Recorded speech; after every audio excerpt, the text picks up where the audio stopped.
Baton Rouge.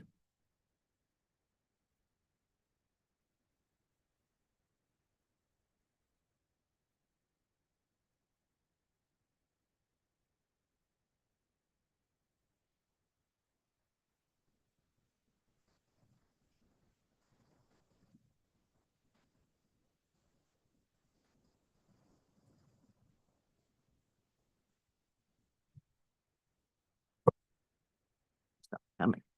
Yeah, I'm prepared. We're going back and forth on this.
We are back into the public platform.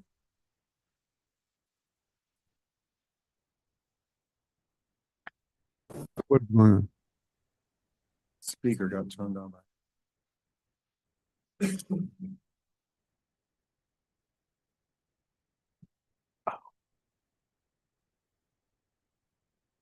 Yes, technology makes our lives easier and more efficient.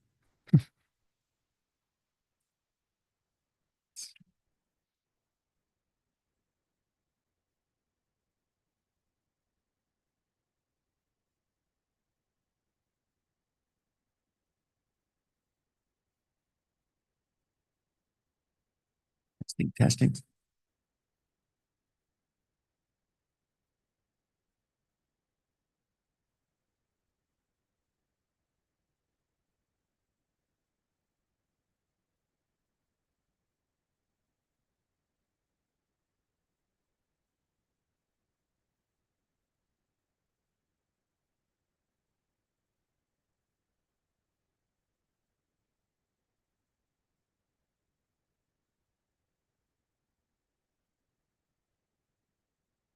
Obviously use it.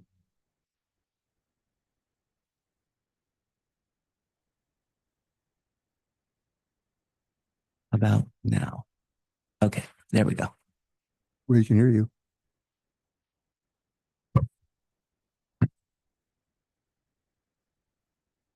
Mr. President, Mr. Uda. I've been hiding out back here. Yes, you have. I think that that you recognized earlier that there was a portion of Vice Chair Fielder's questioning that sort of veered away from confidential information. I was wondering if I could make a motion that the staff go back through that portion of the closed hearing so that part might be made appropriately public. Because I think the obviously a lot of interest in this rate case, and I think to the extent we could have maximum public exposure and participation, that would be in everyone's interest. Perhaps I could get some input on this, but it's my understanding that she can re-ask those questions, and if they're still determined to be coming from redacted documents, that would come up, that could be ruled again. But for now, she would be re-asking anything that has been considered to be public. Am I correct on that? Just to the extent necessary, I don't believe the motion is necessary. You've done everything in your power to ensure public viewing while balancing the interests of protecting confidential information. And I thank you for your efforts. And I don't see any reason to do anything else than just go back on the record. Mr. Actually, President, that's the way I look at it. As there further comments, sir? may I respond? Please. I'm not criticizing the commission in any respect to what they've done or tried to do. I think I'm just acknowledging what happened. And if you believe that it's not necessary, that's fine. But I was just saying that seemed like everybody was kind of recognizing that there was a detour in the confidential questioning. And if you don't think it's necessary, that's fine with me. But I certainly wasn't meaning to imply the commission did anything wrong. No. And that wasn't taken. I think with Ms. Hill's concurrence, I don't think we need to have a motion. If as we move along on this, if you should see a need, feel free to remake your motion. But for right now, I don't think it's necessary. Thank you, Mr. President. Okay. We shall return to the public cross-examination of Commissioner Fielder and other commissioners.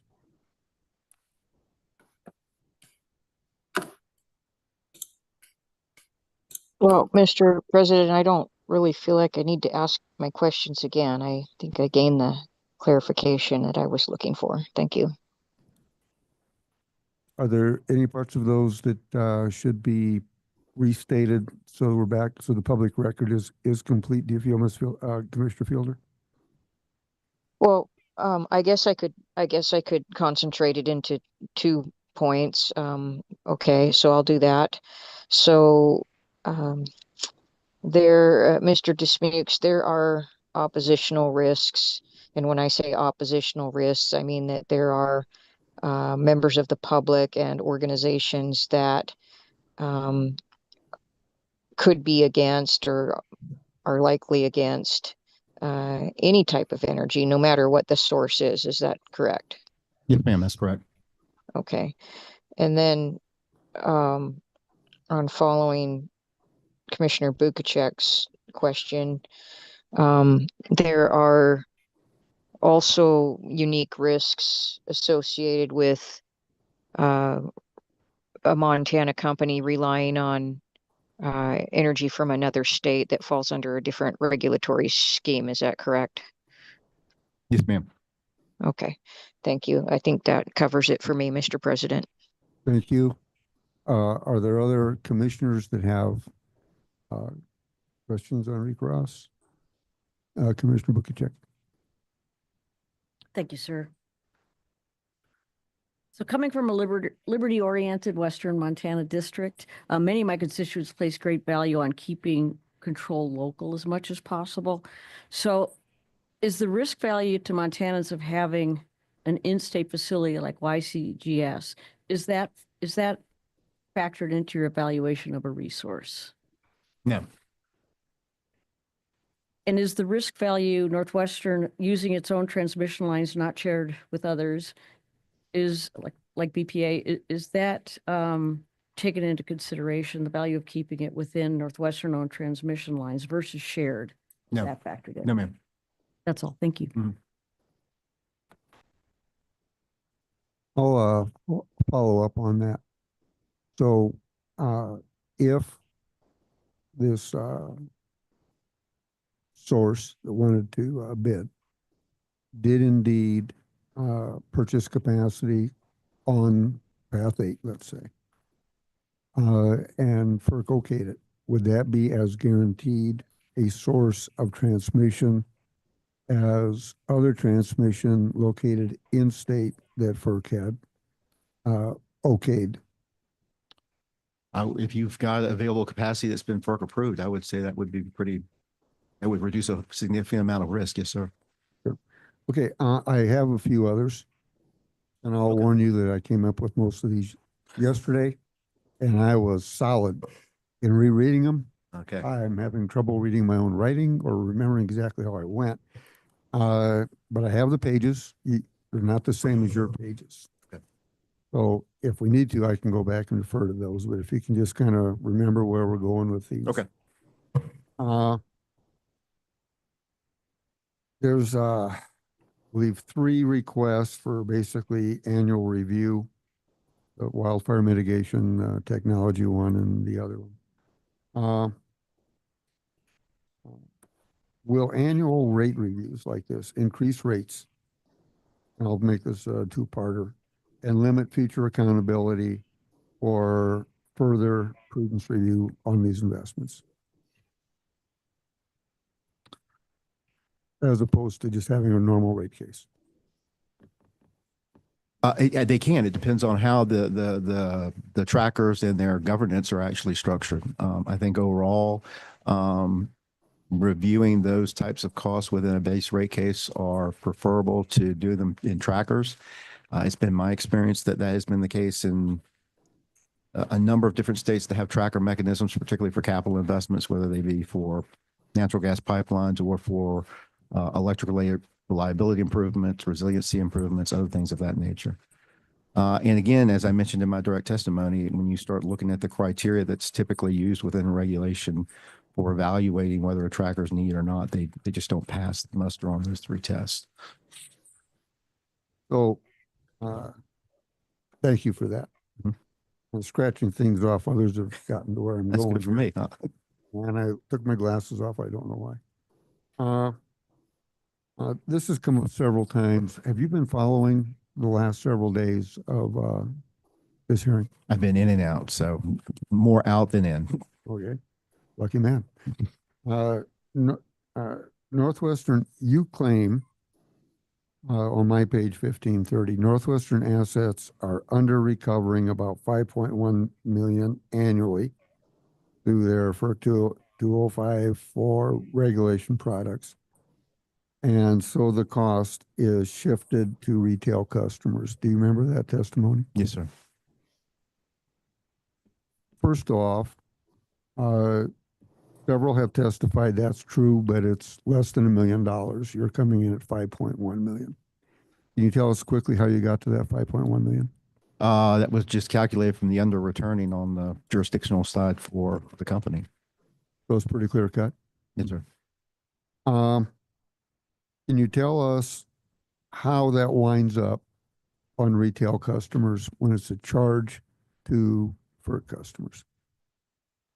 Well, the company is under recovering on that instance. I don't know that it's cross-subsidized by the retail ratepayers per se, unless somehow or another there's not an appropriate allocation for those on the retail side, and they've been subsumed inadvertently. Let me go back here just a moment.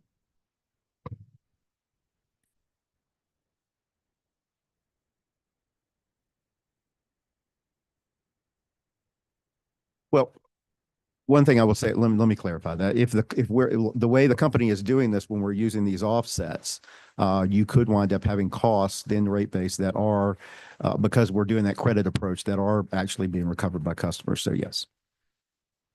Okay. You, for a Southern, you sure talk fast. Could you say I know. that again?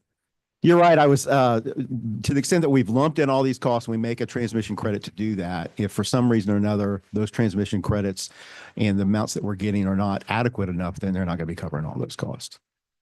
And so then, if I could, so then when the company is hitting their revenue requirement, attempting to hit the revenue requirement, that is how it winds up on the retail customers.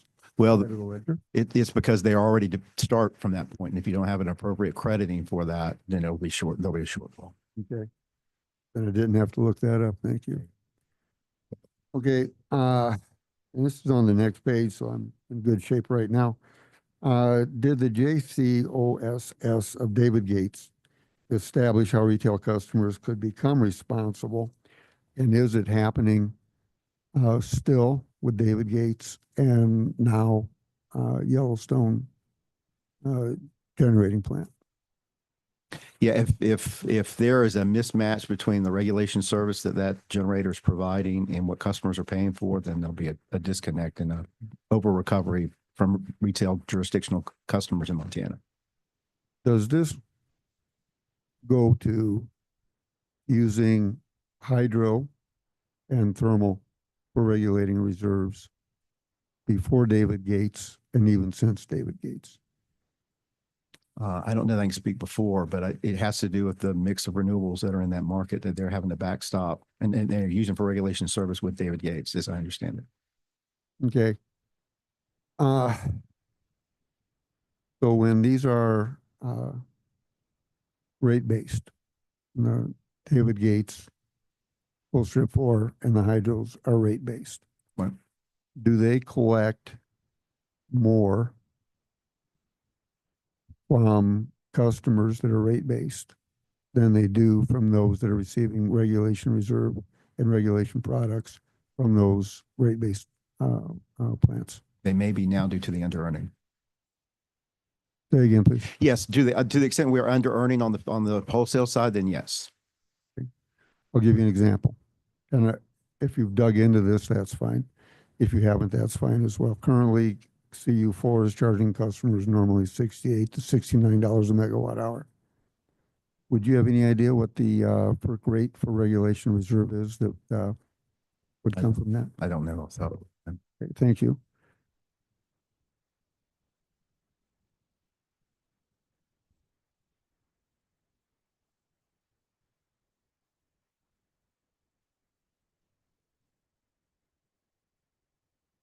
Power. Sorry, do you have any knowledge of the wind power that was exported during the test year? I do not. And I'm assuming you wouldn't have any since then either. I don't know, sir. Thank you.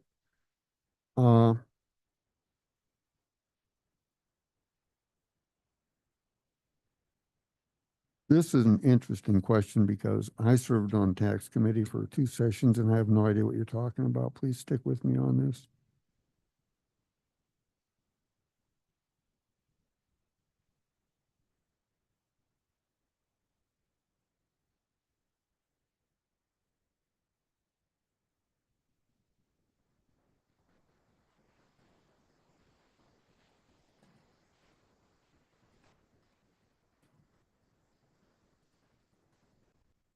Okay, property tax allocation.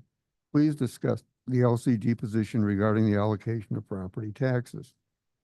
And the last partial sentence on that page, the failure to include these property tax revenues impacts the company's graduation or rate cap proposal, since that proposal limits each class's revenue increase on base revenues only and excludes those attributable to non-bypassable property tax revenues. What are non-bypassable property tax revenues compared to just property tax revenues? I think that the point I was saying is everybody has to pay those. I was trying to emphasize that they're things that you can't skip out on.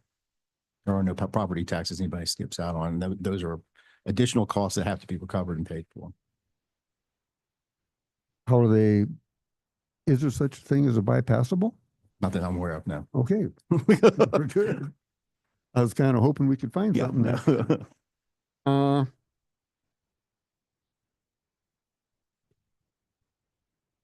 I thank you for your time. Okay. Are there any staff recross of this witness? Yes, Mr. President, I do have a few questions. Good morning, Dr. Dismukes, again. To start off with, are you familiar with the RICE equipment RFP that Northwestern issued prior to its capacity RFP? I am not. Okay. Is it, based on your experience, an industry standard practice for a utility to issue an equipment-specific RFP before issuing a capacity RFP? It's not uncommon. Sorry, could you say that? It's not uncommon. It's not uncommon. Okay. Well, very good. Moving on. Are you familiar with the change order requests that were involved in the YCGS project? Generally, yes, not on an itemized basis though, but yes. Sure. Uh-huh. Are you also generally familiar with the potential change order requests that were involved in this project? Yes, sir. In your experience, is a potential change order request like the ones Burns and Mack sent to Northwestern common? They're, I don't know if I'd say they're common. I wouldn't say they're uncommon either, though. If that makes sense. Okay. I'm sorry. So you don't have an opinion on whether those are common? Right. Okay. I think it depends on the project, what you're doing, technology, et cetera. I mean, how big it is. I mean, sometimes you get those, sometimes you don't. Okay. Based on your experience, is a potential change order request as large as the ones involved here, including that $82 million change order request, potential change order request, reasonable? I don't. Okay. In your experience, is it common for utilities to change their EPC contractors? No. Okay. The only time I remember this happening, and when it happened frequently, was back in the 80s, 1980s with nuclear power. Okay. You're familiar with the board approved budget for YCGS, correct? Yes, sir. And you're familiar with the contingency amount. I believe it was discussed in earlier testimony today. Yes. That is okay. Have you also had a chance to review Northwestern's response to PSC 119, which explained the percentages that they used to calculate that contingency amount? I'm not familiar with it. Okay. Do you have a sense of what, how a reasonable utility goes about calculating a contingency? Yes. And how do they do that? They're usually done on percentages basis, or is my experience on common items and bigger ticket items within the overall itemized budget. Okay. But it's not part of your analysis, not part of your testimony that you have reviewed the percentages used to calculate the contingency here. Correct. Okay. Turning to the PCAM base very quickly. Of course, only 16 of the 18 units of YCGS are currently operational, right? Yes, sir. How many units of the YCGS should be factored into the PCAM base? Well, if we're trying to do this prospectively, it should be the ones that you think are going to be operational when you're evaluating the PCAM on a foregoing basis. So if the units are going to be, I think the testimony was they're going to be online soon, like summertime, then you'd want to include those. Okay. So if it's foreseeable that the units would be on, that's when they would be included in the PCAM base. Correct. Okay. And that is your recommendation, even if those units were not available during the known and measurable period? Correct. Okay. What if, would you agree that including the 2 units would tend to understate the PCAM base depending on when they come online? I could. Okay. Okay. And does it matter at all that the units were not aligned during the PCAM tracking period? I don't know if I understand what you're saying. Yeah. So the PCAM operates on an annual cycle, right? And if, Keep sorry, going. do you Keep going. understand now? Yeah, I think I know. Keep going. If only 16 of the 18 units are operational during a PCAM tracking period, Then it will impact it. Yes, sir. okay.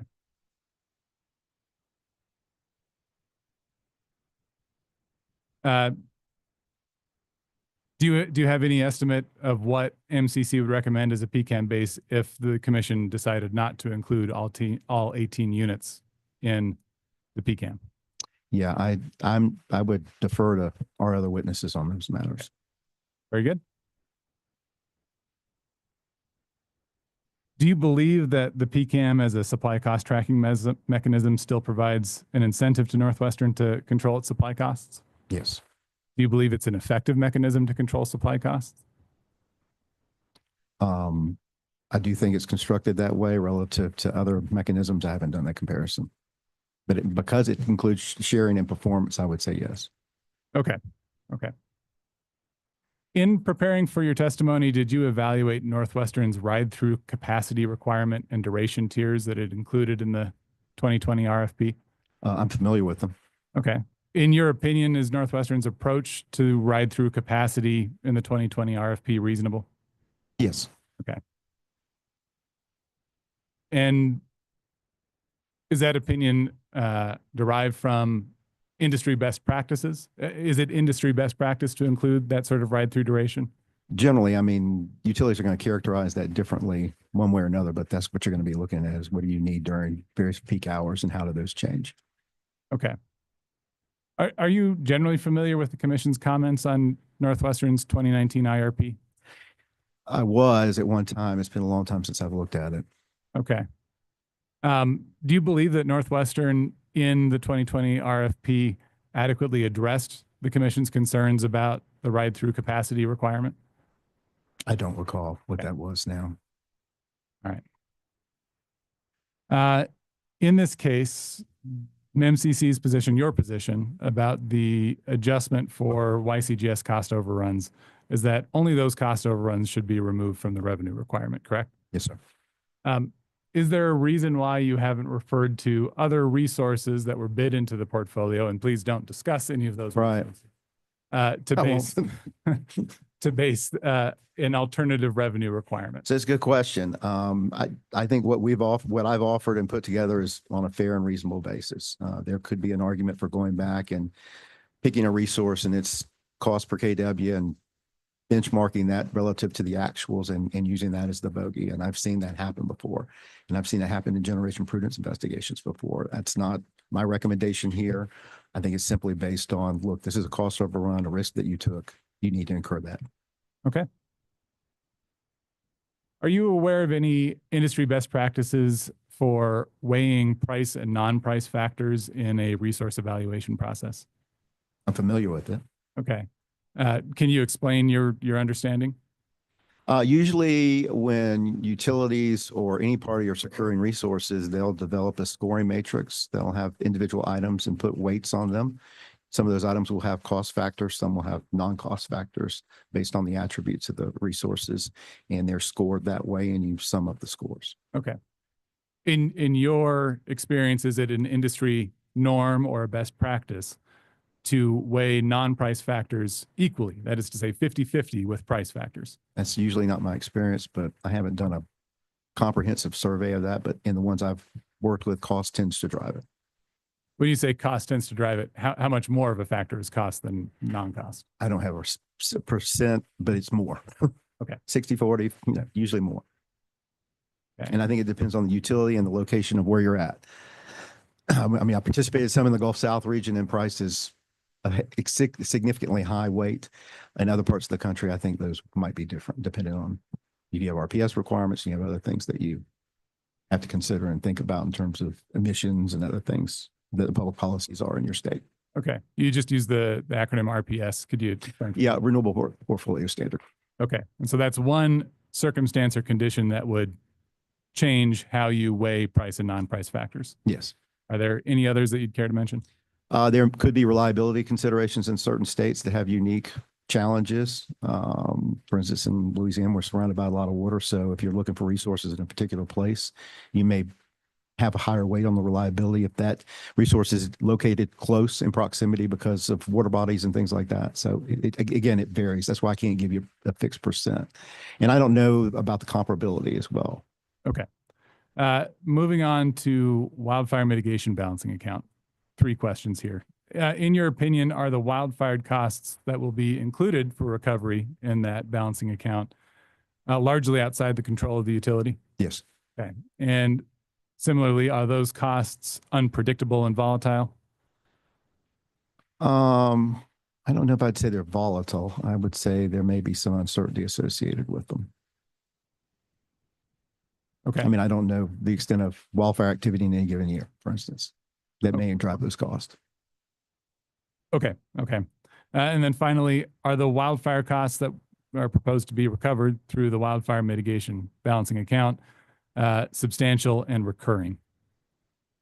I don't know about the recurring part, but it depends on the year in terms of their substantial nature. Okay. Let me just review my notes here very briefly.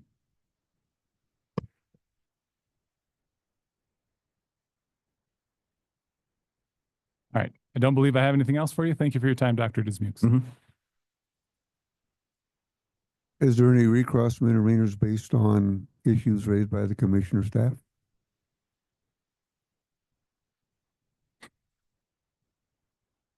I see a conversation taking place. Joint parties have recross. Thank you. Dr. Dismukes, I'm going to ask you a few questions. First, about your conversation with Vice President Fielder, which took place during confidential session, but involved information that was not confidential. In the context of that discussion, you recognized public opposition to fossil fuel infrastructure across the country. Do you recall that? Yes, ma'am. And Vice President Fielder mentioned specifically vandalism to such infrastructure. Yes, ma'am. And she asserted that any such vandalism carries costs for the resource that is the subject of that vandalism. Do you recall that? Yes, ma'am. And you affirmed that you're aware of such vandalism. Yes. Were you testifying that you're aware of vandalism to fossil fuel infrastructure in Montana?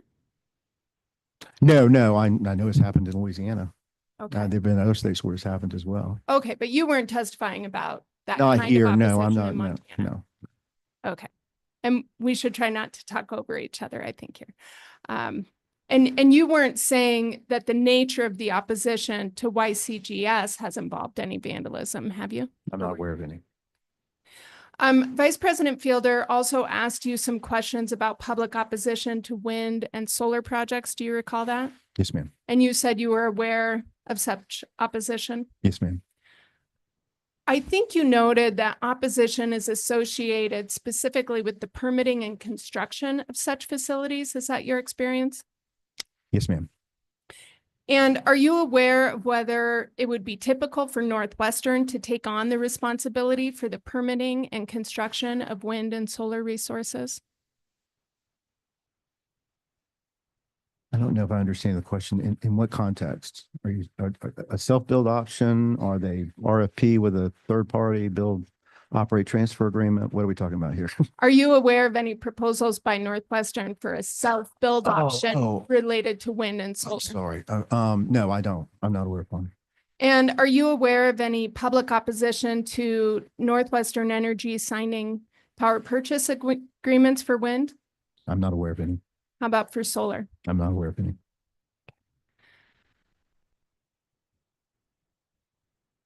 I also want to follow up on some of the conversation you had with President Molnar.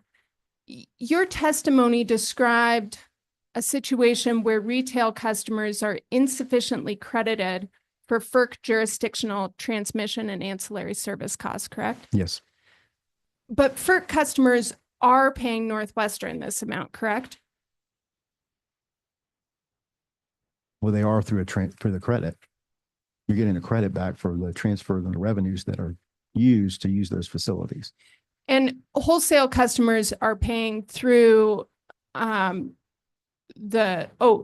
example, for Northwestern's provision of transmission services. Yes, ma'am, that's correct. And so Northwestern is benefiting from those revenues, correct? Yes, ma'am.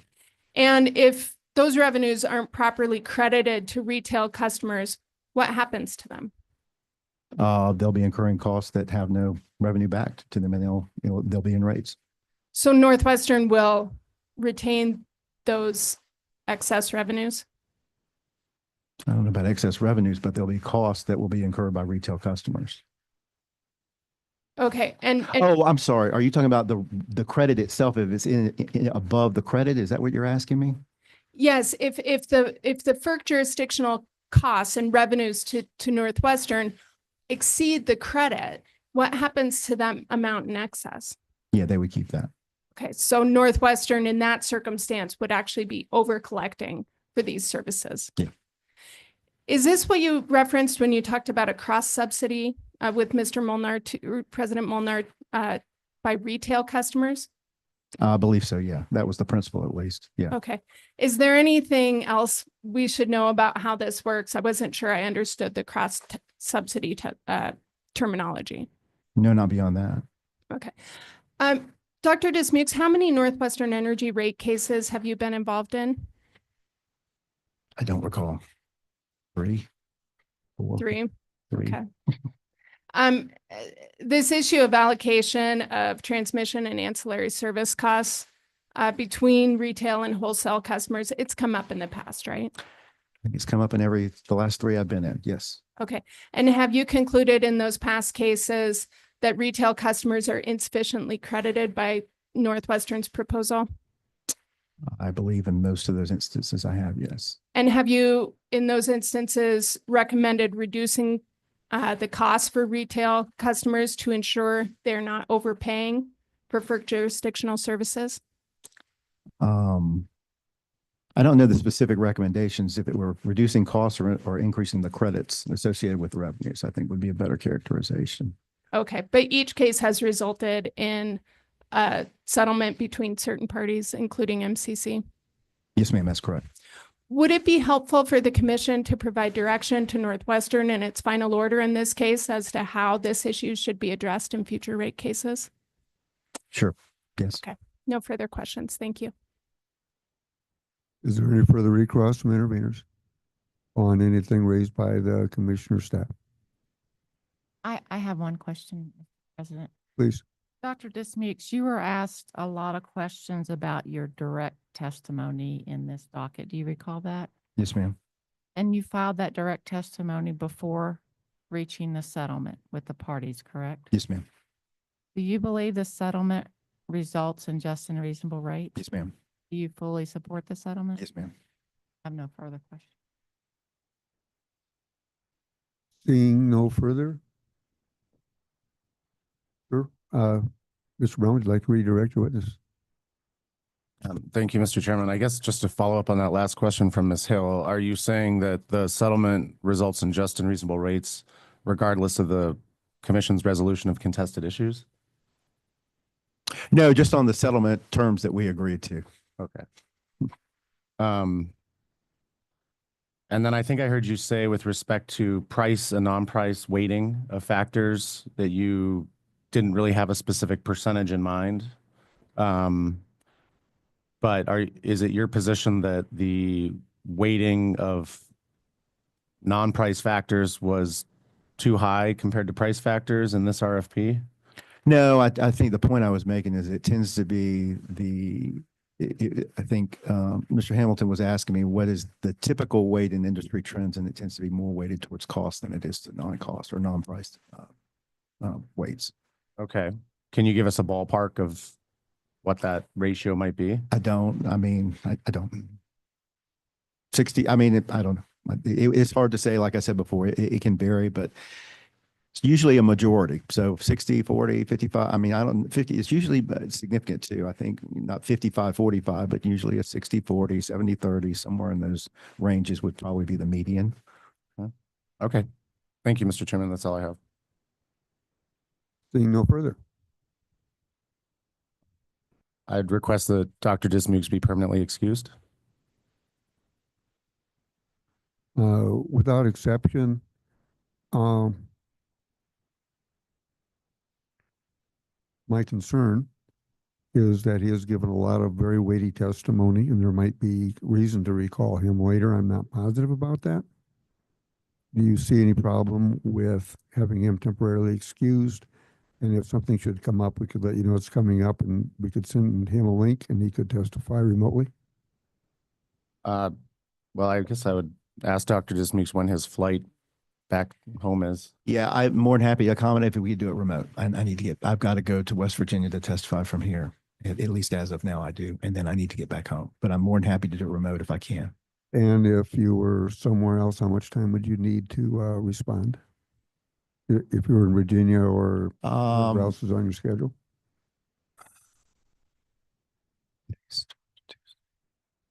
I think Friday's the only day I could testify, probably. I don't even know if I can do that.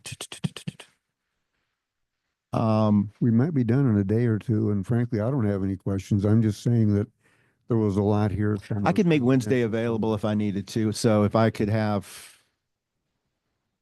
if somebody would know by Tuesday, it would help me. Then I can push my testimony off to Thursday in West Virginia. We'll do our best based on what was just said, and if you could provide him with a link or make sure that it's provided. Subject to what we just discussed, you are temporarily excused. Okay, thank you.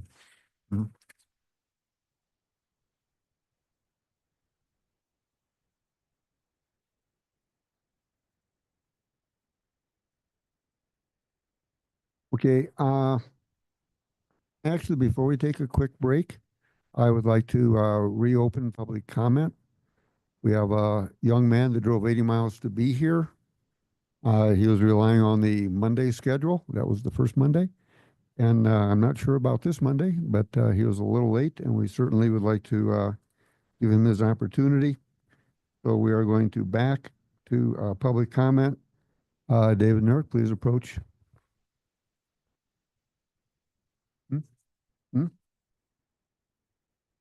Oh, I'm sorry. It was a different commenter. Sir, please state your name, spell your last name, tell us the town you live in, but no other personal information, address, or whatever, because it is public. Thank you very much. Okay. So mic on. My name is Gary Atkin, Aitken, and I'm in Ovando. Okay. I would strongly urge you to completely reject this rate increase for the following reasons. Northwestern Please state and spell your last name. Gary, G-A-R, I'm sorry, last name. I'm an old guy. Huh? Atkin, Aitken. Thank you. Okay. Northwestern blatantly went ahead with building the Laurel gas plant without PSC rate approval.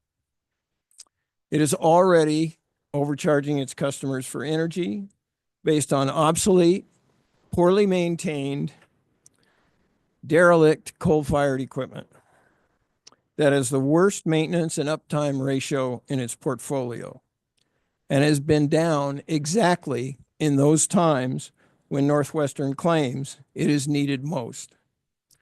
Until they retire that plant, they should not be granted any rate increases for any reason.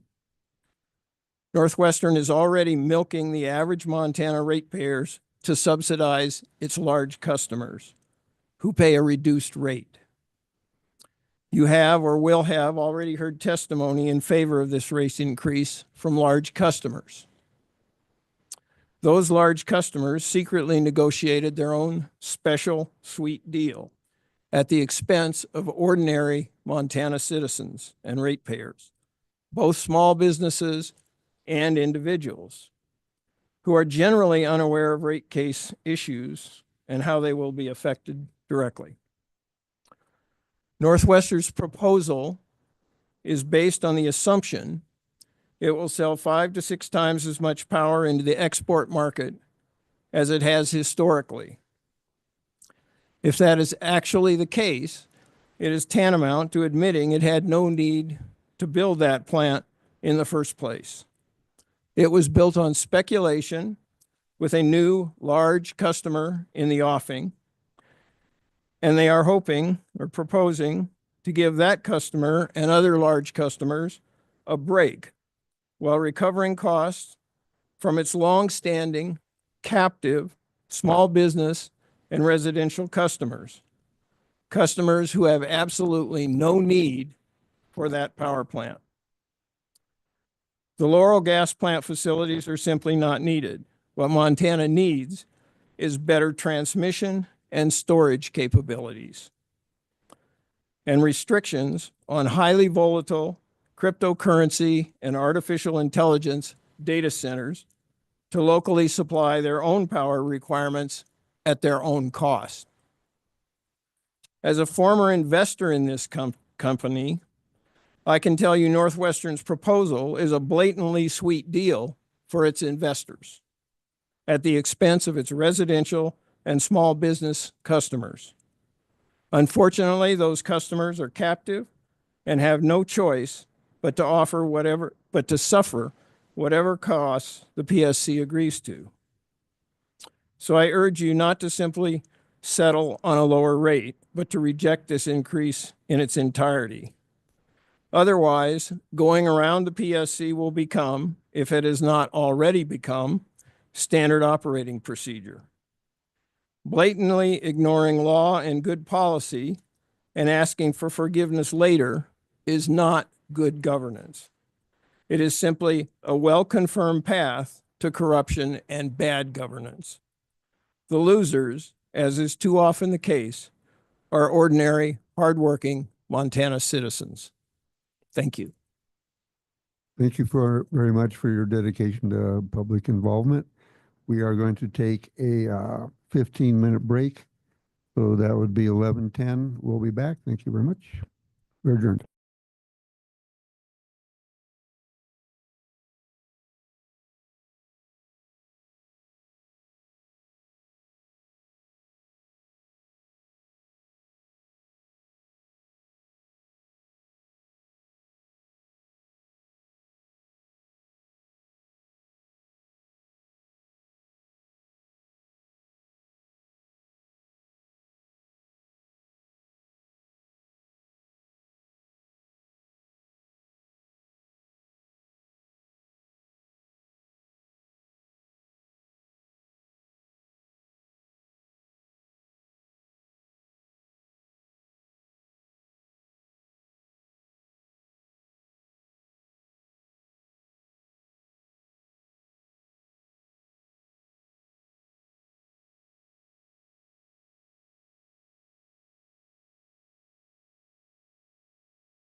We're back on the record of the rate case before us.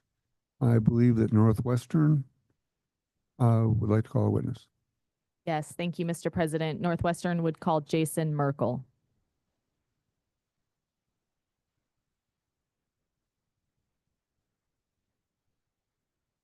And this witness needs to be sworn in, Mr. President.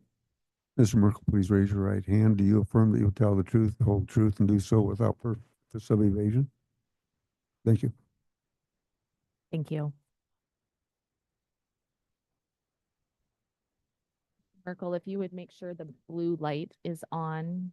Perfect, thank you. And ensure that the mic is close to you. I know usually we don't have an issue hearing you, but just in case for the recording. Would you please state your name, spelling your last name and your business address? My name's Jason Merkel. That's Merkel, and business address is 11 East Park, Butte, Montana. And by whom are you employed? I'm employed by Northwestern Energy. And what is your title at Northwestern Energy? My title is Vice President of Distribution. Mr. Merkel, did you submit direct testimony in this docket? I did. Do you have a document in front of you marked Exhibit NWE 57? I do. Is NWE 57 a true and correct copy of your direct testimony? It is. And if I were to ask you here today under oath the same questions that are set forth in that testimony, would your answers be the same except for any corrections or modifications? They would. Do you have any corrections or modifications? I do not. Thank you. Mr. President, I move for the admission of Exhibit NWE 57. Without exception, NWE 57 is admitted. With that, Mr. President, this witness is available for cross-examination and questioning. Do interveners have cross-examination for this witness? No, on behalf of joint parties. Does the commission or any commissioners have any cross-examination for this witness? Commissioner Fielder? No, thank you, Mr. President. I have a few. Mr. Merkel, are you the lead person in Northwestern Energy's fire mitigation plans? Mr. President, I certainly am in the lead. I would say that Wildfire is, especially from an executive level, is a group interest. Are you in charge of the group? As far as Wildfire, I'm in charge of the Wildfire plan and the execution of that plan. Thank you. I looked at your education and training. Do you have any formal education or training in fire behavior, fire attack, air ground, fuel removal, or restoration after fire? Generally, no. As far as technical education, no. I'm sure you're learning fast.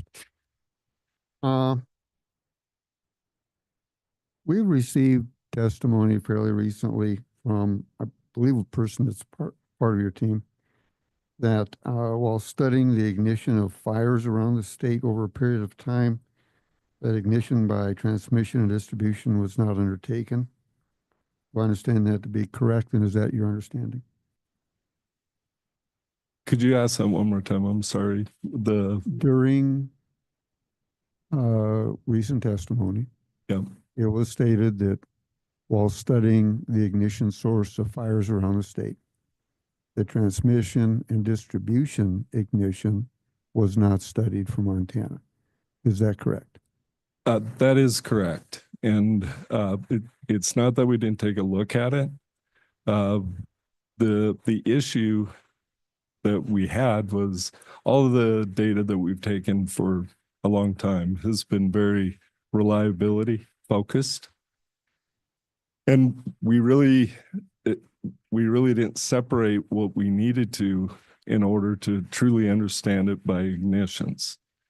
I believe Ms. Hellwinkle in her testimony, what she was representing is that for the purpose of Wildfire, outages, and I'll go a little bit deeper with that. The ignition, the potential for ignition was correlated with outages. And the reason for that is normally when you have an outage, there's a likelihood that you're going to have a fault. And so if you correlate a fault event to an outage event, it gives you an ignition potential. So we studied outages to understand what our ignition potential was. And of that list of potential outages, how could we address that with various mitigating factors? And that's at least 4 of the 5. Communications within our wildfire mitigation plan certainly is an operational mitigation. But 4 of the 5 directly correlate to operational mitigations that you could undertake in order to focus on reducing ignitions. So does that answer your question? Well, it does, and it gives me some insight that I appreciate. However, when you're trying to study fire mitigation, to know how many fires were started by transmission, how many were started by distribution, so that you can see if your plan is actually having an impact. If you went back 10 years, you would know about under what conditions that happened. And you're telling us now that that particular aspect of fire mitigation was not studied? Or can you tell me even just roughly about what the numbers might have been for transmission caused or distribution caused in Montana for the time frame of your choice, 5 years, 10 years, whatever that might be? And thank you. I wouldn't say it's accurate to say that that we didn't analyze it. We didn't analyze it with specific ignition, size of the ignition, what caused the ignition, how big did it become. We just don't have that data. But we absolutely have the data to analyze the potential for ignitions. That's simply our reliability data. Again, from ignition potential and from an outage or reliability perspective, they run a parallel course. I just couldn't tell you, potentially, do we have fires that occurred that didn't cause an outage or even a device such as a recloser or something like that to act. So we absolutely are going in that direction. I would say that 2 or 3 years, I'd be a little concerned about that as a trend, because outages are also driven by so many other factors, whether it's equipment failure or whatever the case may be. We are starting to really focus in on understanding fires, and more specifically, fires caused by our electrical systems. Okay.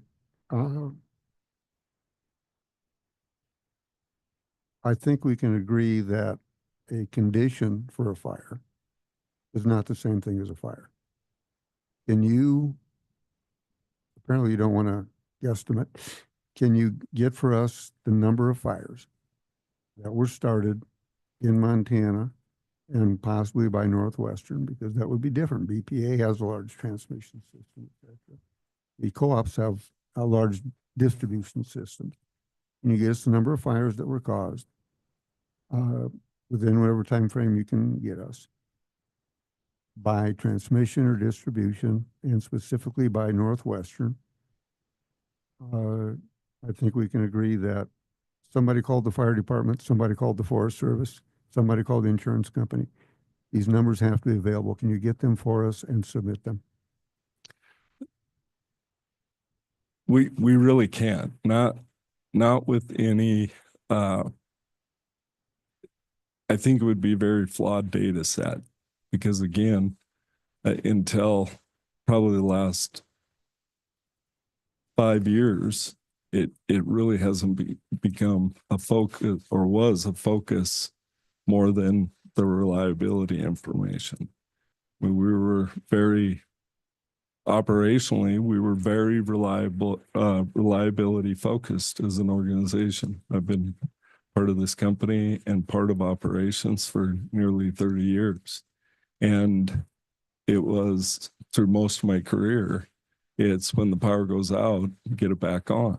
And we've now introduced a concept of, you have a reliability-based operation and you have a risk-based operation. And you have to be able to be nimble enough to change when the environment and the potential for fire spread is there. You have to know that it's there, and you begin to adjust your operations. So providing that information in the solely reliability-based perspective, the information that we have, and we do have information, it's certainly not what I would like for exactly what you're asking. We will get there. We need a few operational years in order to allow that information to provide us trending. But we do know from the industry and working with our industry partners that almost everybody started with some reliability focus because they didn't have this information. And again, I think it's a very valid perspective that we took, similar to other utilities, to focus on not necessarily outages, but actually outage causes, and determine what of those are potentially a source for ignition. Okay. Can you give us an idea of what has happened? Apparently a lot of the focus started in 2022, which would therefore include anything that was deferred from 2021. Can you give us an idea of what has been enhanced since then, as opposed to standard operating procedures before that? For example, vegetation removal, upgrading in lines or transformers, or any of that. What has been done in an enhanced manner since 2022, which is our test year? Yes, I can. And in order to be able to support that, with your permission, President, I need to go back a little bit further to tell the whole story, if that works. I really like having good background to an answer. So however much time you think you need, take it. Thank you, President.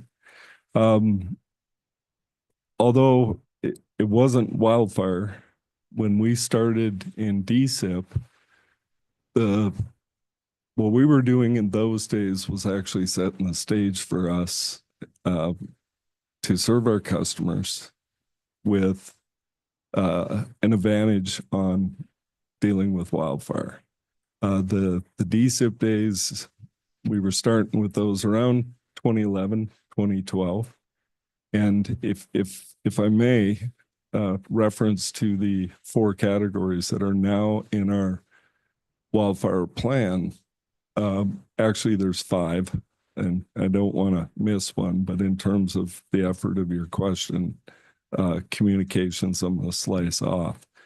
But when you think of system preparedness, which another word for grid hardening, situational awareness, operational practices, and tree trimming are largely the 4 categories. From a tree trimming perspective and also DSIP, we were focusing on stabilizing our assets. That is, most of the activities that fall into those 2 categories are really longer term. So we were addressing poles and the various physical components and the need for replacement over that period. In addition, with vegetation management through much of Montana, we had the pine beetle epidemic. And we were also starting to begin with relationships with the Forest Service to look at not only the things that we're responsible for inside the right of way, but those threats outside of the right of way. So dating back, we worked really hard on the physical assets, not only distribution, but transmission in grid hardening efforts. And relative to many of our peers, I would say at a rate that we're absolutely now seeing the benefits of. You can see it in our reliability, and you can see it in what we have to focus on today in terms of wildfire mitigation. The good news is most all that work has been done. It's in rates. And we need to keep our eye on the ball at appropriately moving forward with that. In about the 2019 timeframe, we started working on hazard trees, and that pretty well concluded in 2022 on the program that we as a company, the commission approved to increase our spending in vegetation management. And that was mostly for the trees that mortality had occurred to within our right of way. And then if there was mortality outside of the right of way. With the forest health as what they are, we then begin to transition into more programs to address any risk tree, live or dead, outside of the right of way, that if it falls, could have a potential of falling into the line. So that activity, the next version of that is really part of the increase that you will see if you look at our efforts from 2022 to the 2024 timeframe with trees. We've stayed fairly static with the grid hardening or system preparedness. But we've done some refocus. As we learn more about components and whatnot, and we're looking for components more aggressively that would be a risk to wildfire. So that's largely the change from a long-term stabilization. Northwestern Energy's greatest opportunity and what we really need to focus on was in what the utility understands is probably your lowest cost for your highest benefit. And that's adjusting your system operational practices. Adjust your system when the environment suggests you should. When the wildfire threat changes, either up or down, if you stay in a wildfire mode to defend your system from wildfire ignitions, it's potentially you're operating less reliable.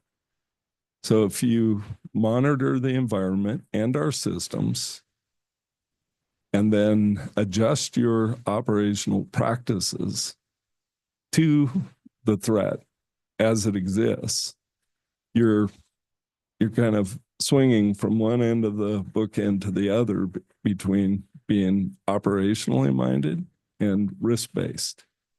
So that's really how the four categories work. We do know that situational awareness, operational practices, as we compare and look at what other utilities are doing, there's just been a tremendous amount of collaboration amongst utilities in order to determine those practices. And I'm not saying we're doing what California is doing or some other utility, but we're understanding what they're doing and why. And I would suggest that we don't want for our customers to do what California is doing. We have a different environment that we're dealing with, different customer density. There's a lot of factors that would say, let's not have a national standard that must be all of that, because I would be concerned that we're doing things that really don't have a purpose for Montana and do nothing but drive costs for our customers.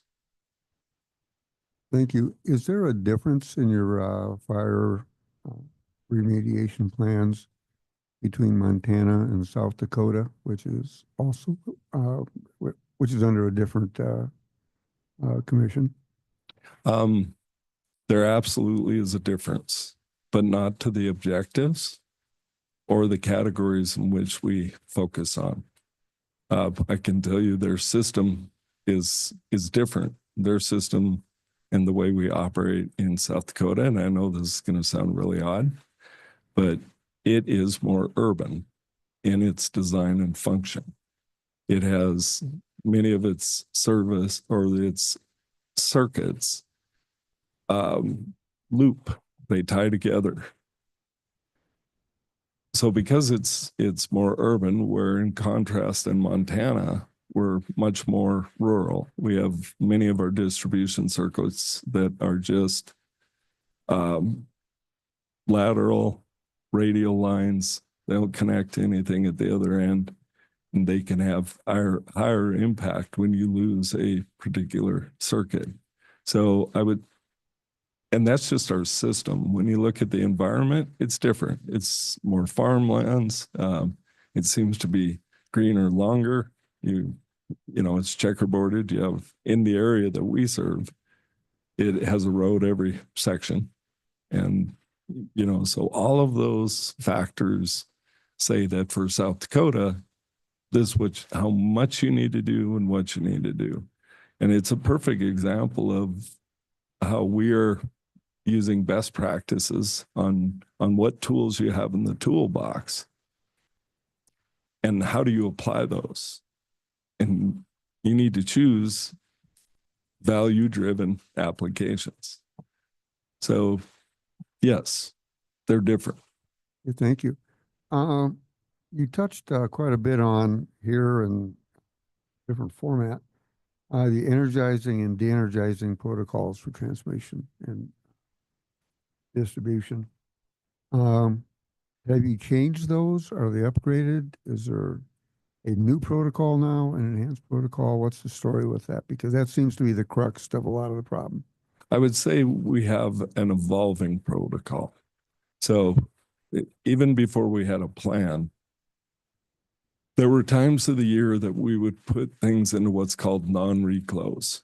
That is, if a circuit or you know, a electrical system sees a fault, then we would trip and go into non-reclose. I can tell you, we did that by the process of leveraging the SMEs, subject matter experts that we have in this company. It was not scientific. If it's hot and dry, they would make a decision, they would put it into non-reclose. Our Achilles heel to that is it's not data-driven. We really don't have the models then, like we do today, to help us be aware of, hey, you should probably look at this and be thinking about changing your system. So we've evolved greatly, and the strategy, the way they're written is they should follow the threat. So we have various types of non-reclose modes that we consider. And we've been actively in those with scientific support that we need more of. We need more devices on the system to be able to be more effective, so that when we have an outage, it affects less customers from a reliability perspective, but still deals with the risk from a wildfire mitigation perspective. So we have a bit of a matrix that, at certain elements, as wildfire conditions increase, then we apply a different level of defense strategy. And at the very top of that defense strategy is something we have yet to use formally, but we're prepared to, is PSPS. And PSPS is really where the fifth category comes into play, is that customers understand what I just described. Could you please state what PSPS is? Oh, for those thank who are you. listening? Yes, when you're you forget acronym driven. Public safety power shut off. Thank you. So I hope that helps. It did. Now, you've stated the change was you've gathered more data, it's more scientific, and you've applied more apparatuses out there to control. But not enough. Right. That's the evolving nature of it. We're really getting into weather monitoring. We were leveraging outside models and whatnot that aren't really generated specifically for operating power lines. So we will advance information around weather. We will continue to put devices on the system for non-reclose, and we will also replace the many devices that we have out there that are hydraulic to electronic devices that actually give us more information, so that when you ask me the question the next time, that I can say, yes, we use wildfire ignitions in our planning and modeling. This being a rate case, can you give me an expenditure to date in the upgrading and kind of what your projection is as you go forward with updating? I can't really give you the specifics on the dollars. Doesn't have to be to the penny, just, the closest $500,000 or whatever you think you might know. To what we've spent to date. In enhancements from 2022, which is the target date. Yeah.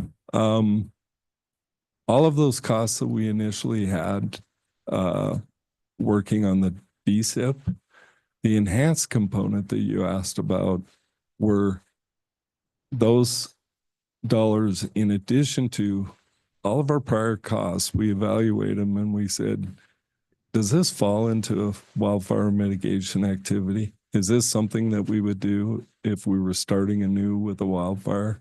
Things like certain pole replacements in certain portions of our system, patrols. We've done patrols for a long time, but we've changed our patrol schedule. All of those costs that we had been doing, we categorized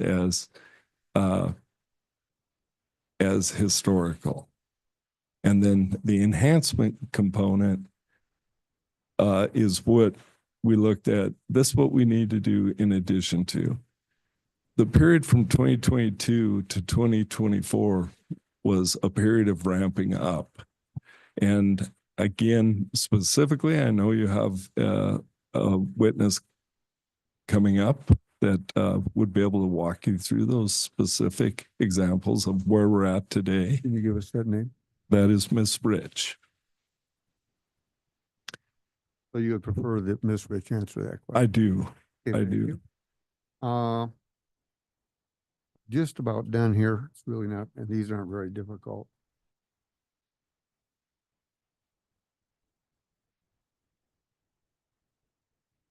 I'll make this my last one, I believe. Page 414 in mine, which doesn't correlate to anything you've done. In your studying for the upgrading, I'm big on upgrading because I'm trying to see, you have your embedded historical cost, and then you have forward. And this might also may go to Ms. Rich if it is, just say so. You were studying of situational awareness, implementing the situational awareness. So you've gone from studying it to implementing it. How much time and how many dollars did that take? So you studied it for how long? Then you implemented it or are implementing it, and what's the dollars to that? I would say, what I think I heard you say is that we as a company are implementing situational awareness in order to adjust operational practices. And you want to understand the effort and the dollars. The effort I can describe. The dollars of what we've done to today, again, Miss Rich. When we get to the forward looking, the actual estimates within the forecast within the wildfire plan, I will say that the majority of, well, those forecasts aren't the basis that were used for this plan or for this rate case. Those plans are given to the public, to anybody see that public plan, to have an idea or a forecast of what the dollars would cost. Some of those dollars in the 300 million are already in rates. So it shows what our spends are, but many of those costs are already in rates. So I would say that about the plan. When I talk about situational awareness, the effort was to be able to bring almost hourly information to us, mainly about the environment, hot and dry weather, mixed with how's our system performing. Those are the situational awareness components. And when we started in 2022, we had very little situational awareness about the environment. And since that period, we've hired consultants to help us develop models. In fact, one of the first tasks we had to do was develop a risk consequence map. Our modeling for situational awareness is based on trees, where people live, and pretty much you could corral it into the propensity for the area to burn, and if it starts on fire, what potentially could be the consequence.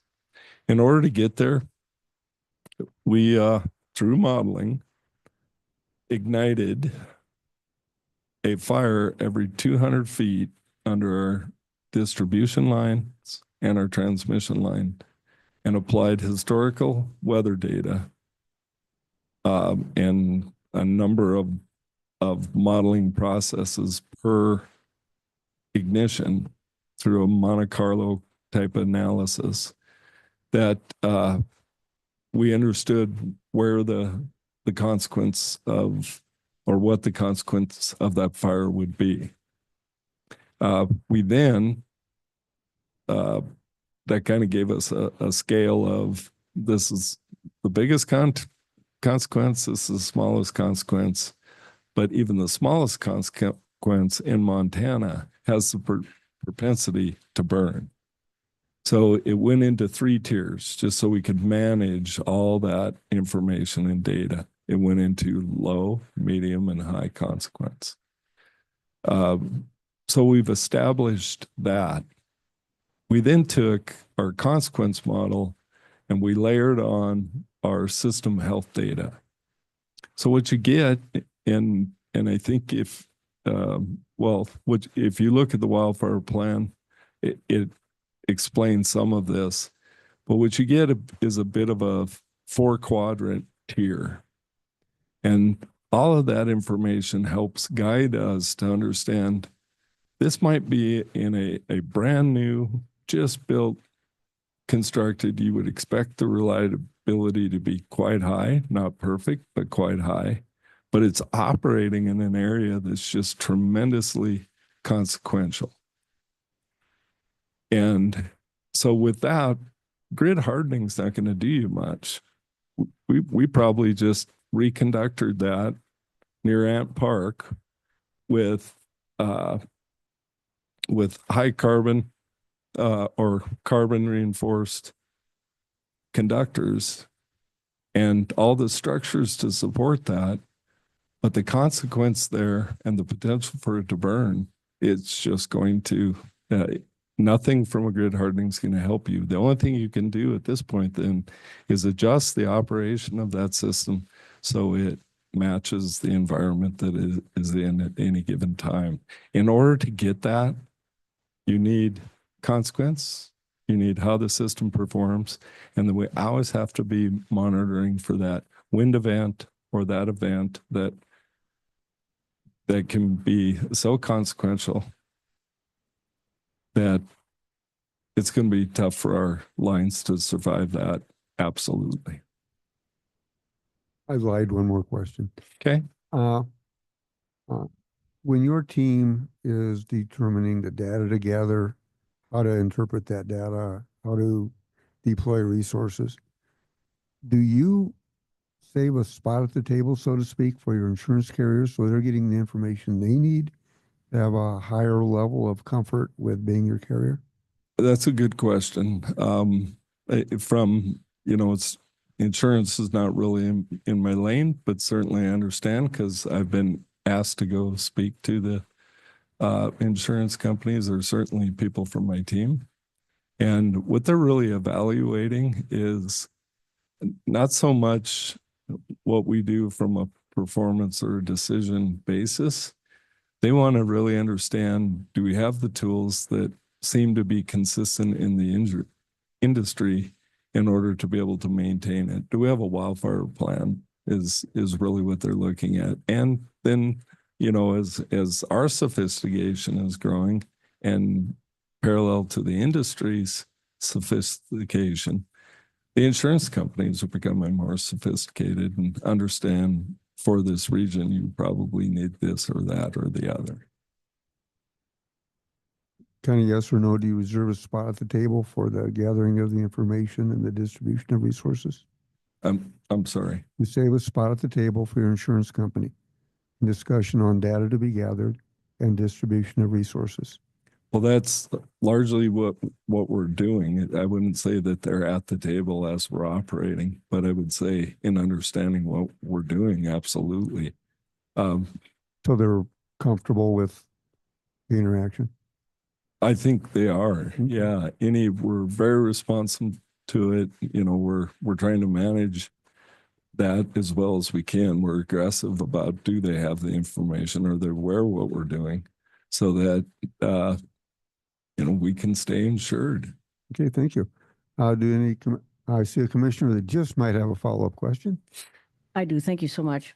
So it's just a couple brief clarifying questions, recognizing you've said you'll have more ignition causation data in the future.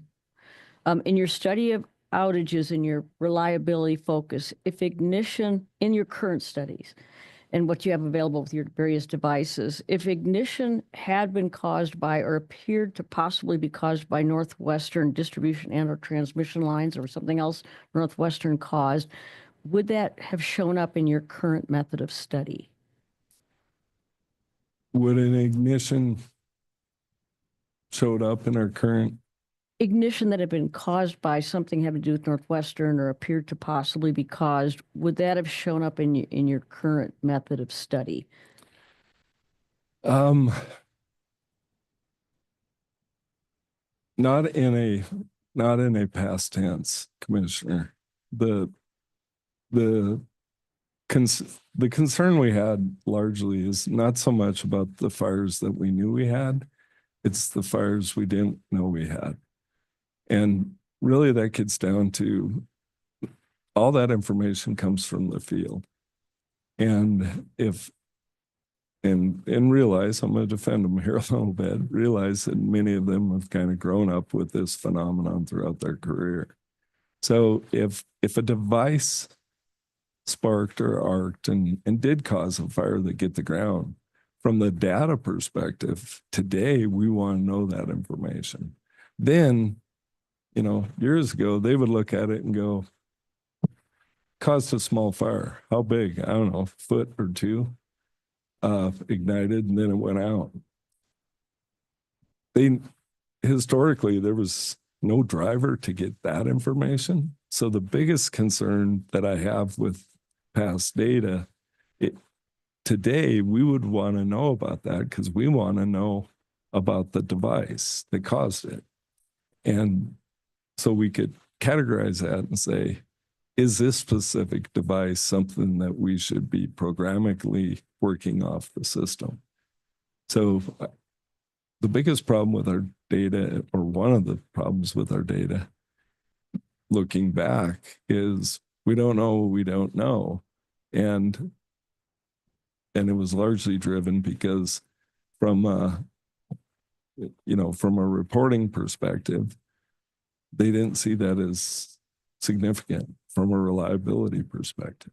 Does that help? That does help. And question along the same lines, which I think you've already partially answered.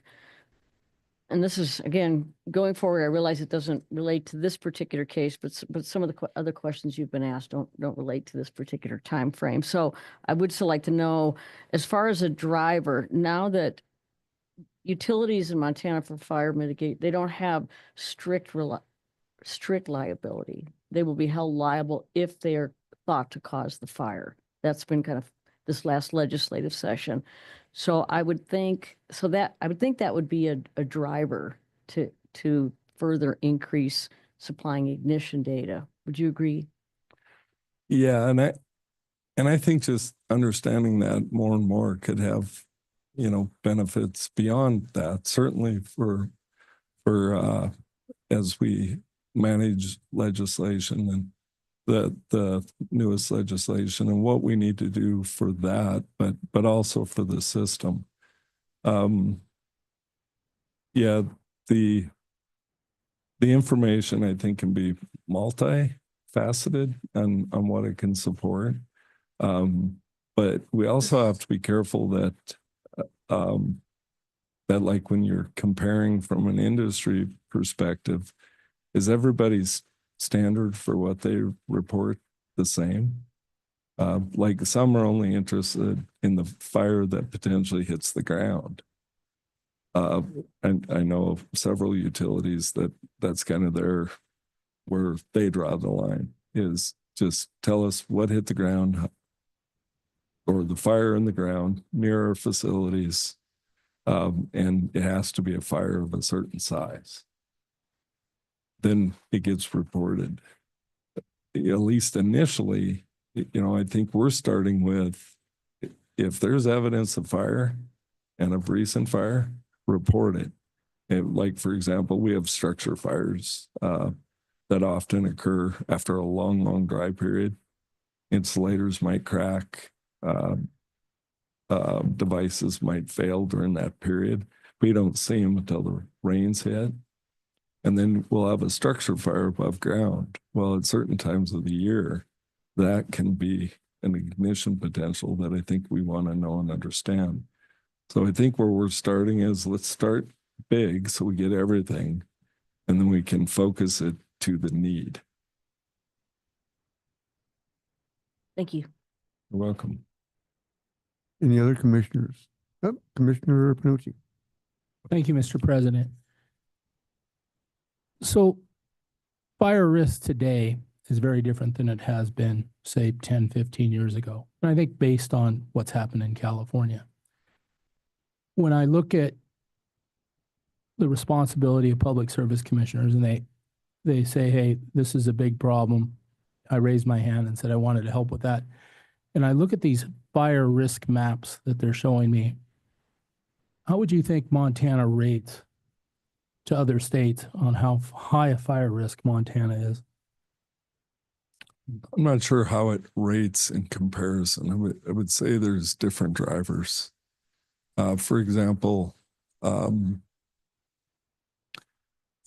different drivers could be, we're different in our population.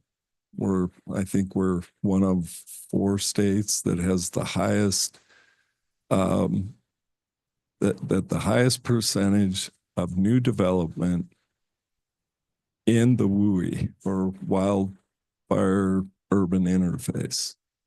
So what that says is people moving here or people here and buying a new home, they're not looking for downtown Helena. They're moving to the, just to the outside of our communities. They want their piece in the forest or piece of Montana in the forest and in that type of an area. So we have a really high percentage of growth. That's one driver to the change, but that's different and can be different in every operating area. That's why I'm a firm believer that we need to be able to assess what we're being impacted and what's being impacted in Montana, and using the tools, adjust them in terms of effort effectively, as well as stay in respect of the things that we have already done or things that we need to do more of. I'm looking at your testimony and it says here we have 13,271 miles of overhead power lines. That's distribution. If we have that much, and I could see it on a map of Montana, I'd like to see a map that shows the age of these distribution lines, because I believe some of them to be near 100 years old. Is there a map that shows us lines that have been out there 50, 60, 100 years? Does that kind of map exist? I don't believe I've ever seen a map that would show the variation of age of a single asset, because some of those assets, say a certain circuit, can be anywhere from, as you described, we've got some 100-year assets out there, all the way to that same circuit can have many poles that were replaced. So it's usually a combination of age. I don't know that you can just simply dial in. Easier on our transmission assets to get a more of a relative age. Distribution assets is a bit of a struggle, but in lieu of that, the consequence map does that. It also considers the system health in its consideration of the environment it operates in. The reason I think this is important is your typical conductor has a steel core in it, and steel stretches, and sag is a tremendous problem. And this is what I'm learning across the country. And it seems like the older lines have sagged over many years. And then when the storm arrives, we see that these lines that are up a long time, that have sagged, are no longer the strength they were and they're put in. And it looks like that's a high chance or high risk of failure. So having a map showing where our aged lines are could be a fire risk map. And if we could overlay those aged lines over the top of the map that shows high fire risk. And what they're teaching me is that Montana is the second or third highest fire risk state in the United States. So I really got to pay attention to this. Do you think it would be effective if we could overlay a map showing our aged lines on top of our fire risk map where our high risk area is? Do you see some value in that? Well, like I say, I do. First of all, I do, Commissioner. I would just add that I think we've achieved that from a distribution perspective with the consequence modeling that we've done for that purpose. That's good to hear. So my next question is, if we take a look at the distribution lines and see the lines that are at near capacity, where they hold as much power as they can or very near that capacity, they might be operating at a high temperature. So I'd love to see a map that shows my distribution lines and transmission lines that are at near capacity, and then put that on top of that high fire risk map. Do you think that would be effective for us to identify? to help reduce fire risk? Respectfully, Commissioner, from a distribution perspective, we don't have a lot of lines that are running or operating against their ceiling from their capacity perspective. The few that we have are typically driven by development or something new came in. And it's often the capacity issue is addressed before that customer or that phenomenon is created. I do see what you're talking about from a transmission perspective, but we have some of that within our towns, but typically in our rural areas, less of a problem there. Often the areas that we do have problem, it's an issue of single phase versus 3-phase. Customer out at the end of the line on a long single phase line now wants 3-phase. So from a capacity perspective in distribution, that's more of the phenomenon. So I'm not sure the benefit that we would achieve there. Listening to testimony in the last few days, transmission seems to be a pretty big subject. And Chamber of Commerce has told me that it's a pretty important issue, that it's restricting businesses from coming in. Why do I hear transmission issues from these different entities? And you're saying that maybe it's not such a big issue. How do you explain that? No, I didn't say that at all, Commissioner. What I was describing was the difference between that issue with distribution and transmission. And I do know we have capacity restraints with transmission. Absolutely. We had a meeting or a hearing here a few months ago to help reduce fire risk using new technologies that are available in the market. Did you attend that meeting? Unfortunately, I had a conflict and I did not, but members of my staff did. In that meeting, the question came up to understand the technology advancements in Conductor. We can double the strength of pretty much any conductor that has a carbon fiber core in it over steel, and it reduces the risk of sag. And it can double the capacity. Now, talking to Mike Casual the other day, he explained that there isn't a lot of benefit in the 500 kV line, but isn't it true that a 230 kV line, say 69 kV, even down to a 12 kV, would you agree the capacity could double moving to that conductor for the same size line? I would agree we're definitely looking at that where it makes sense from a capacity perspective. I know we have a number of projects that we've used that conductor with. I would also say as the voltage drops, the benefits of that conductor is not as significant as the higher voltage. Absolutely. All right, so we take a look at if we can replace a line without doing permitting, we can cut line loss up to 40%. We can double capacity without modifying the structure. Would you agree that that would be the cheaper choice in some cases when you have a problem where you're near capacity? Yeah, not knowing all of the factors, I'm not, it may be, depending on all the factors that you have to address with that kind of build out. So a question was asked in that hearing, is there ever a time a steel core conductor is a better choice than a carbon core conductor? The answer from CTC Global's top guys was no, there is not. There's too many advantages to carbon core. How many projects do you have where you're putting steel core technology up right now over carbon core? Can you tell me that? I don't have that number.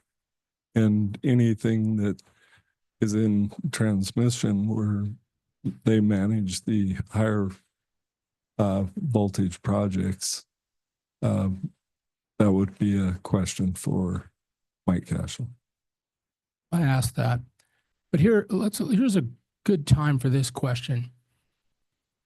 Most fires are not started by transmission.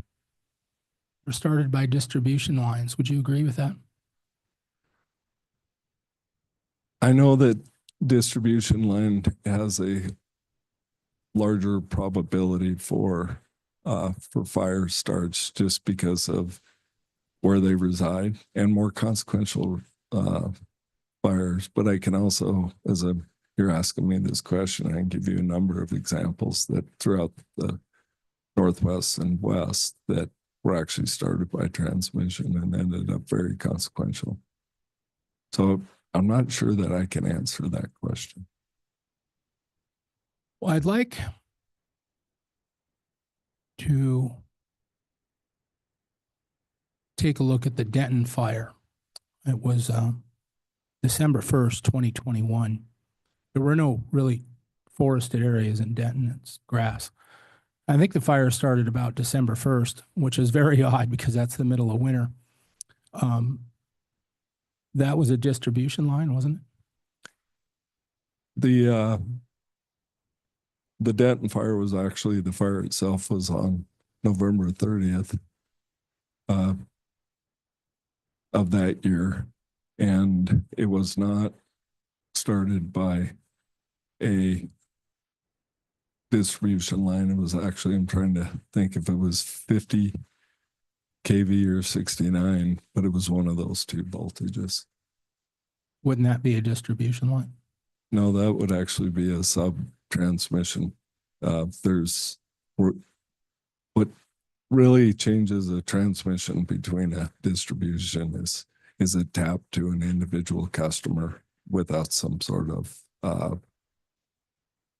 substation asset to Mr. transform President, that. I'd like to object on going outside the scope really of purpose of this docket.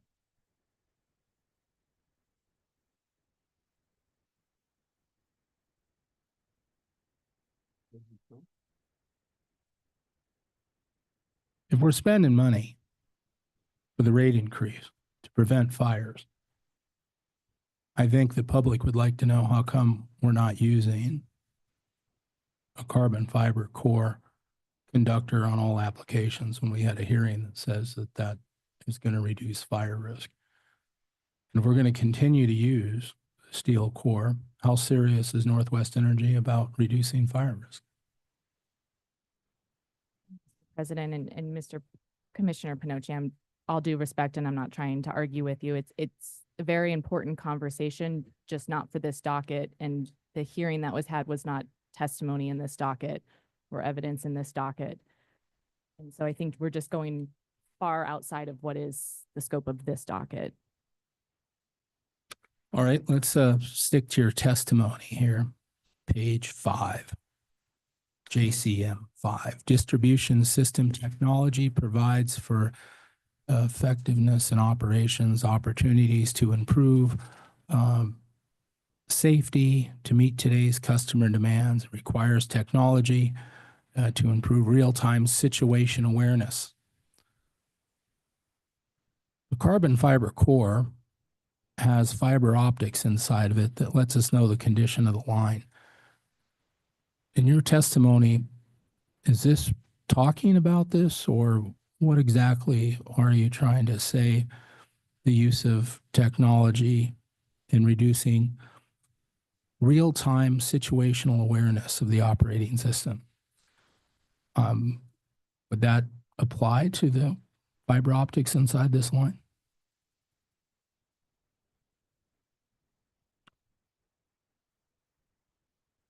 Procedurally, where am I at with this? I'm sorry, I don't know if I should.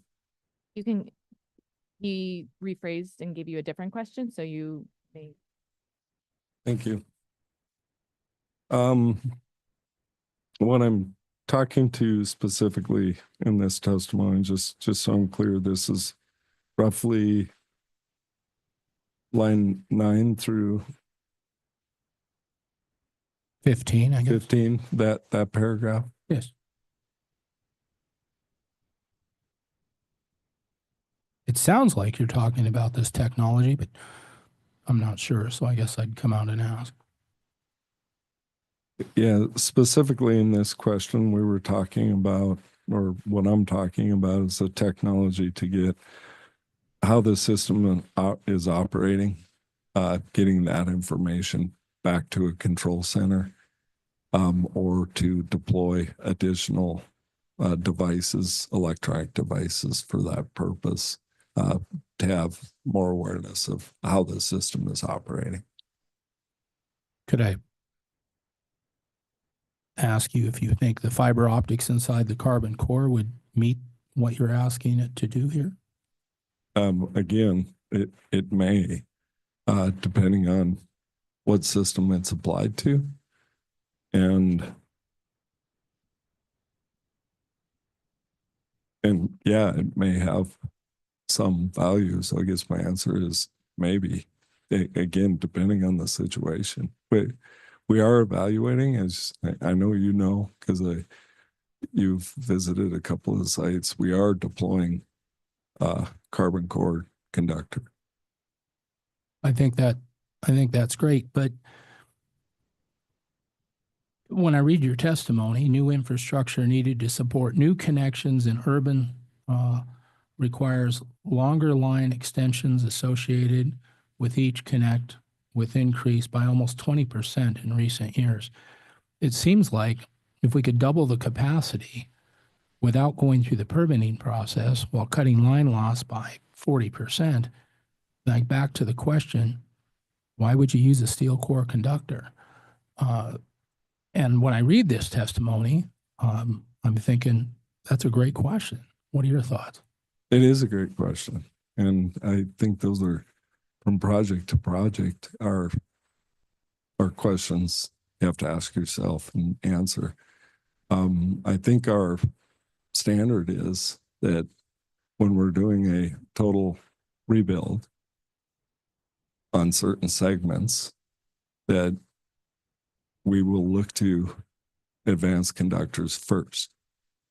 But also situationally, they may not be what we prefer for that application because of cost to customers, additional considerations that could be out there. I just can't sit here before you and say that without understanding the segment that you're applying the question to. If you're saying that every situation that's out there, they should be what's applied, I would say I'm not sure I could agree with that.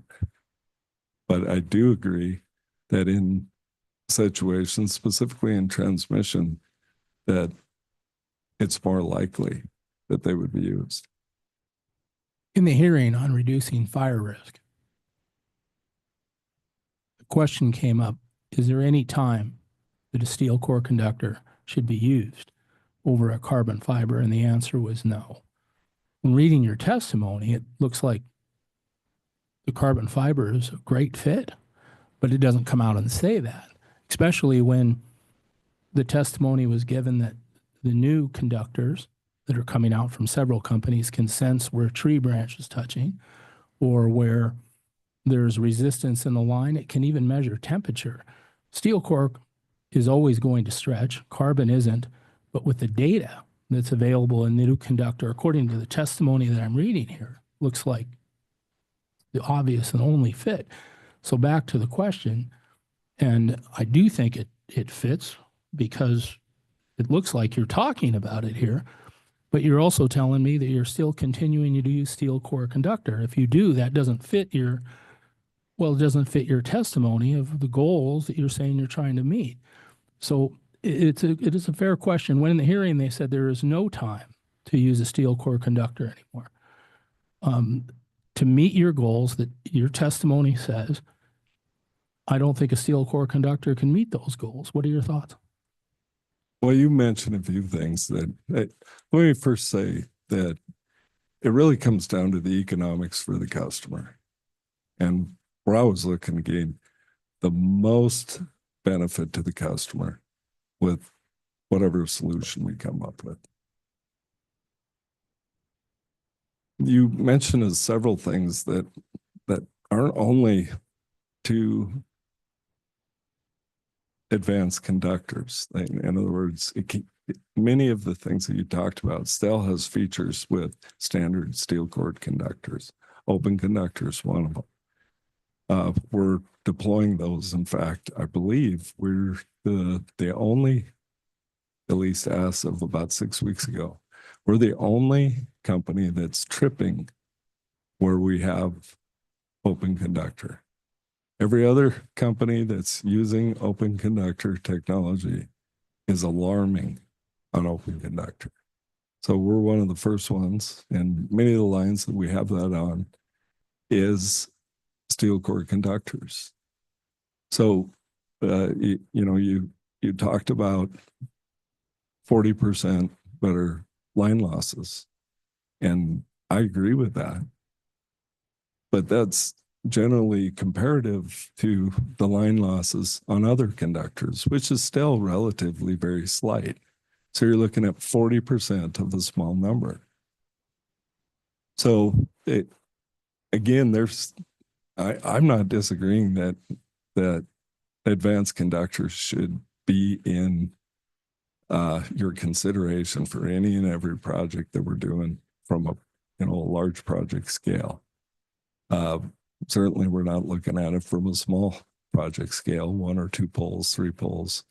It's when we're looking at full segments. But so, our engineers, we're evaluating it, but we're also trying to make sure that we're doing whatever is the most affordable for our customer. Listening to comments made, how important transmission is. The question of cost came up during this hearing we had on reducing fire risk. And the comments were made that in most cases, carbon fiber is the cheapest choice up front. And the question to ask, and especially when you're asking for a rate increase, can you tell me, is it a possibility that we're installing steel core and it actually is the more expensive choice to begin with? Can you tell me if that's a possibility on steel core you're installing today, that the carbon core could be the cheaper choice up front? And has that been looked at? Again, this is, we're getting into design. Again, Yes. Commissioner Panochi, I'm going to just object again, just when you're bringing in facts that are not in this case about steel core versus carbon core. And again, it's important conversation, just not in the context of this case. So I think this is outside the scope of this docket. All right, let's look at JCM 7. How is Northwest Energy meeting reliability demands of customers? Most importantly, the safety of our customers and our employees is our pride. A reliable system is also a safe system. In addition to the technology development already discussed, investments towards maintaining asset health. All right.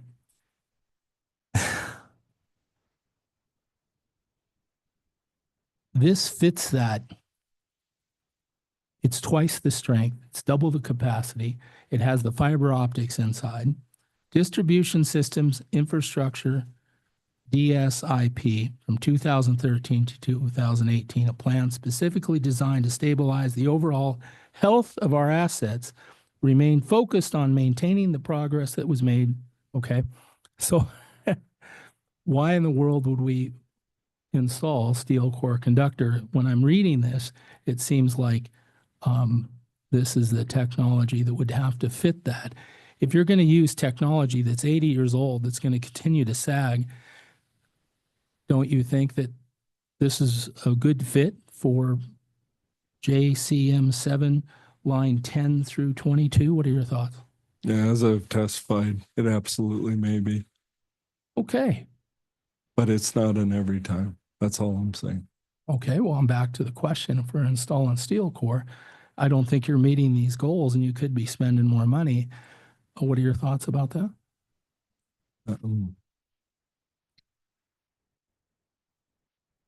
I just think it's something that has to be looked at situationally. I can tell you that if all you need is more capacity, you don't even have to change anything. Just do an upgrade on your system and upgrade the distribution voltage. You can get double the capacity. The equation is power equals volts times amps, square root of 3 with three-phase power. If you want more power, you can just simply put up a step-up transformer for the end of the line and with very little cost to the customer, which is, it's not a substation class transformer, it's just step-up transformer. And you can double the capacity that you need. That's a solution we would probably look at first before we even looked at rebuilding anything, because again, our lines aren't typically capacity constrained on distribution. When you were answering questions for our president, Mr. Molnar, you talked a little bit about standards. And I absolutely believe what you said was correct. One state's goals can be very different than another's. In Florida, fire is not such an issue. Hurricanes are. But they are installing carbon fiber in concrete structures and steel structures, and they're withstanding 200-mile-an-hour winds. But I see tremendous benefits for us here. If you were to say, we're going to change a standard, you could change a standard to help protect us from fires and help convince the insurance companies that you're really trying to make an effort to lower insurance rates, and you want to show that Northwestern is trying to meet some new goals. What standards would you change? I don't have that information available to you today. I just don't. I mean, that would be in our organization, that would be an analysis done by engineers, whatnot. I wouldn't define those standards. They would. And I do know that, however, to the point you're making, they would consider that, all those factors, but making sure that we're not putting into standards something that's going to drive costs up for our customers that wouldn't be necessarily for a particular application. Okay, well, let's suppose practice a bit. You could say instead of a branch being 4 feet away, we'll make it 5 feet away. Wouldn't that be an example of changing the standard that might say we're trying to meet some different goals of reducing fire risk? We have this testimony on what we could do to have a wildfire mitigation plan. Saying foliage has got to be farther away this year than it ever was before. Wouldn't that be a standard you could change?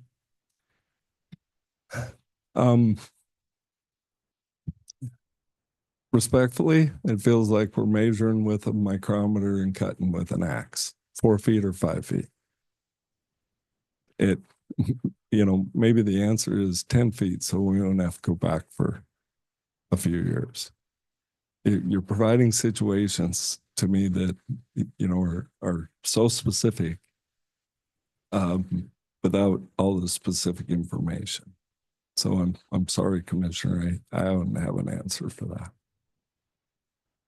Let's talk about structures for a minute.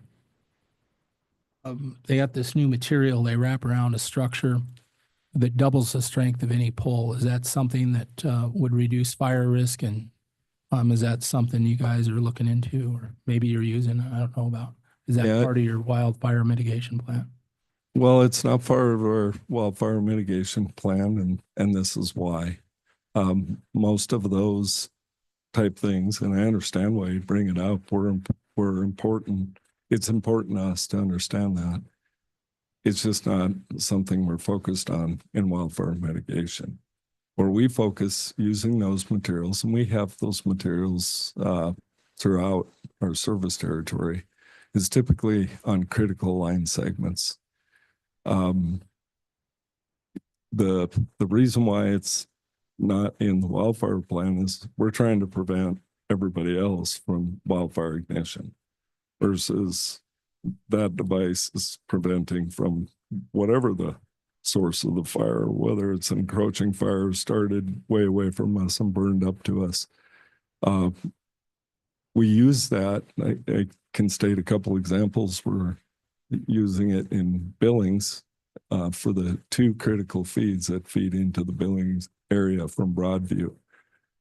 And the reason why we applied it there is because 2 parallel lines, same voltage, very close together, mostly grasslands. And if one is involved, the other is involved. So we applied it there to make sure that we were doing what we could affordably to ensure reliability to the Billings community. I ran some numbers because I listened to some of the testimony here, and this is very back of the napkin. If we were to apply that everywhere on our system, 440,000 poles, and let's even back out towns where you wouldn't reasonably think about needing that type of protection. So our system serves 75% of our system serves 25% of our customers. So if you apply it to 75% of our 440,000 poles at the estimated cost of what it costs us to put that on, you know, it's fairly inexpensive material, but you still have to apply it. It would cost approximately $3.5 million to just wholesale put it everywhere. So what way we apply it is we look at those critical infrastructure that can have major impacts to reliability, and we start with that first. And we have examples where we've done that. When I listened to this company about this product, what they had said is it's a great product to apply on a pole that is near end of life or needs to be replaced. They didn't suggest putting it on all poles, and it says it'll shed fire for over an hour, but it's a cost savings to the ratepayer and to Northwest Energy to apply this on a pole that may need to be replaced. And after applying it, you don't have to replace it anymore. So we're back to this will save the ratepayer money if you apply it like that.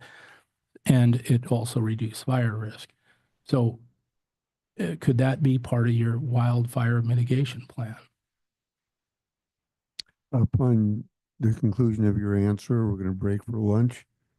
So we may bring you back, but close to a give and take right now, if we could break for lunch. Yeah, that's fine. Thank you.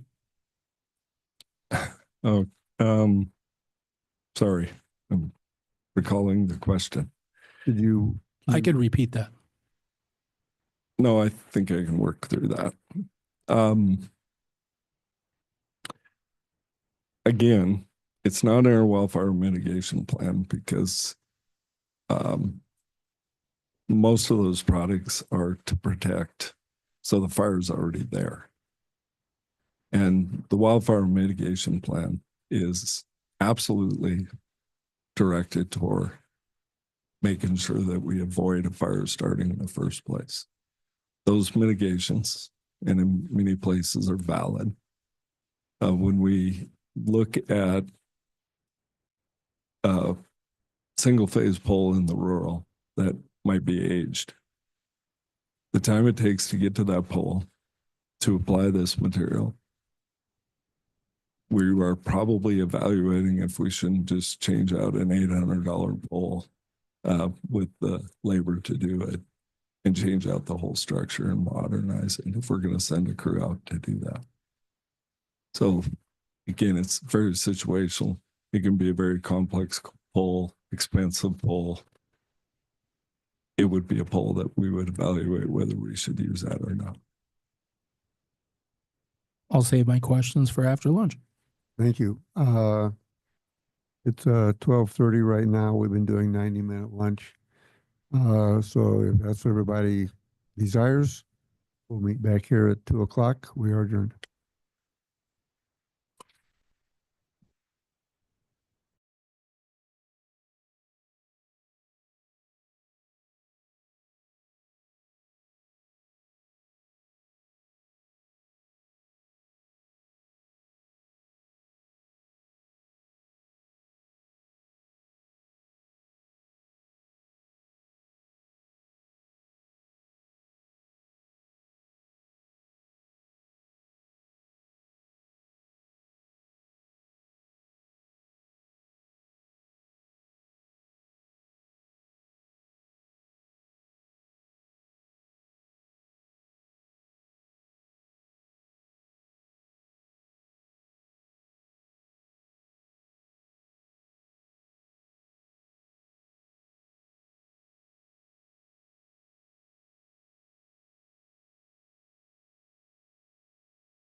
1 minute.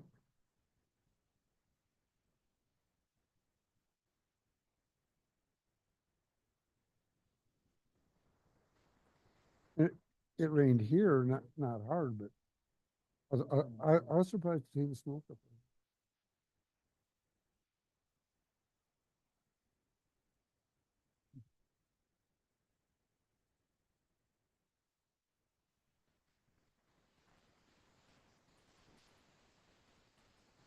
there. It's 2:00 time to reconvene. The witness is still sworn in.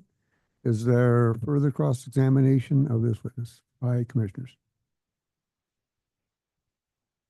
Thank you, Mr. President. So let's go to JCM 21, section line 19 through 23.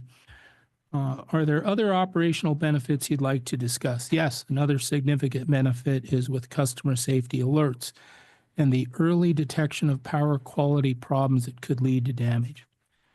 Now, I'm really excited as I read all of this because it looks to me like there's a lot being discussed, but it's not telling me exactly how you're going to do this.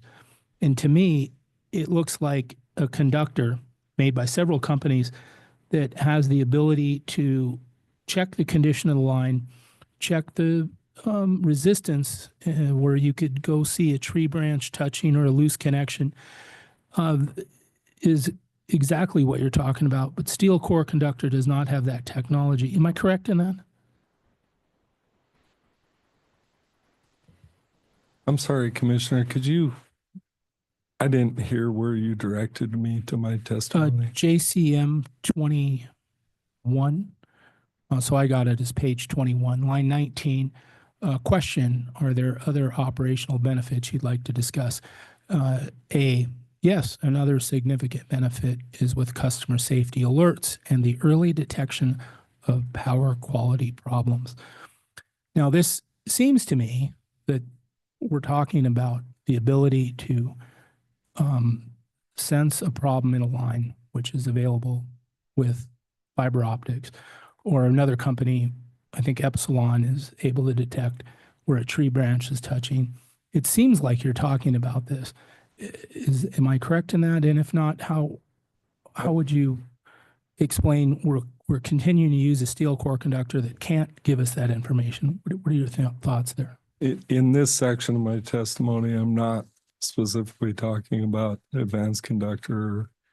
What I'm talking to in this portion of my testimony is actually the operational benefits of AMI. That is the smart meter. Automated metering infrastructure, correct. And let's go to JCM number 9. The sheer exposure of the number of miles of line needed in our service territory to provide service to a low customer density service territory creates more potentials for risk from extreme weather and fire. Improved reliability reduces the potential. Now, I'm thinking to improve that reliability, you'd have to have a conductor that you could check the condition of the line, check the temperature, check where a tree branch may be touching. And again, this seems like a great fit for the new advanced conductor. And a steel core conductor, if you continue to use that, you're not going to get any more benefit than we have 80 years ago. What are your thoughts there? Well, generally speaking, throughout this testimony, I'm not in disagreement that advanced conductors, technology in general, doesn't have a place. In fact, it absolutely does. That's part of what we're doing with this rate review is to request all of the technologies that we're deploying in all facets. So I certainly agree with you that those type of technological advancements have their contribution to that in their place when they're affordable. So what I'm speaking to here is kind of everything under the sun. we're looking at to help us with our reliability. What I was specifically probably in my mind and what I was leading to in our testimony is just talking about one of our challenges to overcome is just how vast our service territory is. And we don't have teams of people located everywhere because it's just, we need them when we need them. But do we have the work available so they can stay productive when we don't? So it's part of the challenge of placing your people, setting things up where we can get people to the problem as quickly as we can just through how we dispatch resources, but then using technology to give us an awareness without any delays. Those are all strategies.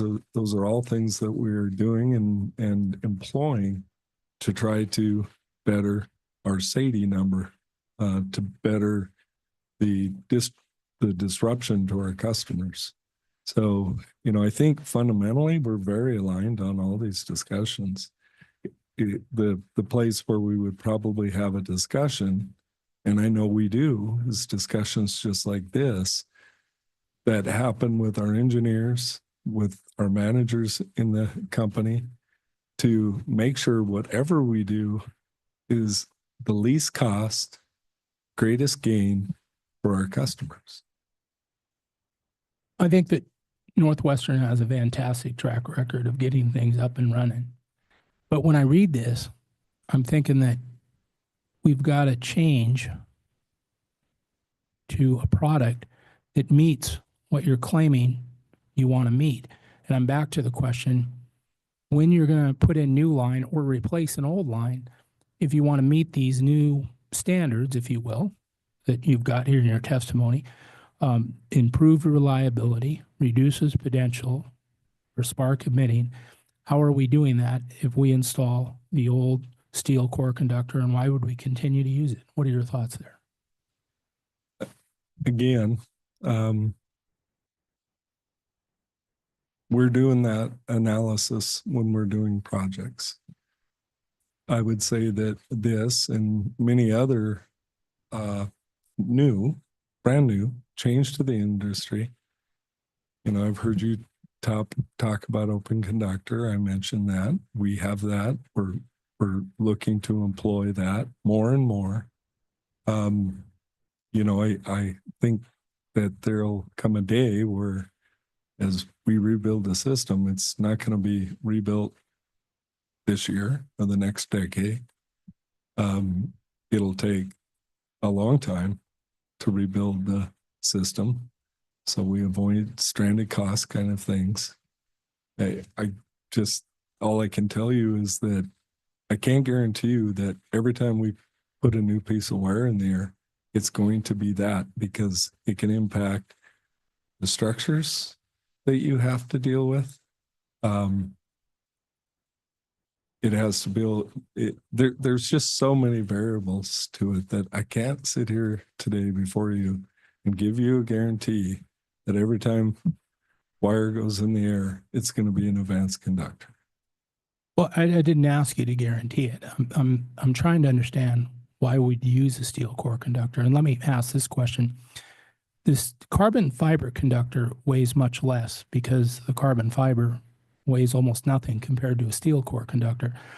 So your structure is going to do a much better job holding up a line that weighs less. So with what you just said, a structure is an important issue.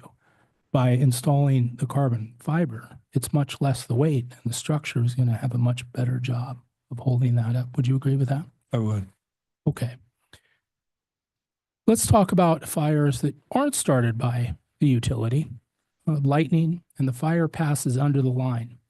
The temperature gets to a certain point, the line then is permanently damaged and has to be replaced. This happens from time to time. Would you agree? On occasion, yes. Okay.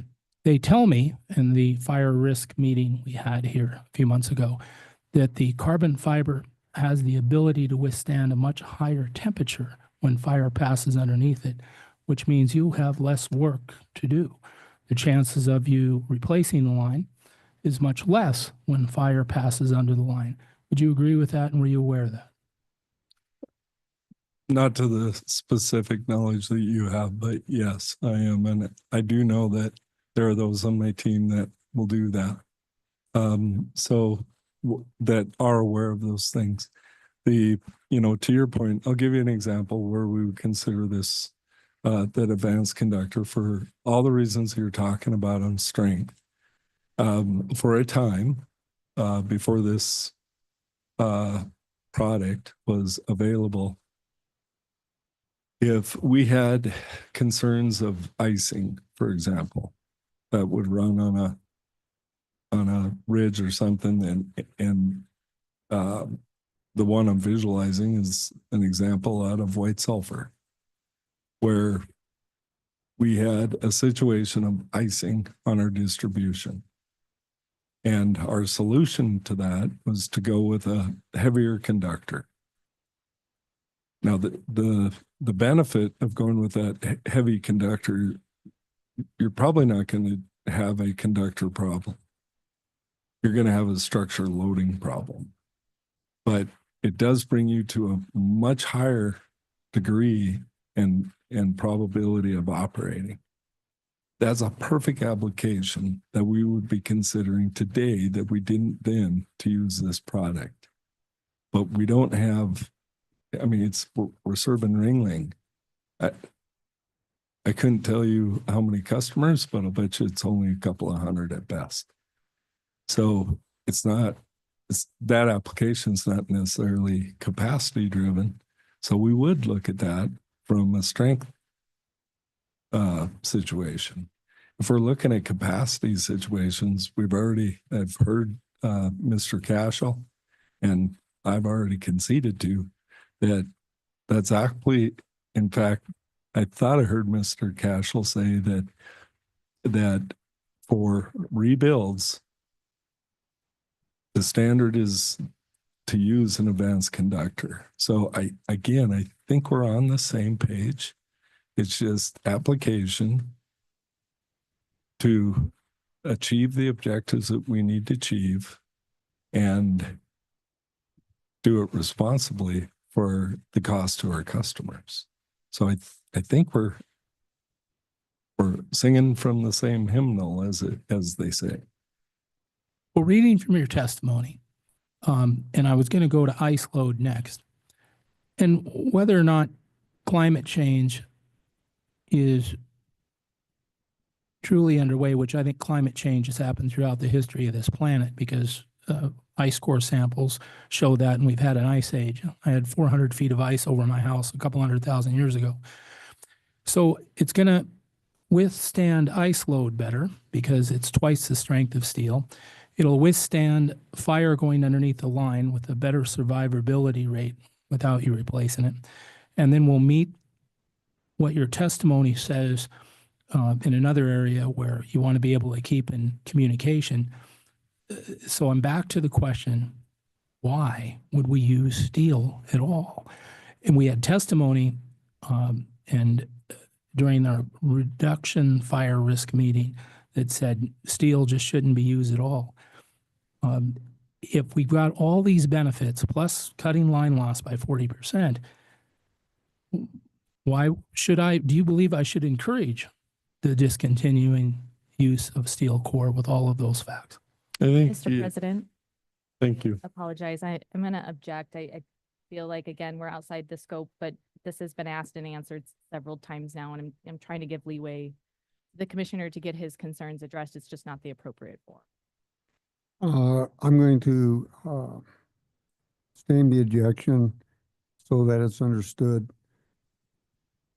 There is no cross-examination of steel to go into the record. There is no discussion of steel in the existing record. And by and large, the concept or the question, would the witness agree that the higher technology, the carbon core would be better, always has the same answer. It depends on the situation. So without a specific situation to go to, we are far outside the testimony because there is no situation in the testimony. So I would ask that the commissioner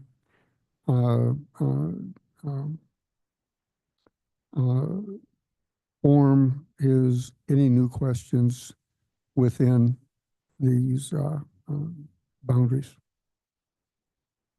On JCM 9, it says service territory creates more potential for risk from extreme weather and fire.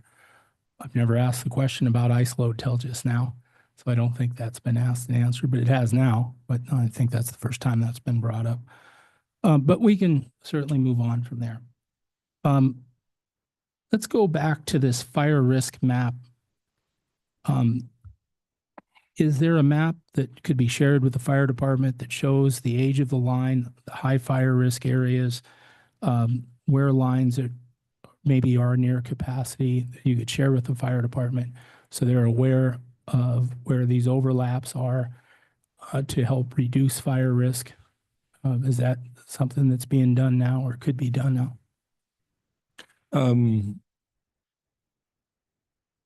Again, with distribution, capacity is not really the issue that is with transmission. I'm not the vice president of transmission. Those capacity issues are probably best handled for Mike Cashel. But on the distribution side, we hired a wildfire consultant. The company name is Cloudfire. And we lit fires every 200 feet. We studied the consequence. We ended up with a consequence map that if we have fire, a wildfire in a certain area, we assessed what tier of consequence that would be: a low consequence, medium, and high.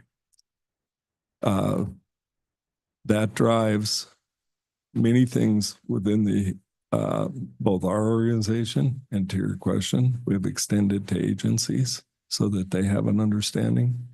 That was part of creating that connection with those agencies, and the need for that information was one component of what we were trying to achieve in partnerships with those outside agencies during our recent wildfire summit that was held just 2 or 3 weeks ago. We actually held one last fall where we hosted agencies to come in so that we could share that information and whatever information they would need, specifically DNRC, DES, and even to the extent of local agencies that deal with wildfire, BLM, support of our tribes within the state. All of those people had representatives there to create that connection to say, we have this. How could this help you in your operations? Earlier, we talked a little bit about, is Northwestern going to maybe take a look at raising the standard on how far vegetation should be away? And I've got some testimony on page JCM 11. It says here, reduction of ignition potential system and environmental monitoring, enhanced vegetation management. Now that was interesting, and I really should have read that to you when I asked that question. When I see this, advanced vegetation management, what comes to mind is, look, if we kept the branch 4 feet away from the line, today we're going to keep it 6 feet away from the line. But I'm guessing, what do you mean by this? Well, that's part of it, but I can tell you that that is covered in our base vegetation management plan. The things that we're talking about in terms of the enhanced components are things like beyond clearing our right of way. Those things are covered under our base. What we're looking at are trees well outside of the right of way. But if the right of way is 30 feet and you have an adjacent tree that's 80 feet and seems to have a problem root system or is leaning and becomes a threat tree to our lines. Those are things that would qualify. There are things that we're looking at are enhanced programs that work with the Forest Service and other agencies actually to what can we do about the adjacent right of way in terms of forest health. I mean, the best analogy I can tell you is that if we have a right of way through a grassland and we're required to spray weeds and we're not getting the weeds sprayed adjacent a thin right of way through a weed patch, we should understand that we're going to have to be there every year dealing with weeds unless we can coordinate with adjacent agencies to do something about the weed health on either side of the right of way. So the enhanced component of this is more than just the basic utility vegetation management on the right of way. It's all those things that we're doing to enhance our mitigation capabilities of wildfire. When I read enhanced vegetation management, this tells me that we're going to do something today that we haven't done in the past. One of the complaints I've gotten from landowners is Northwestern can't come on my property and trim those trees. My answer to them is, then if you start the fire, you pay for it. Are we still having problems with landowners refusing you access on their property to cut those trees that are in the way of possibly touching a line? Another concern I want you to answer is when I see a dead tree next to a power line, I want that removed because that thing's going to fall at any time.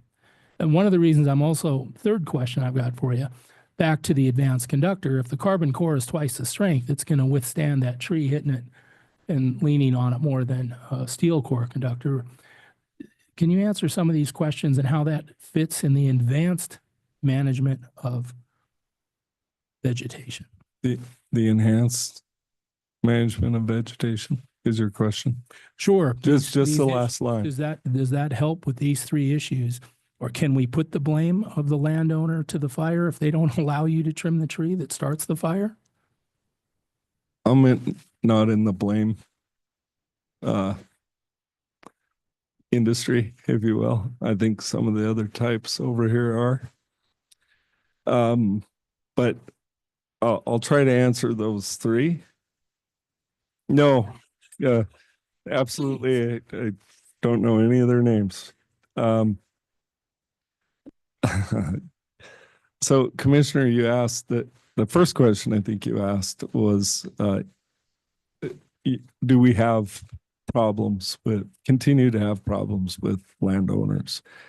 And my answer to that would be is yes. I mean, but I will also qualify that with there's always a silver lining. And I think one of the silver linings to the pine beetle epidemic was that they didn't want any trees cut prior to that occurring. And even those trees, often they were dead, but they just didn't know they were dead.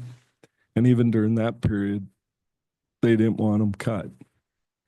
And then as soon as you described, they all turned red or brown, then they were asking us to come do it on their property. So they had to go through a bit of an evolution about that. Since that time, I've actually think that most landowners have a bit of a different view about that. And certainly since wildfires occurred specifically in the West, but I can now say in the nation, I think most people in our communities are starting to understand that threat and that risk to themselves, whether it be liability or just loss of their own property. So I think we've seen some movement there. And then last, I think you asked about advanced conductor being able to sustain a hit from those trees. Well, there's some times during the year where when you have a really strong conductor, They can sustain it itself, but the structures can't. So it's pick your poison. Let the conductor break, because that's really easy to repair. Much easier than replacing structures that might be damaged because the conductor wasn't the fail point, if you will. Now in the summertime, I don't want that conductor to fail. In the wintertime, I would love that conductor to fail because it's easier to get up and it doesn't give me any risk to the ground and people are back in power quicker. So again, it's a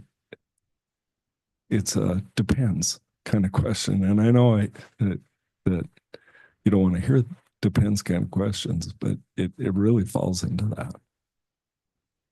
This discussion, I think, is really healthy. So I do want to hear it. They tell me the advanced conductor has the ability to de-energize the line before the line hits the ground. Thus, the fire can't start. Do you, have you been told this? And what are your thoughts with that? I haven't been told that. My thoughts on that is the conductor itself doesn't have the technology within the conductor to make that decision. The device that makes that decision is at either end of a line segment. It has the intelligence. It's a computer. And I'm an engineer. I'm not even going to try to get into how that all works, but I would love to at some point.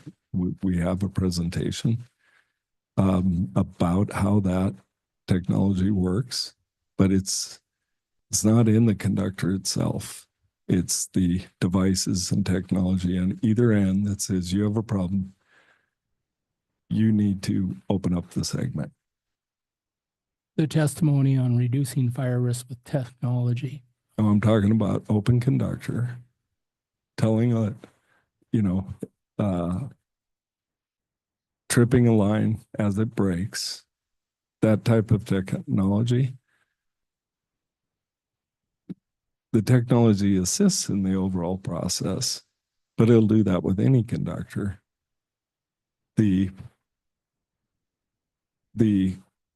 relays, the equipment that monitors how that line segment is operating, actually is the technology that shuts the power off. I don't disagree with that. I just wanted to explain in the reducing fire risk technology meeting, they explained that the conductor can be de-energized before it hits the ground. That was my point. So Senate Bill 301 that just passed, the governor just signed it, and it passed the House and Senate with 100% of the vote, has the Public Service Commission playing a much greater role in reducing fire risk. Are you familiar with this bill? Not 301. I am with 490. I think that was the bill the wildfire bill. Subject to check. That is correct. But Okay. Senate Bill 301 does have a greater role played by the Public Service Commission to work with the utilities. And I think your answer is you're not familiar with that bill. Is that correct? No, I'm just confused, I guess, because I thought it was Senate Bill or House Bill 490 that played that role. I just want to make sure we're talking. I don't care what the number is. I just want to make sure we're talking about the same bill. No, we're not. And you're correct. That bill 490 does exist and does address that. But Senate Bill 301 has the Public Service Commission playing a greater role in reducing fire risk, working with the utility. Daniel Zolnikoff introduced the bill, and maybe you just haven't read it yet. And that's my question. I'm not familiar with that bill. Okay. All right. Yeah. So I couldn't speak to it. I helped draft that, and I'm trying to work with you based on the legislature telling me to do so. Okay.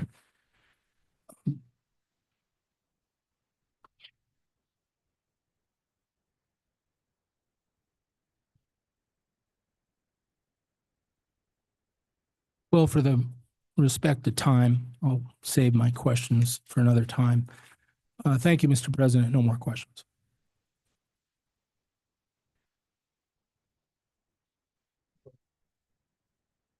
Seeing no further questions from commissioners, does staff have questions of this witness? Just a few, Mr. President. Mr. Merkel, I'll try to be brief. I know you've been on the stand for a long time already. All good. Thank you. Can you tell me how often Northwestern updates its wildfire mitigation plans? I can't. And the reason why is we don't want to update it, but in this space, the world is evolving, and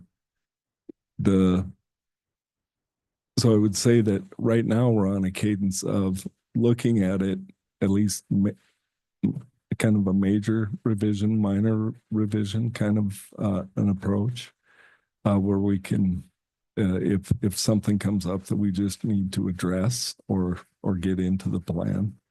Again, we're on a cadence of a year. We have to understand with you all what that means in terms of review and update. Certainly, as we move forward, especially with the requirements of recent legislation, we would update you and make sure that you're in understanding of where we're at with any revisions to that, so that we can get that into your planning for the needs of the commission. Okay. So as I understand it, your wildfire mitigation plan informs the public and the commission of where you intend to invest your time and energy and money mitigating wildfires in Montana, right? Very close in agreement. Just a few things, some nits that I would probably adjust a bit is it's really revealing our strategies and the major items within a component. We won't detail in that plan, we'll describe the things that we're doing to meet the objectives of the plan within one of those categories, but we probably won't get into much detail at all from a plan strategy. It's more of strategy. These are a list of the things that we're aware of now. We want the latitude if the next best thing comes up and can provide immediate benefit at low cost. We want to be able to shift to that. But yes, we've at least put out there from a cost perspective of this is where we intend to be. Could go slightly less, could go slightly more. But if there's some major revision out there that comes up, some requirement of the utility that we have to adhere to, that wouldn't be described in that strategic plan, with that requirement, we would have to get to you and say, this is what it is. This is how we're proposing to deal with it. It works, I think, in concert with what we're asking for from a wildfire balancing account, mitigation balancing account, because the strategy just is, and not just, there's a lot there, but I think from the commission standpoint, it's a review of,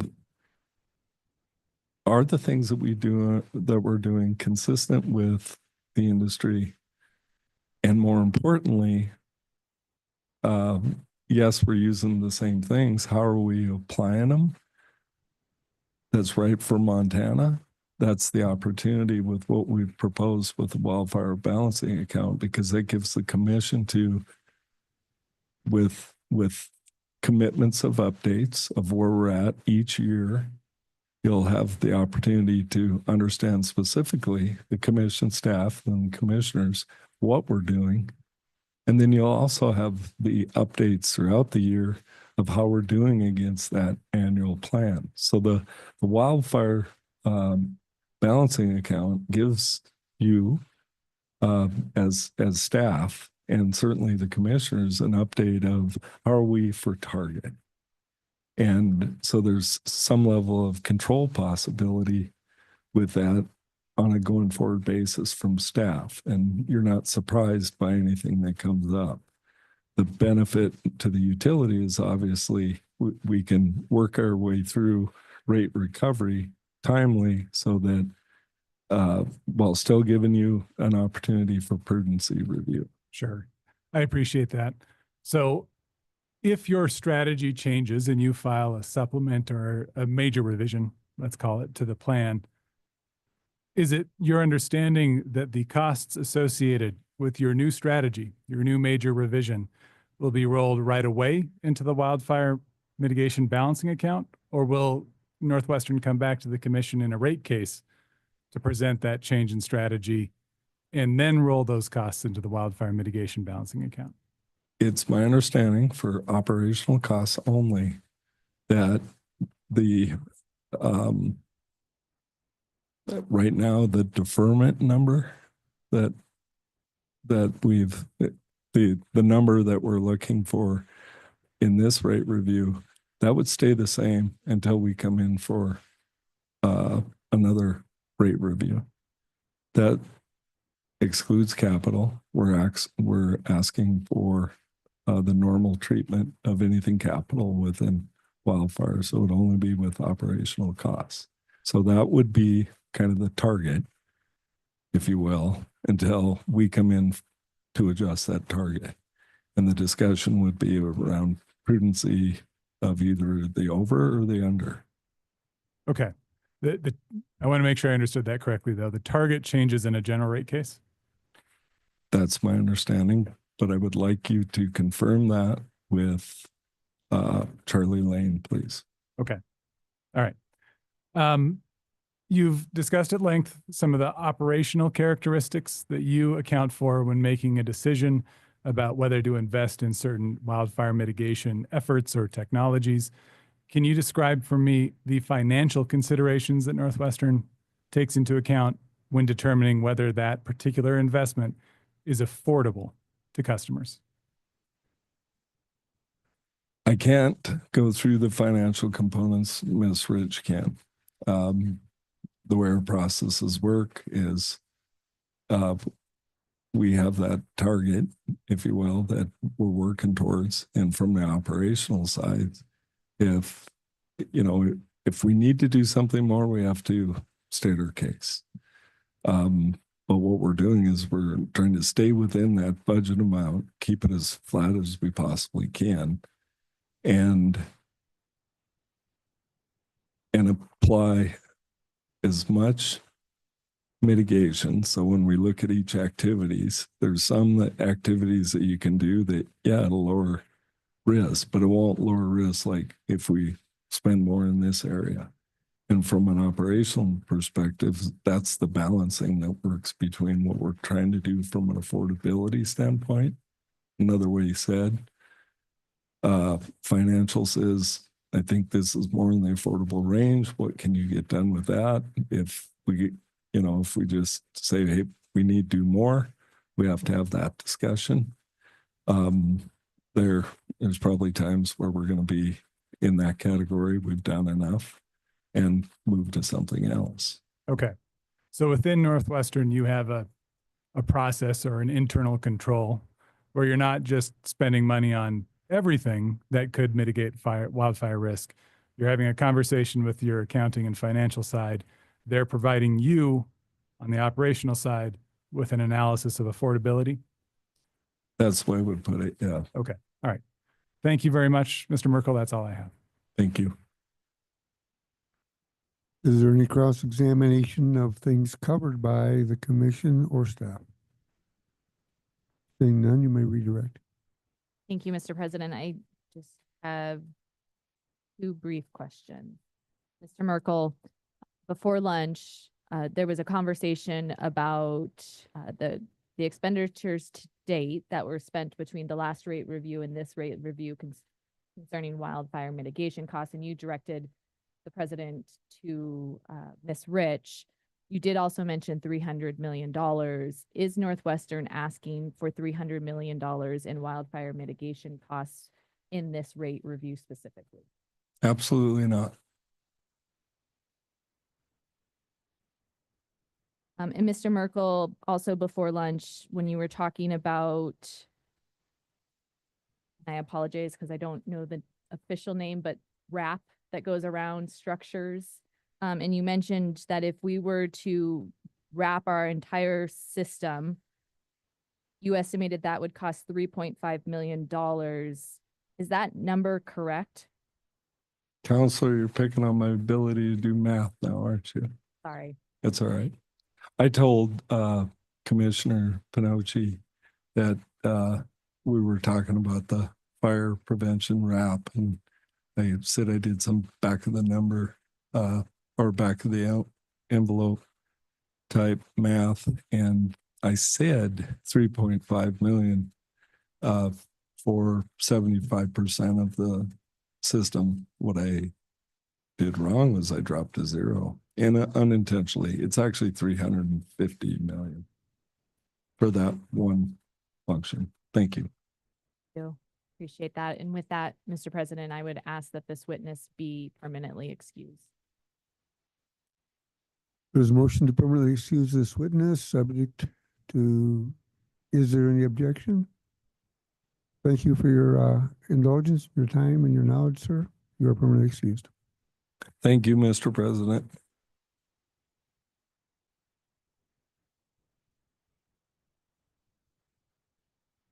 Mr. President, Northwestern would call its next witness Greg Bailey. Has Mr. Bailey been sworn in? He has not.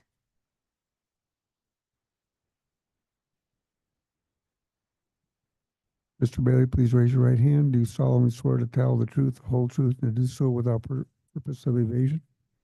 You're sworn in. Thank you. Thank you, Mr. President. Mr. Bailey, would you ensure that the blue light on your microphone is on?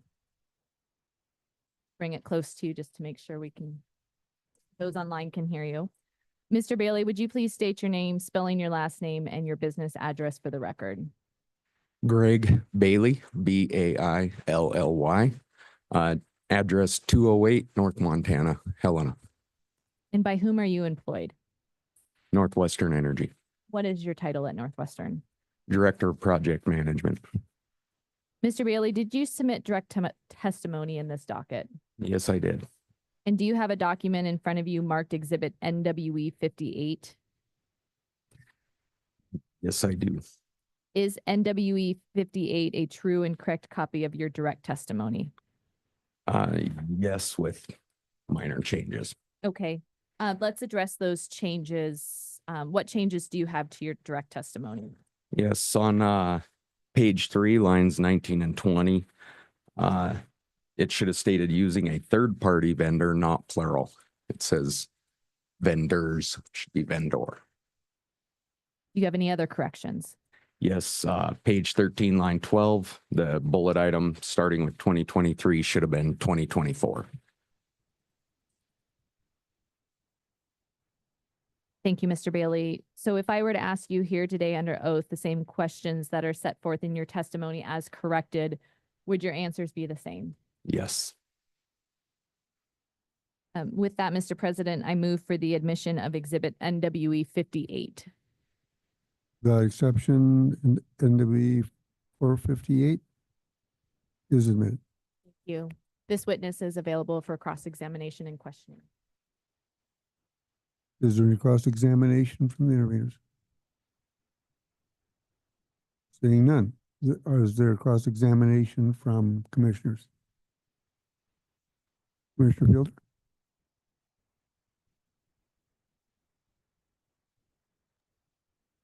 Give me a minute. I may have one or two. They're pretty simple here. But... And I do too, Mr. President. Say again. I have some questions as well. Proceed. Okay, thank you. Mr. Bailey, this is Commission Vice President Jennifer Fielder.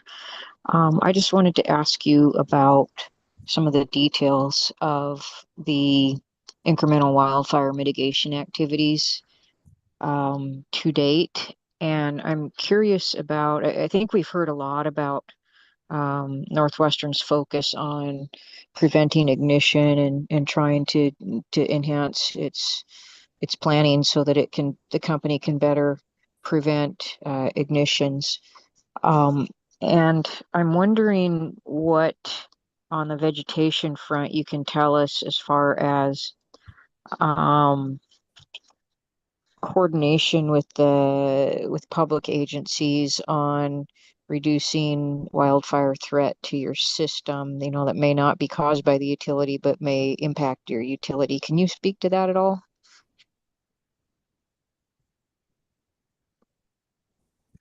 Would you be speaking towards the fuel reduction partnerships? Well, that's part of it, yes. And you can be brief about that, but I have another question that would expand upon that. Yeah, when we first originally wrote the enhanced wildfire mitigation plan and submitted it back in 2022 on there, that was one line item that we identified as an opportunity to create partnerships and sustain partnerships with some of the public entities that manage our forest lands in ways where we could work with them to help reduce some of that fuel that's laying in the forest, trees that die, fall down, that gets built up. And when you do have a fire, it burns hotter, longer, and more intense and can cause more damage to our lines. And that's what that one was around, is where are there opportunities for us to enter into partnerships to work with those agencies? Okay, thank you. So, fuel reduction was the emphasis of that discussion through removal of vegetation. Is that correct? Correct. Okay. Logging and grazing were two of the options. I don't think we specifically called out the exact fuel reduction partnerships in the plan. We just spoke to that's something that we want to engage in and work with those entities to develop the specific options within that. Could be logging, could be forest cleanup, so on and so forth. Okay. I'm curious to know if any of the discussions with state or federal agencies revolved around how they manage wildfires. Given that we've seen trends with the Forest Service to create large fire line boundaries around small fires to allow, potentially thousands of acres to burn, tens of thousand acres to burn, as opposed to, surrounding the fire where it's at and trying to contain it there. Have any of those types of discussions been taking place with regard to critical infrastructure and ensuring that the federal agencies or state agencies are aware of where that critical infrastructure is, and not having it caught up in intention to use fire on the landscape for vegetation management? So in the specifics to what those discussions revolved around with those agencies, I wasn't part of those. In the role that I played when we wrote the enhanced wildfire mitigation plan was gathering all the different options that we could go and do. Subject to check with those having the conversations. I would assume that is what they discussed with them and different aspects to that, but I was not part of those conversations. All right. Thank you, Mr. Bailey and Mr. President. That's all. Thank you. I have one. Under assessment repairs. This is 2024. I'm assuming things have changed since then, but at that time, you said as of May 31st, 2024, Northwestern was still completing the assessments. Therefore, no repairs have been completed. Is there any reason you couldn't repair something while you're assessing others? Perhaps choose that level 1 is very easy to fix, so we're going to fix it, or level 1 is extremely important, so we're going to fix those first. Why were no repairs done during the assessment period? Under operational practices, assessment repairs. Could you refer me to the page in line? I can refer you to my binder. I would have to turn to my right-hand man. My binder number is 0435.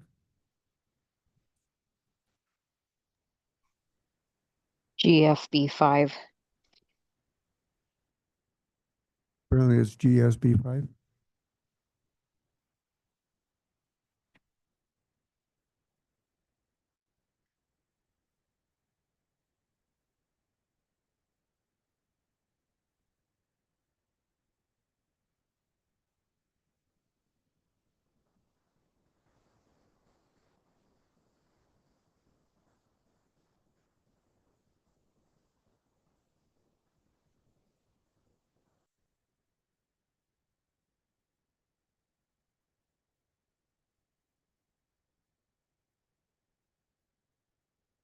Well, I believe I have a possible contradiction in here because if you look on GFB 13, I do speak to repairs that were completed as of May 31st, 2024.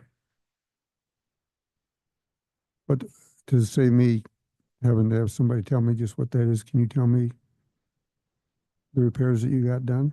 Because my question goes to why would you not have two teams, an assessment team and a repair team working together? Even if the assessment team went faster, you'd still be starting repairs that were necessary. You would start repairs as they came in, and that's what we talked to on P1s, the critical ones, safety, public safety repairs. We go and repair as soon as they get turned in.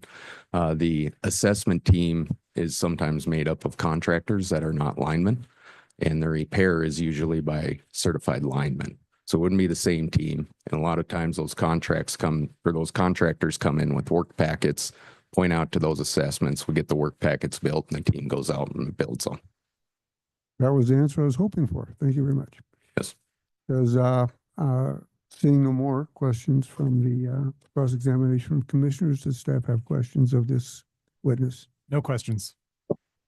Are there any cross-examination from interveners based on issues raised by commissioner staff? Seeing none, you may redirect.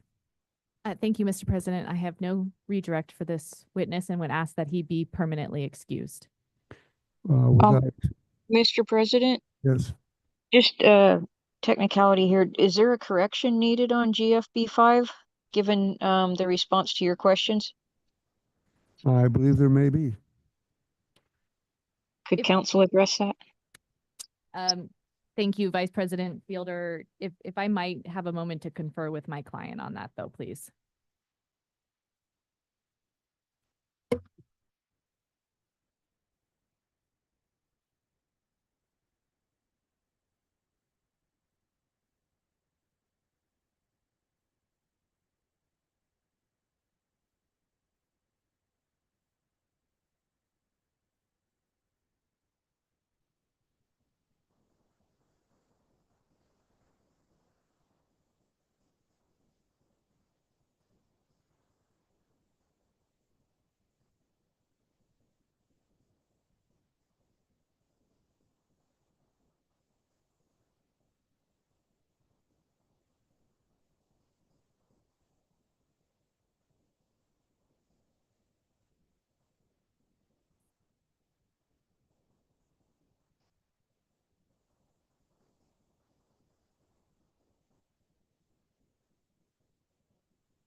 Mr. President, I'm prepared to. Please. Thank you. Yes, we would like to correct that testimony. And Mr. Bailey, can you please identify the page and line number that we are correcting? Yes, that would be GFB 5, line 11. After semicolon where it starts, therefore no repairs have been completed, and redirect that to as of May 31st, 2024. We had it repaired 1,164 exceptions ranging in priority from P1 critical to P3 monitor, which is what I testified to on page 13, GFB 13. Okay, so Mr. Bailey, just for clarity of the record, we are going to strike on page GFB 5, line 11, starting at therefore through line 12 completed, and replace that with a new sentence that would refer to page 13 of your testimony and the specific repairs on what line? GFB 13, line 6 and 7. Very good. Happy to answer or have Mr. Bailey answer any questions about that change. But with that, Mr. President, I would move for the admission of revised Exhibit NWE 58 as revised. And will you see to the distribution of that? I'm sorry, I didn't hear that. Will you see to the distribution of that? Yes, we are happy to provide a new version of that page. Thank you. Without exception.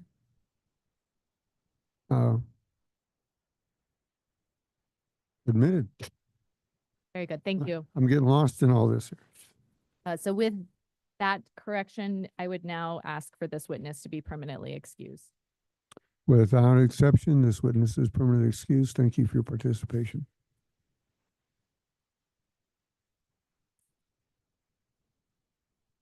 Mr. President, Northwestern next calls Luke Hansen. Mr. Hansen is appearing via Zoom and needs to be sworn in.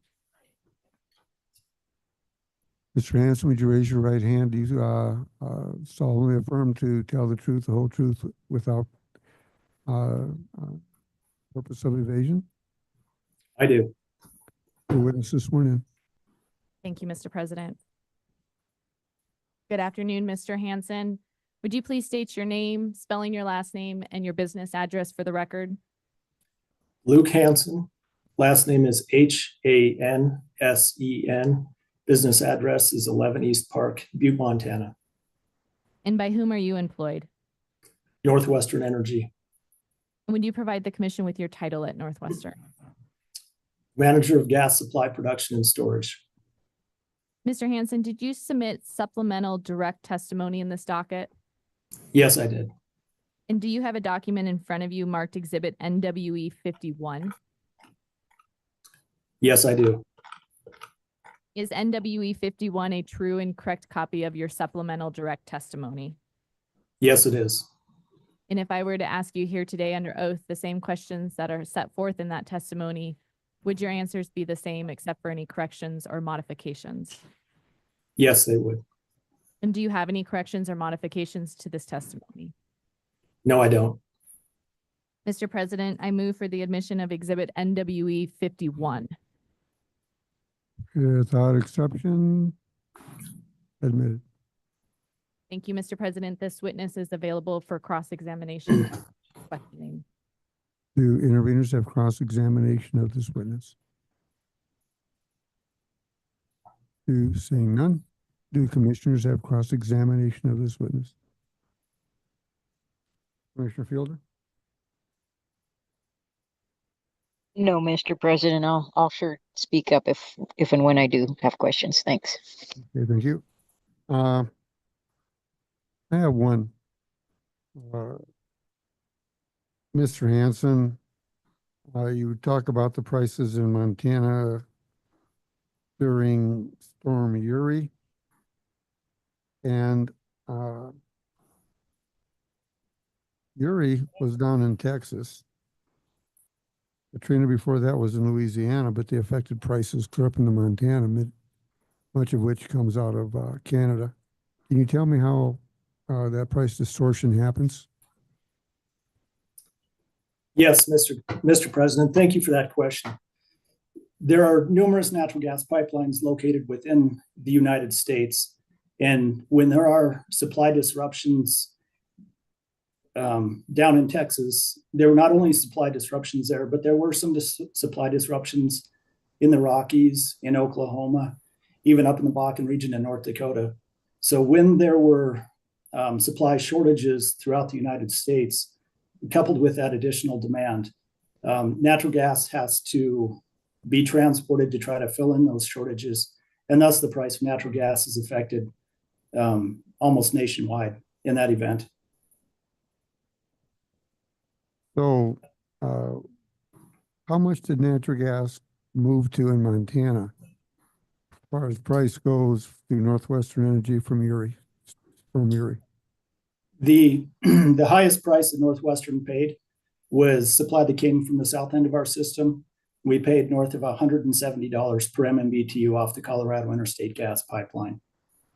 Prior to the storm, how much was it? Between $5 and $6 per MMBTU. So about times 20? Roughly, yes. Is there any reason why our storage capacities, which Northwestern, I think, has 4. Why would those not see us through a storm interruption? And there might be a small increase, but certainly not times 20, or am I reading that wrong? No, and that's a great question. The reason that we couldn't utilize just storage during those times was because our storage capacity isn't large enough. We have the ability to withdraw for our core customers around 120,000 decatherms per day. Our peak for our core customers is near 260,000 decatherms per day. So that leaves us having to procure 140,000 decatherms for our customers during those peaking events. Okay. So are all of those numbers per day? In which case, how could we rely on storage? We wouldn't have 5 days worth, or would we? We would. We have a total storage capacity of around 9 million MMBTUs. The maximum amount of which we could take out would be 120,000. So it's a matter of taking it out, not a matter of how much is in there. That's correct. Okay, well, thank you very much. You're welcome. Have questions at this time? No questions. From issues raised by staff or commissioners, is there any redirect of this witness? Seeing none, would you like to redirect? Thank you, Mr. President. No, I have no redirect for this witness and would ask that he be permanently excused. Without exception, sir, thank you for your participation. You're permanently excused. Thank you.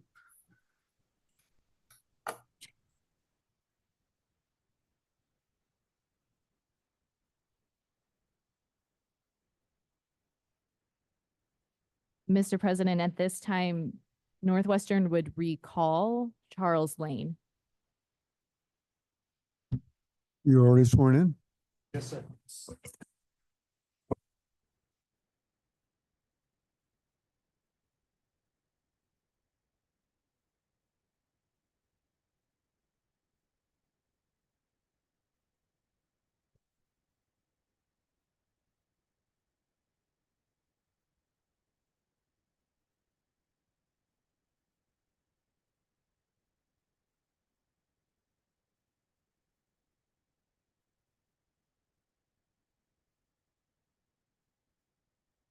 I believe we left off with recross interveners.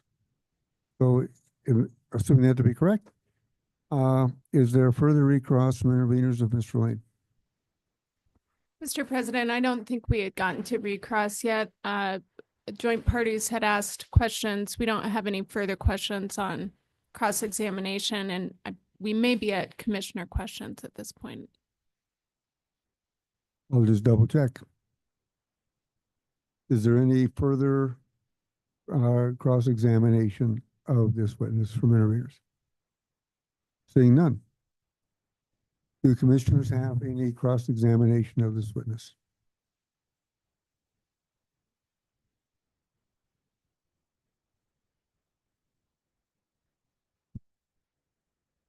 Mr. Lane, Mr. Steinmetz had extensive conversations with various people where he talked about not comparing apples to oranges regarding the PCAM. And I think at least part of those conversations had to do with the difference between PCAM base annual and quarterly updates. Do you remember the testimony? I do remember that conversation. Could you help me understand those differences, how they impact? Sure. I guess I'll kind of step back to coming out of the last rate review, where the PCAM base was set at normalized $208 million. That PCAM base then sets the rates for that base amount, which is then the accumulation of the loads, and then the revenues accumulated on that base are compared to the actuals. And then that is a deferral amount is then created either above or below what those actuals are. And it's that deferral amount that has the volatility that you see in a typical electric bill. So coming into this rate review, that base was set at the $208 million. And then in December, that base and those rates associated with that base were set at the 125 by this commission in the interim order. And also coming out of that last rate review was a change to a quarterly deferral.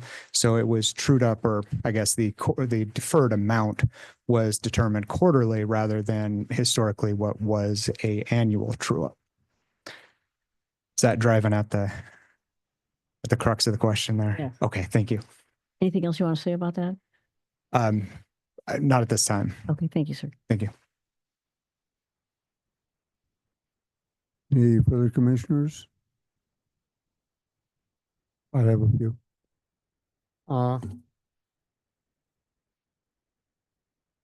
On table 2, which goes into service charges, are GS1 and GS2 eventually paid for by residential? I'm going to apologize, Commissioner. Mr. President, I'm going to try and find which one you're looking at. Are we in my direct testimony, the rebuttal testimony, or Ms. Fang's testimony? You got lots of testimony. I got a whole pile here to choose from, so pick your poison. Direct testimony, please. Direct testimony, yes, sir. Okay. Table 2. Do you know which page that was on, Mr. President? Actually, in your case, I have the proper ones. I just didn't write them down here. Going to give me a minute here. I am looking at CRL 5. Yes. Okay. I am oriented, sir.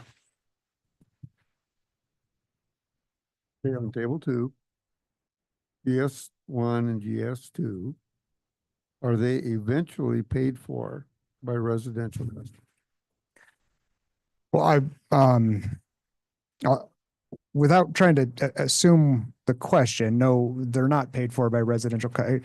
That would be the service charges for GS1 and the service charges for GS2, which would be paid for by the customers within those classes. What are those classes? For the GS1 class and the GS2 class, they would have distinct service charges. And to who? Who is using GS1 and GS2? Oh, I apologize. Okay.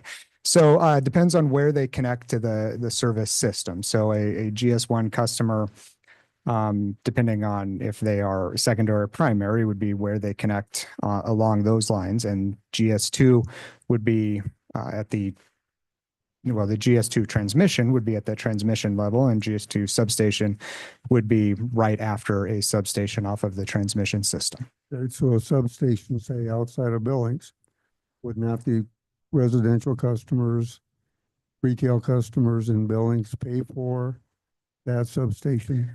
I see. So to dig into a little bit in how these costs are allocated, I think I see where you're going with this. There is a allocated cost of service, which is conducted, which takes all of the costs that make up the revenue requirement, and then it classifies and functionalizes those costs and redistributes those then to the various classes. So a portion of that, for example, that substation out of Billings is assigned to the residential class in that cost of service study. Okay.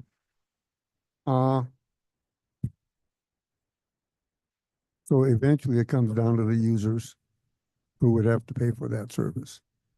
That's right. That's the attempt at a cost of service study. And there was some disagreement amongst the parties to the extent some of the generation was properly allocated. But yes, that's the general purpose of a cost of service study, is to derive the cost to serve each of those customer classes. Okay. On that same chart, you show irrigation up 423%. What does that mean? Does that mean that Joe Farmer is paying 423% more for his connection, or all irrigation is chipping in on that, or what? As a class or as a person, how is this allocated? As a class, this would be the fixed service charge for that class did go up by that amount. There was a corresponding reduction in the other charges, but the purpose of a service charge is to recoup the types of costs that are associated with service charges, as opposed to a distribution charge, which is to recoup the distribution lines, and a transmission costs, which are to recoup the transmission, and the fixed gen, which is to recoup some of those fixed gen costs. these service charges were moved towards a more cost-based, again, based on that cost of service study.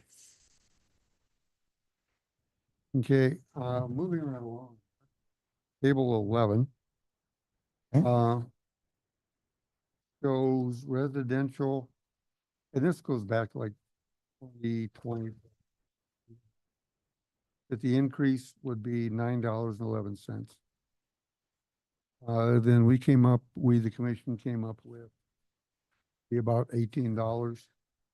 And since then, I've seen where Northwestern has come up with about $4.10. Can you tell me how it is $9.11 can drop to $4.02 after rising to $18 with nothing changing?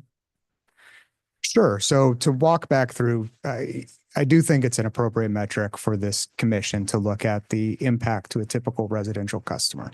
Coming out of the last rate review, with the rates determined by this commission in that rate review, the cost to a typical residential customer using 750 kilowatts, their monthly bill was $112.95.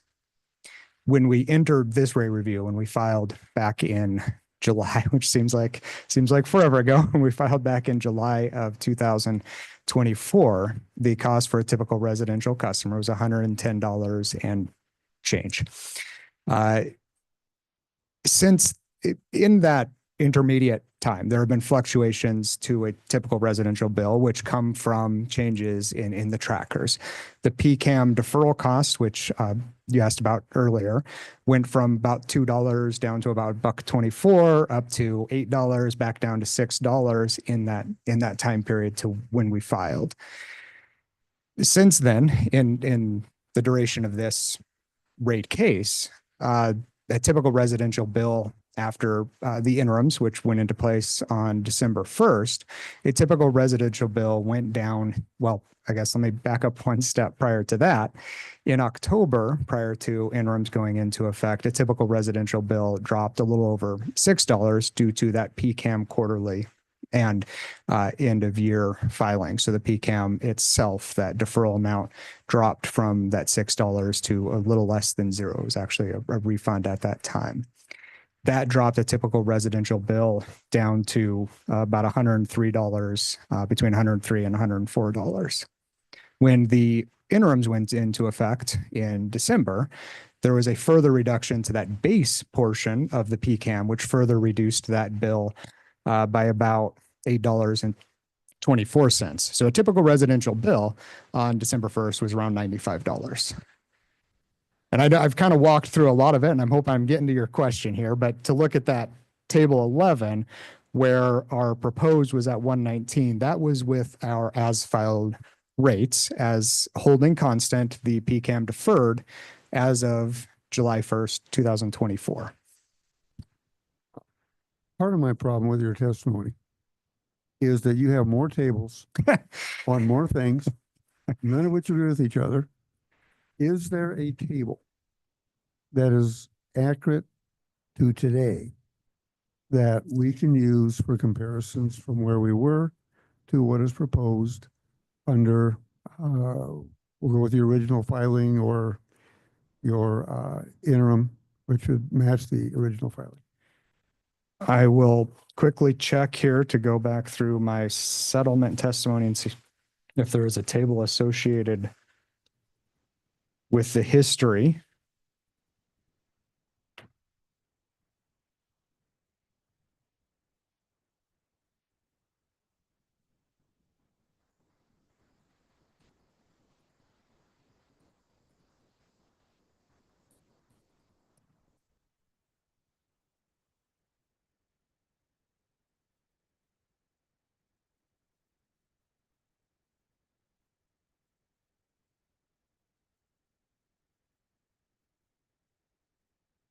I do not see a table that walks through those changes that I just discussed in my settlement testimony, just the final impacts.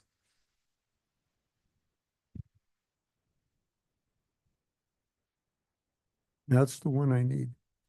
Can you imagine? This will go more to your rebuttal testimony, I believe. Throughout this, there was discussion of zero increase to residential to avoid shock. Quote, shock. Consequently, maintaining some level of cross-subsidization among customer classes remains unavoidable in the short term, and that would be CRL 7. So if the customer rates currently are being cross-subsidized, does that mean that shortly after the rate increase that the subsidization will end? And if so, to what degree are they being subsidized? That must be levelized because the other rate classes aren't going to appreciate it. Can you help me understand what you mean by the rate increase? I think we're talking about a rate increase. Are you talking about what was proposed in the rebuttal or the settlement agreement stipulated? And right now, I'm in your rebuttal testimony. Okay. The rebuttable testimony, again, uses that cost of service and then moderates the impact to the customer classes to keep the customer class change from going too far towards that cost of service. So in order to keep the residential class from having too large of a jump in bringing them closer to their cost of service, if we were to bring them all the way to their cost of service, that would be a larger impact to those residential customers. So there's some moderation that happens in the proposal in order to not have that rate shock.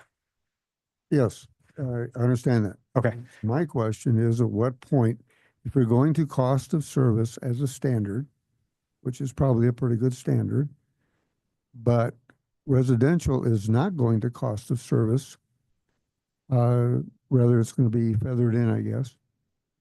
How much higher will it go and how long will it get to cost of service for residential?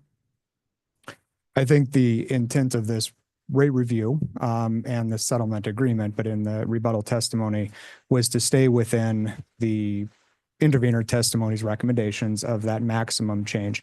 I don't know, I don't have an answer for you. I haven't done that analysis of what, or at least I don't have it in front of me, what it would take to get residential class to their cost of service. And again, the rebuttal is based on our original testimony with the higher ROE and those other elements that were then settled to. So if the settlement doesn't take place, or if it does take place, how long will it take to get customers residential to cost of service? Or is it not your intention to get them to cost of service, but rather maintain a cross-subsidization? I think through filings, we are moving towards more cost-based rates. I believe that is one of the goals of any rate design, is to minimize the cross-subsidization and move towards those cost-based rates. I think as we file more frequent rate cases and more rate cases, we will be making that effort to move towards more cost-based, with the kind of the acknowledgement that there is some disagreement over what is actually cost-based, and that in between rate reviews, the loads associated with each of those categories may change and the use of the system may change. And so coming in for each rate review will require its own analysis. Okay.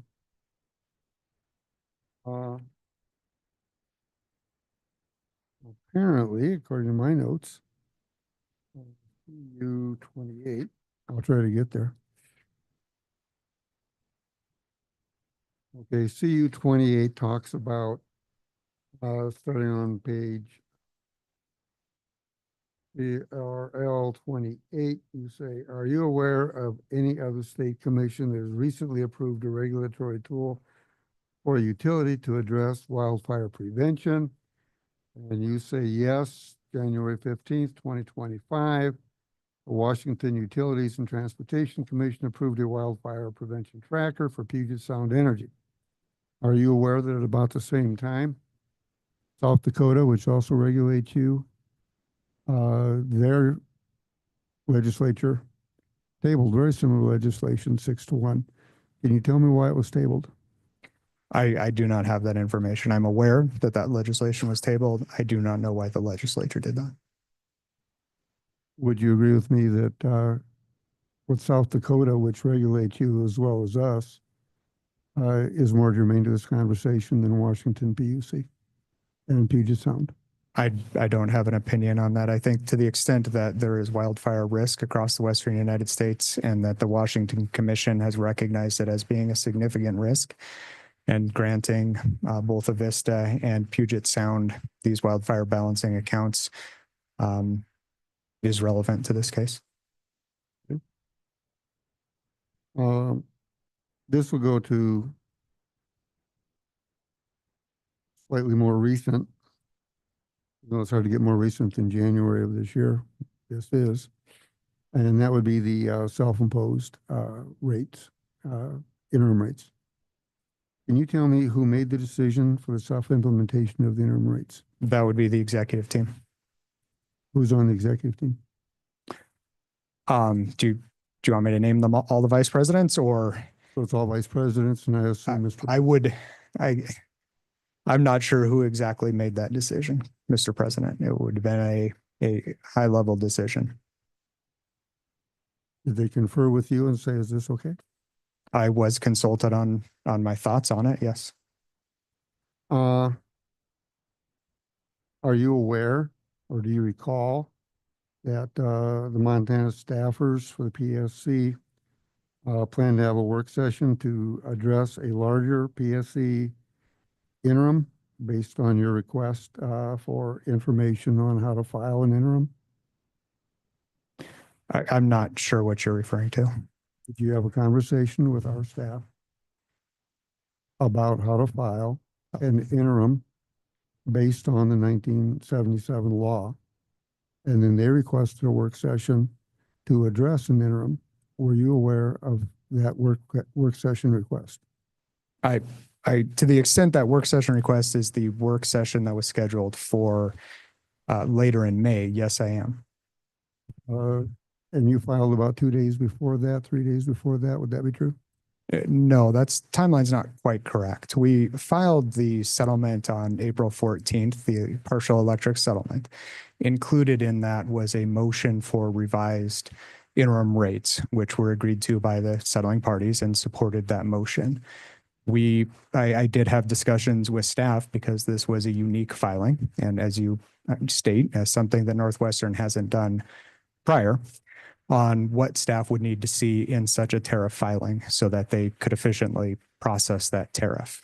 And we filed those tariff revisions on, I believe it was May 1st. And when was that work session supposed to take place? I'm not, the Tuesday, the 20th, I believe, of May. But I wasn't aware of that scheduling until shortly before that. If you have to return any over collection, first of all, would you agree that there will be an over collection because things like the extra two turbines certainly are never going to be collected until they're up and running?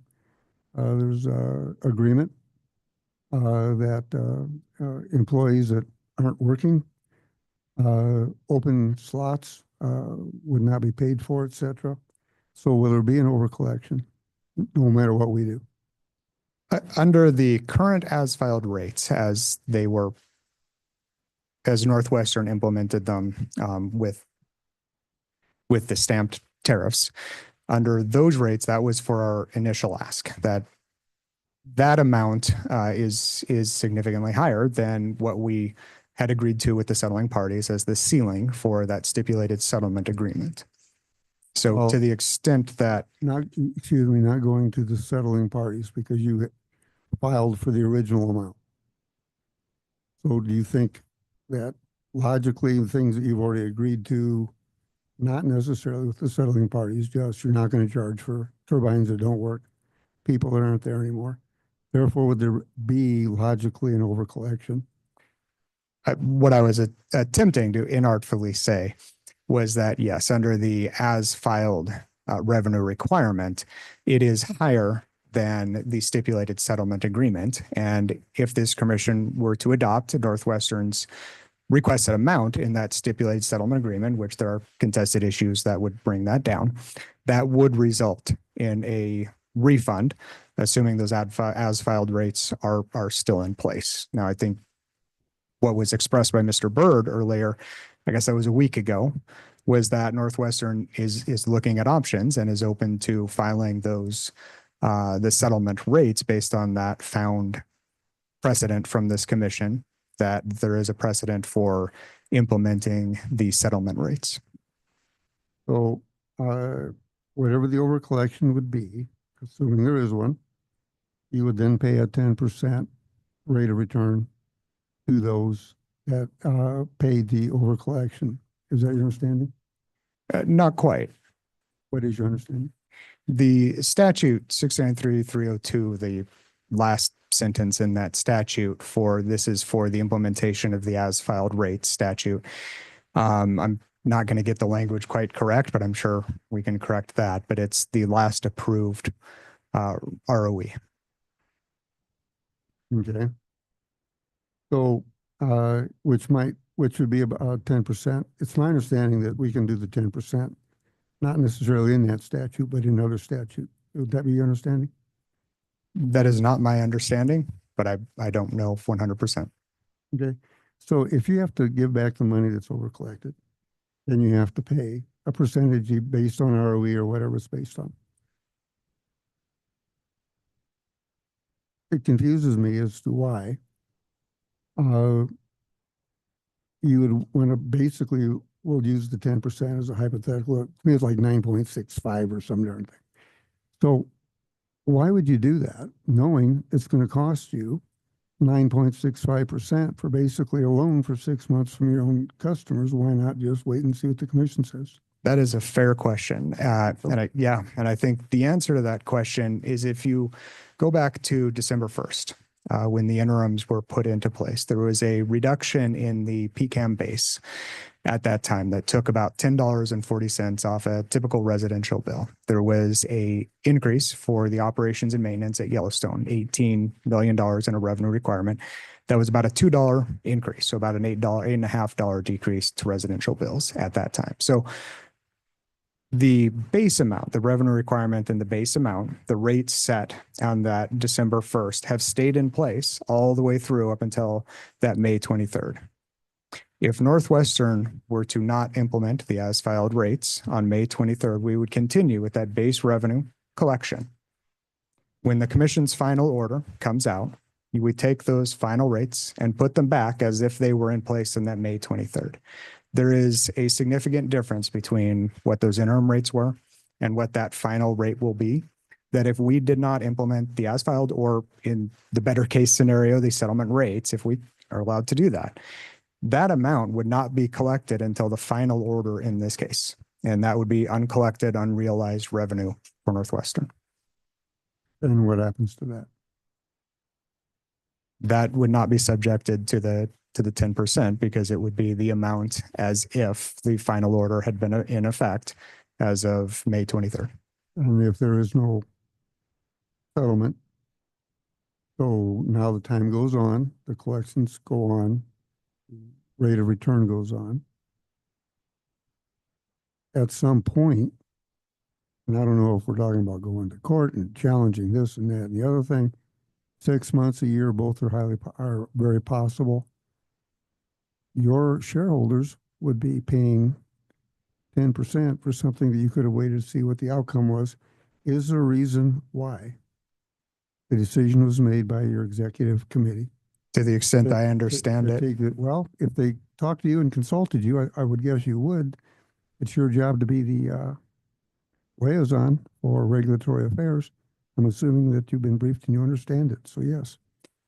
To the extent of how I just explained it, that unrealized collection of, I mean, if you think about it in the terms of a revenue requirement, that's close to $80 million a year that otherwise would not be collected.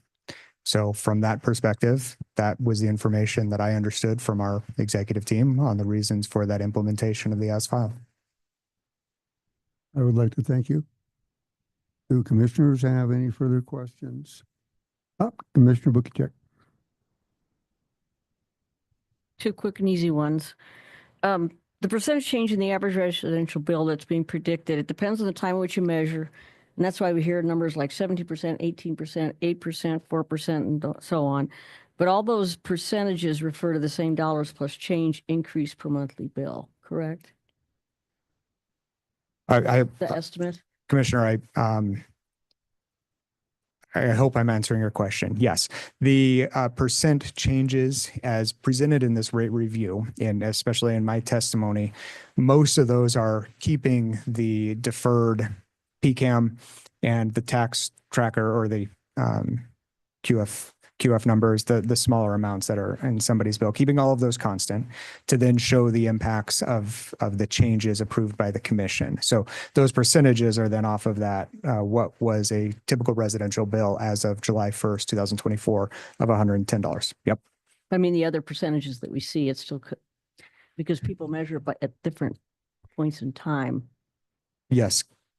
But when they say those 18%, 70%, they're still referring to that same amount that you're referring to.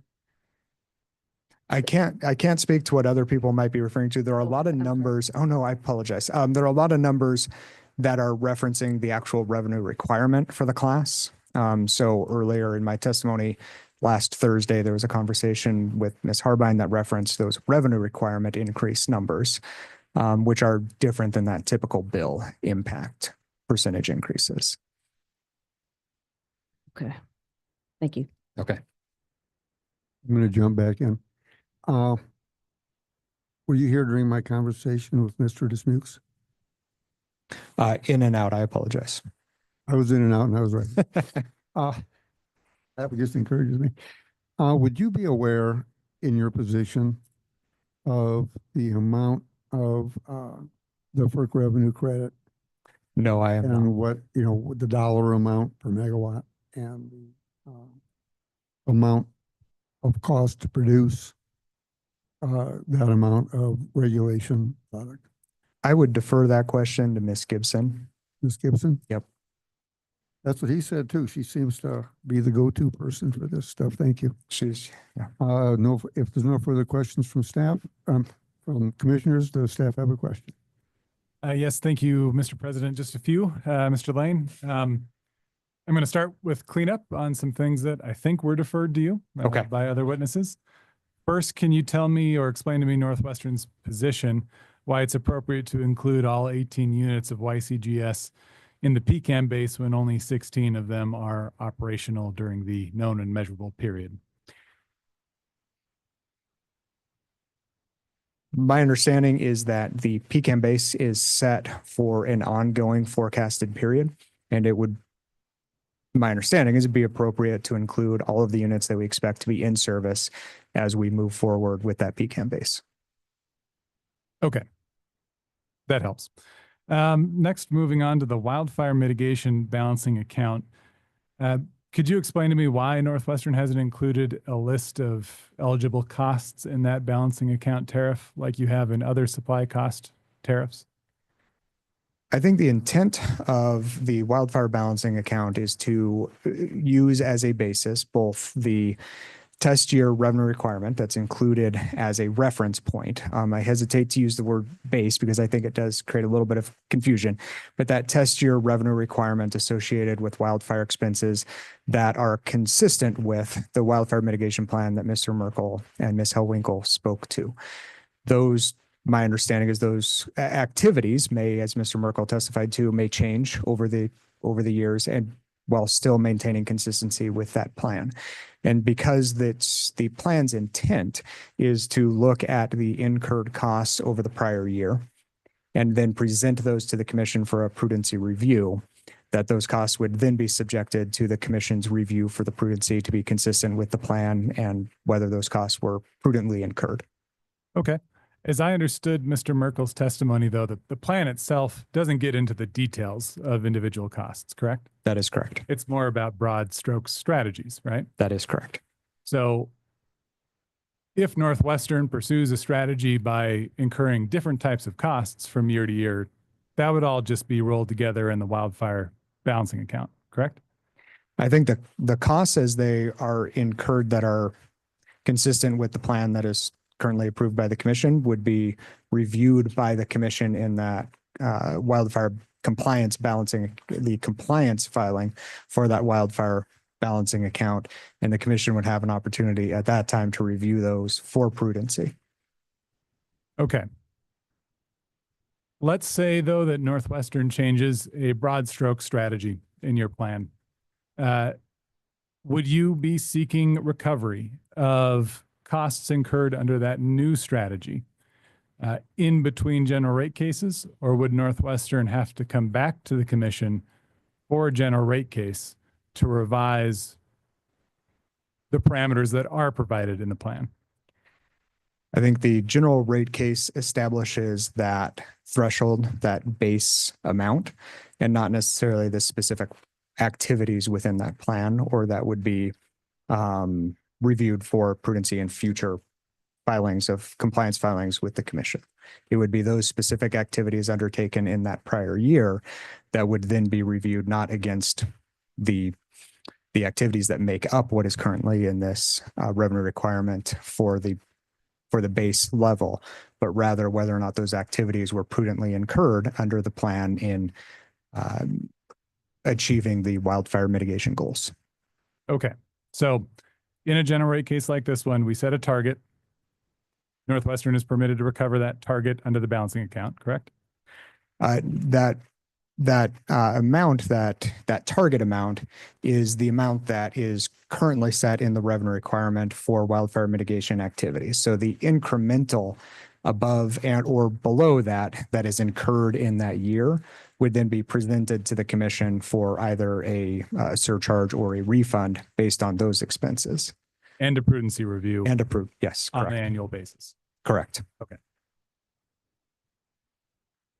Is there any protection or sidebar built into the wildfire mitigation balancing account that could protect customers from steep escalations in what Northwestern spends on wildfire mitigation activities from year to year?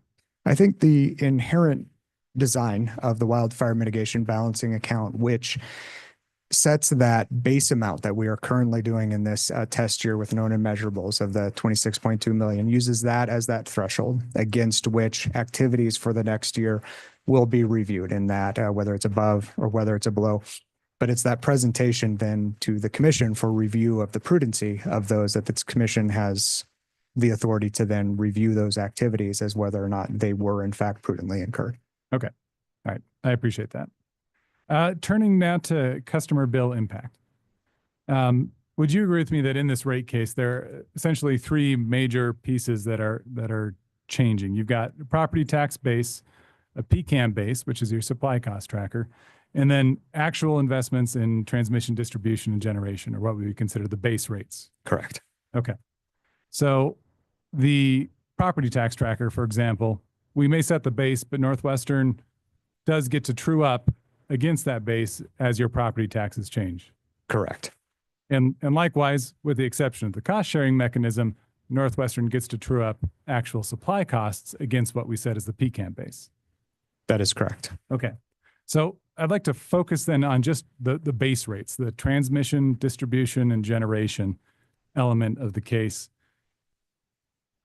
Can you tell me the monthly bill impact in a dollar amount or in a percentage amount for a typical residential customer, using Northwestern's definition of a typical residential customer, of the effect of the change in transmission, distribution, generation revenue requirement as reflected in the parties' stipulation and settlement agreement, specifically option A, which is Northwestern's preferred method? Would you like me to do it in my head? Are you capable of doing that sort of math in your head? Not with the cameras rolling.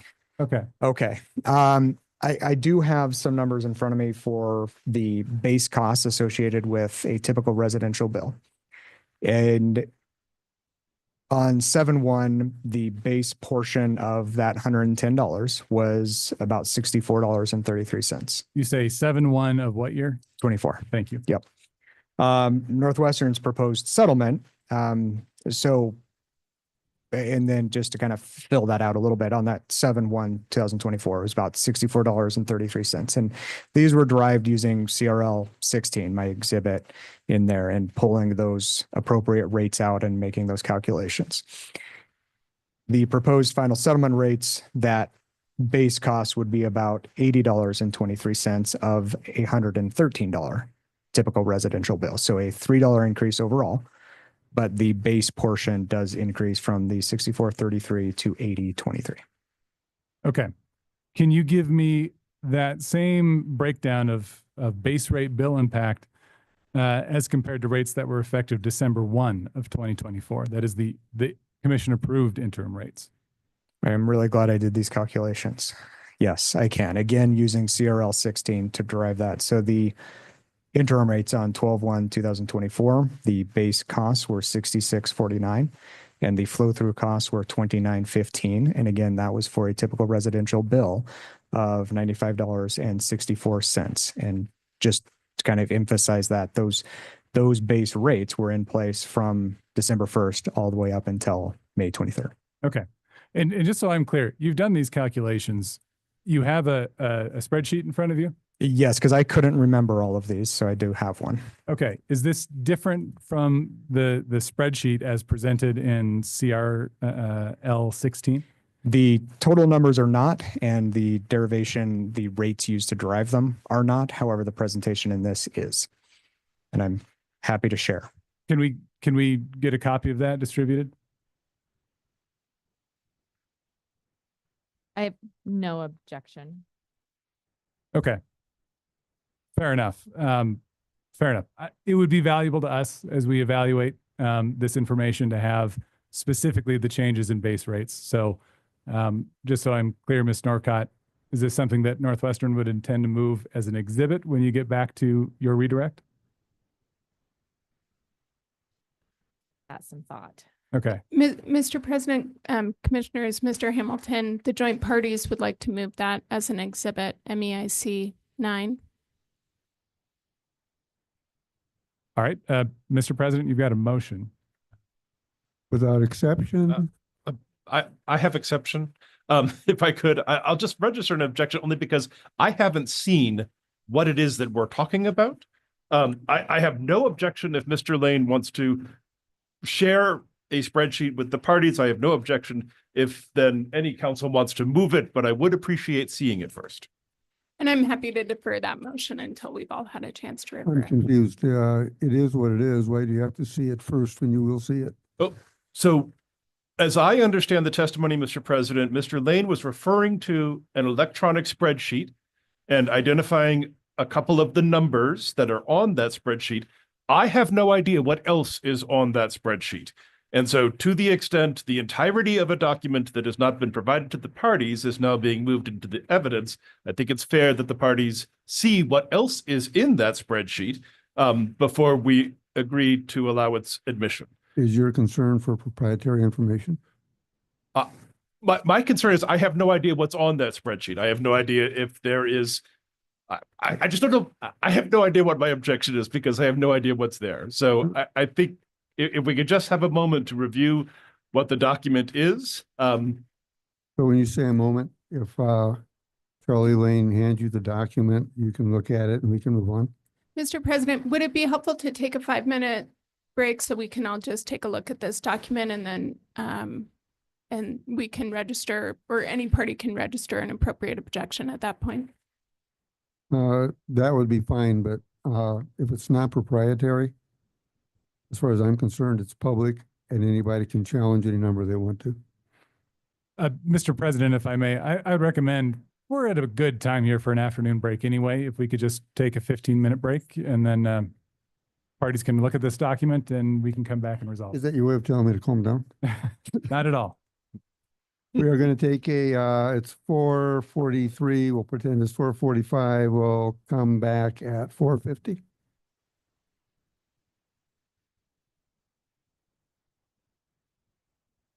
I heard an alternative back there.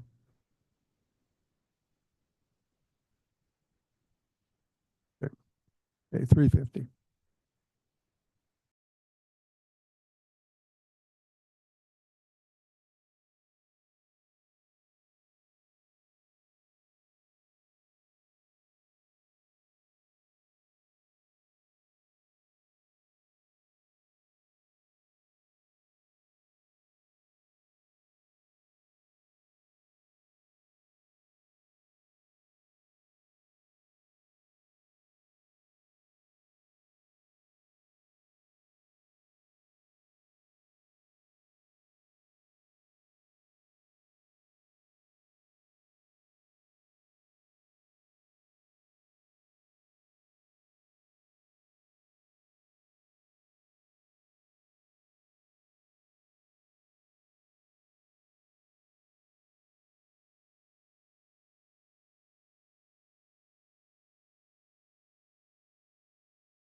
We are back in session, back on the record.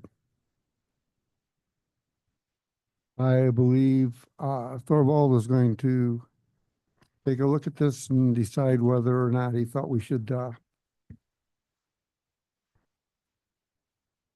make this more generally known. Is that correct? Thank you, Mr. President. I have had a chance to review the document that someone has proposed to have admitted. I can't remember, I think it was Ms. Harbine. And I have no objection to the admission of this document into the record. Okay, is there any objection to the admission of this document to the record as requested by Ms. Harbine? Seeing none, it's admitted. I apologize. Could Ms. Harbine, what was the number that was designated for this exhibit? MEIC 9. Thank you. Seeing none, admitted. All right. Thank you, Mr. President. Thank you, parties. Thank you, Mr. Lane, for this additional information. So as I understand the spreadsheet, it breaks down for us in a convenient fashion, rates on various key points throughout the timeline of this case into both the base costs and the flow-through costs, correct? All right. And flow-through costs for purposes of this are comprised of the PCAM and property tax tracker. The flow-through costs for the purpose of this comprise both, yes, the PCAM, the property tax tracker, as well as the BPA credit and the QFLT1 and CTC. Okay, thank you. Yep. That's helpful. The one, I guess, key date in this case that I don't see listed here is June 1 of 2025, which would reflect the self-implemented rates that Northwestern adopted on May 23rd. Is that correct? That is correct. Okay. So as of right now, Northwestern has not prepared an analysis of the change in base costs between the currently effective rates and the rates that would be effective if the commission adopted the settlement agreement as Northwestern has asked for it. I apologize. Can you say that one more time? Sorry. Sure. It was a long question and it shouldn't be. Northwestern has not yet done an analysis to show the change in base costs between currently effective rates and the rates that would be effective if the commission approves the settlement option A. The proposed final settlement rates in the final column are the option A. Sure. Yes. Okay. The one thing that's missing here is the self-implementation, right? Correct. Yes, there is not a column here for those as filed implemented rates. Okay. And just so that I'm clear, is there any place that the commission can go to find the base costs associated with the self-implemented rates? Yes, the initial filing in, I believe it would have been Ms. Fang's testimony, would have those. Perfect. Okay. Check my notes very quickly.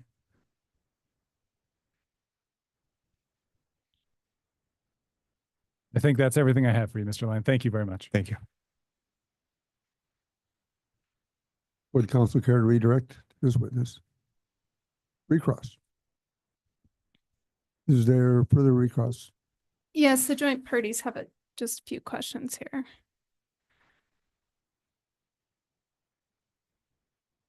Maybe we'll work backward.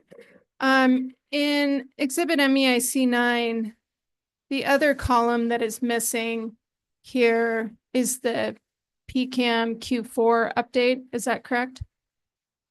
That's correct. That's not part of this rate review. Okay, so the period through June 30th, 2025, it's your position that's not part of this rate review? The deferred filing under that docket is not part of this rate review. Okay, but would you agree with me that that affects residential bills? Yes, I would. Okay.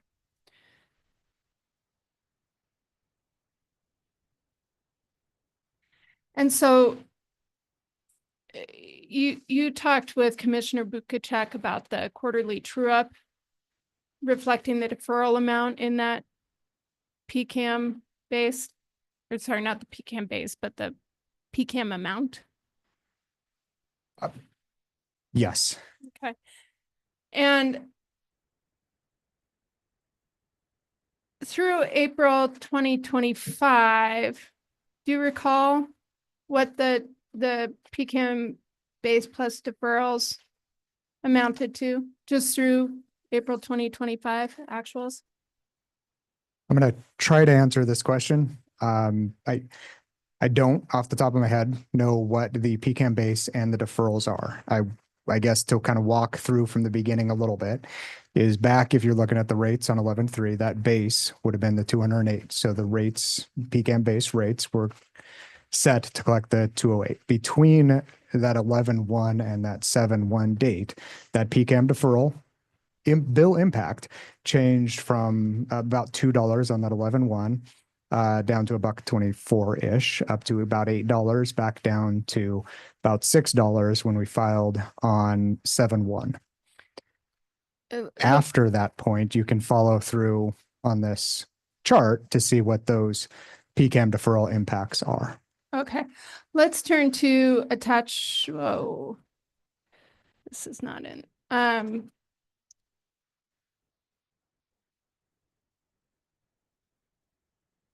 Are you familiar with the attachments to the Northwestern's quarterly adjustment filing of May 30th? Under that other docket? Right, the quarterly adjustment to the PCAM base reflecting the deferrals that's been at issue in this. The one that was recently filed. May 30th. Yeah, yes. I'm not very familiar with those, no.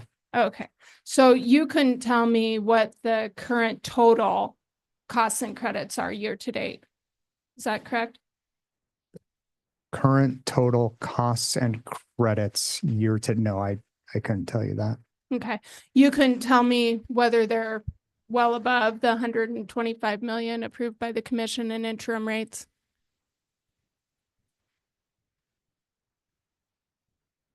I guess, are you asking what the deferral amount associated with that that other filing would be?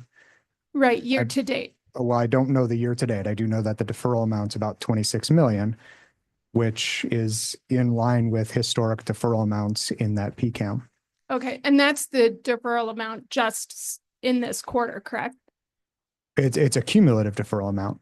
It's a cumulative deferral, and so we would add that to the 125 million in order to. No, that 26 is what the deferral amount is to be collected in. So for that filing, you're looking at collecting what is the calculated deferral amount that needs to be collected. And then that would be spread over 3 months. Okay. I would like to share my screen so we're referring to the same document, but it's going to take me a moment to find this Zoom link. Just a moment.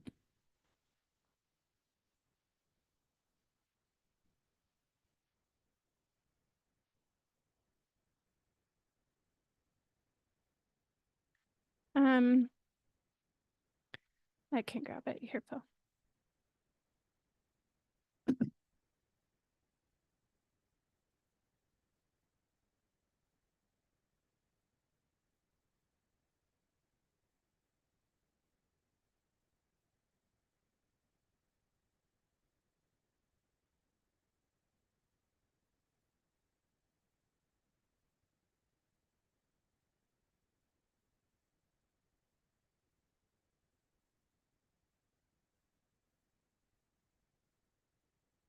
Recording in progress.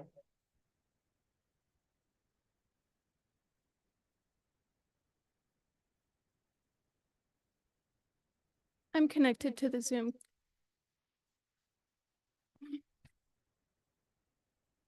May I have sharing authority? Okay.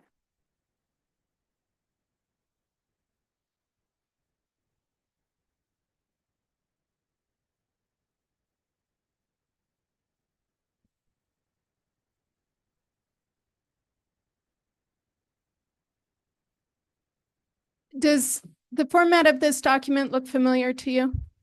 Yes, which document is this? Sorry. Yes, which document is this? This is attachment B to Northwestern's May 30th quarterly PCAM filing. And it's the costs and credits year-to-date tab. Mr. President, I'm going to object. This witness he was asked whether he was familiar with the attachments in this particular docket. He said he was not. So I think it's fundamentally unfair to ask him questions about something that he has not seen or reviewed. Mr. President, this witness has testified as to the PCAM base, quarterly adjustments. He says he's not familiar with this particular attachment, but he's familiar with its format, and I think he can help us interpret it. And if he can't, he can just tell us that he can't interpret it. I would also say that this witness, Ms. Harbine, has already talked with Mr. Steinmetz about the costs and credits, which is in Mr. Steinmetz's area, not in Mr. Lane's area within the company.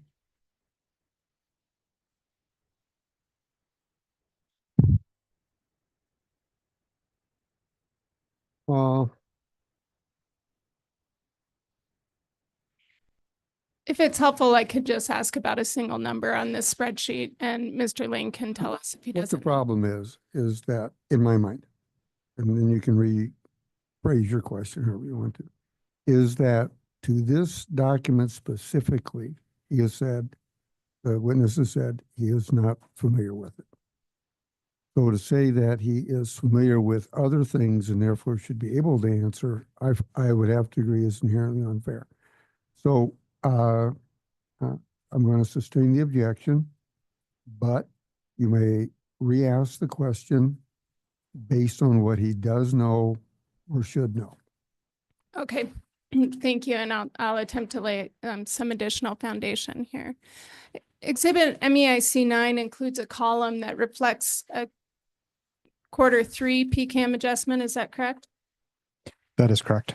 And from where did you derive those numbers? That is correct.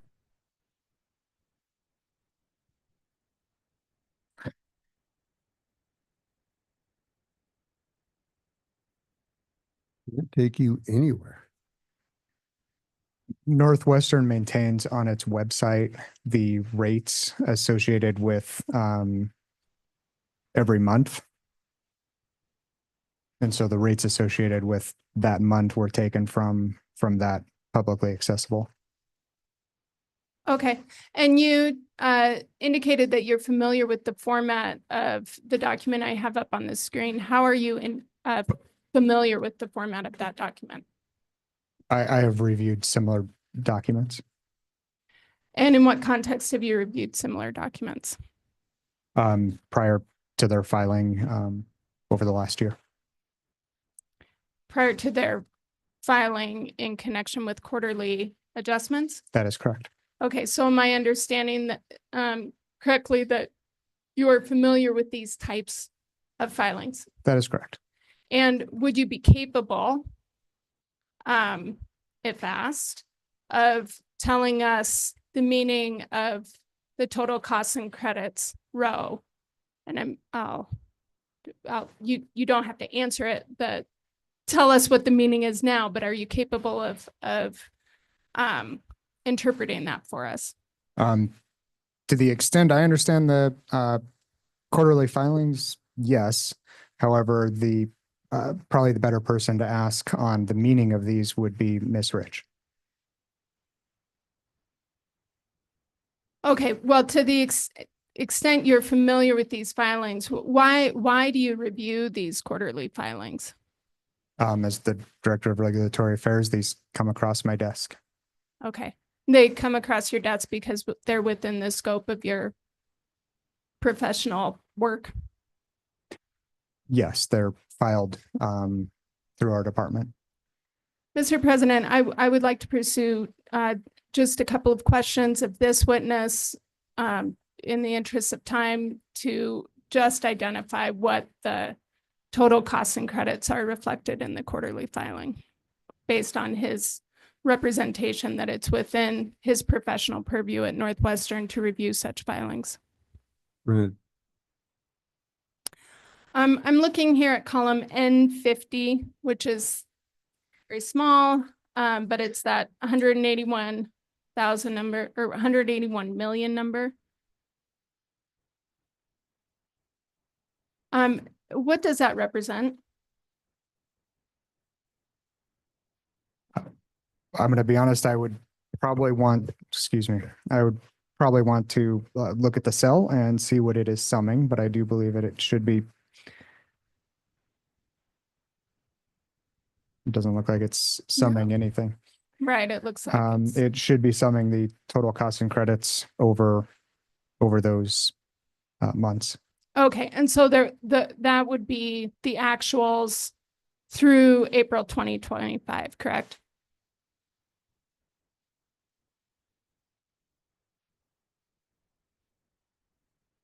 Subject to check, I believe that should be the sum of that row 50 for each of those months. Okay, and so that doesn't include the last 2 months of the quarter, correct? That is correct. Would you agree with me that these actuals of 181 million point two are significantly higher than the PCAM base approved on an interim basis by this commission that went into effect on December 1st of 125 million? I would agree that they are higher, yes. And would you agree with me that that 181 million is very likely to go up based on your past experience and the prior, the performance in the prior months? Objection calls for speculation. Fair enough. And it's these actual costs and credits, which include the base and the deferred amounts that are reflected in customer bills, correct? Correct. Reflected in customer bills is that base collection as well as the deferred amount that is calculated each quarter.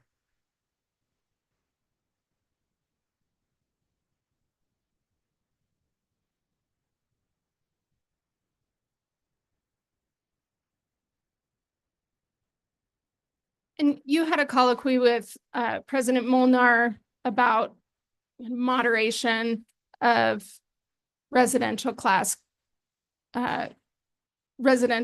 class rates. Do you recall that? Yes. And isn't it true that Northwestern acknowledged the need for moderation to maintain affordability for the residential customer class? In rate design, moderation is sometimes necessary in order to avoid steep increases, yes. Okay. And residential customers, I think we established last week, currently pay 47.1% of Northwestern's base revenues. I do recall us having that conversation. Okay. And yet residential customers bear 54.2% of the base revenue increase proposed in the stipulation. Is that correct? That's the agreed upon stipulated amount. Yes. And so Northwestern's residential customer class will face an increase to 48.2% of the proposed base revenues under the stipulation. Apologies. That would be the base revenue. Yes. Okay. So even with the moderation, residential customer rates are increasing proportional to the rates of other classes. Is that correct? I apologize. I'm not quite following the last question. Residential customers are under the stipulation would experience a greater increase than Northwestern's other customer classes. Is that correct? That's correct, in order to bring them in line with the cost of service. Okay. I have no further questions.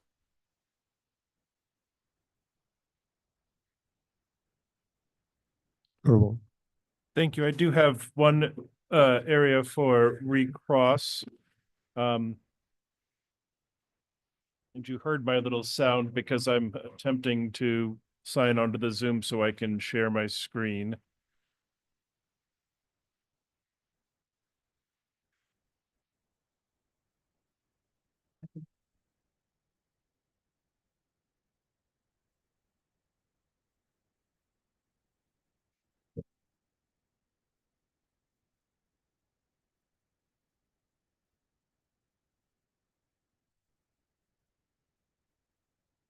I am now just seeing just quite how yellow my tie looks on the video. But for the record, it's not yellow. Anyway, not that there's anything wrong with that.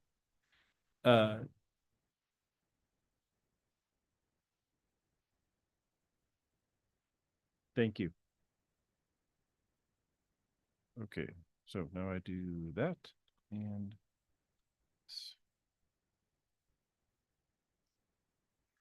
okay, and that's really, really tiny.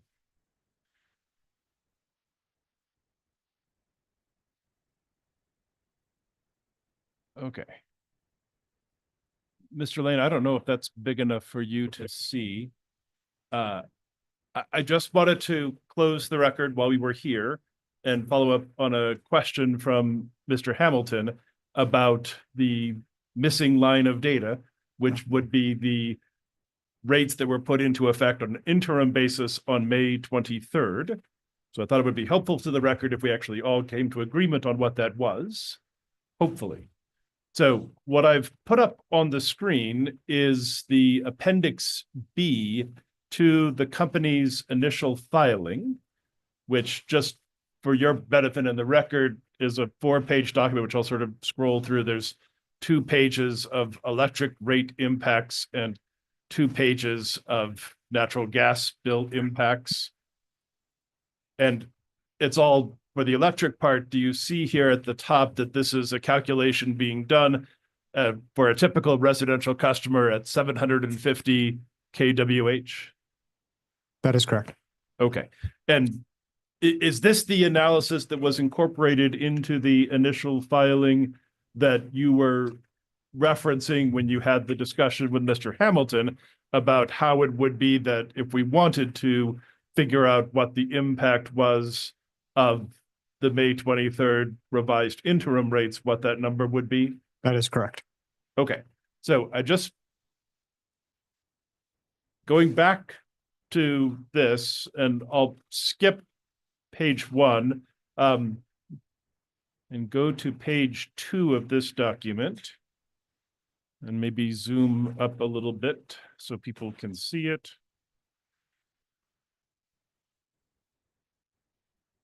Okay. So first of all, you see on the left, we have the collection of base costs identified in 5 different rows: the monthly service charge, transmission rate, distribution rate, base generation rate, and YCGS bridge rate. Do you see that, sir? Yes, sir. Okay. And I'm just gonna, so you can see what these columns refer to. If you slide over here, where it says final proposed bill, and then it adds those numbers up and reaches a total base cost of $84.32.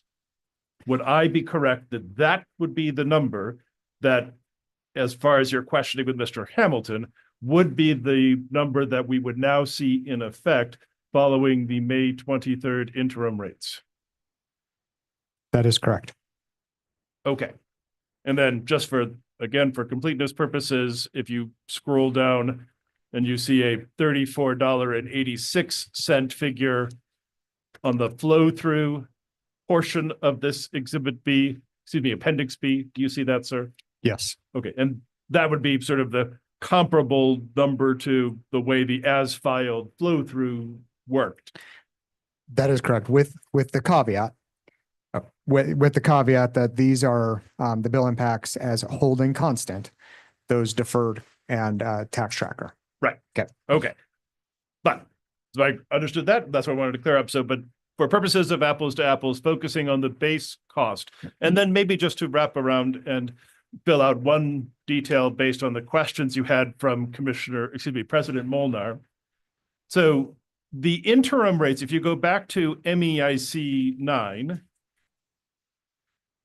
the interim rates that were approved by the commission effective 12/1/24, again, focusing on the base costs, because those are the portion of the costs that are not subject to the true-up. Those interim rates reflected a base cost level of $66.49, correct? Correct. Okay. So if you look at those 3 data points, would I be correct in saying that by putting into effect the as-filed rates, Northwestern has put into effect refunds, again, using the Northwestern version of the settlement, just for It'll be different if different people put it in there, but using the Northwestern version of the settlement, what essentially is subject to refund would be, for this example of a typical customer, the difference between the $80.23 settlement level and the $84.32 level, correct?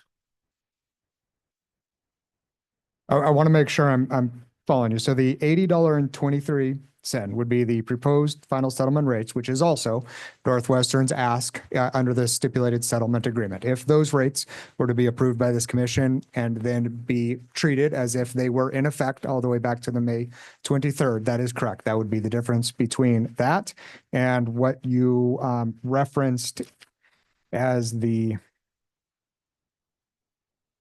I'm looking at the wrong one here, as the $84.32. That is correct. Okay, so now maybe again to go to President Molnar's question, what Northwestern is putting at risk is, again, using his simplified math, that 10% carrying cost of that approximately $4 difference, correct? That is correct.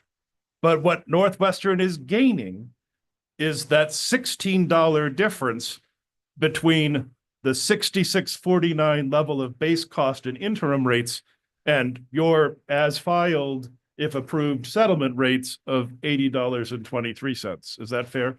Mr. Nelson, that was much clearer than my hand waving that I was attempting to do earlier, but yes.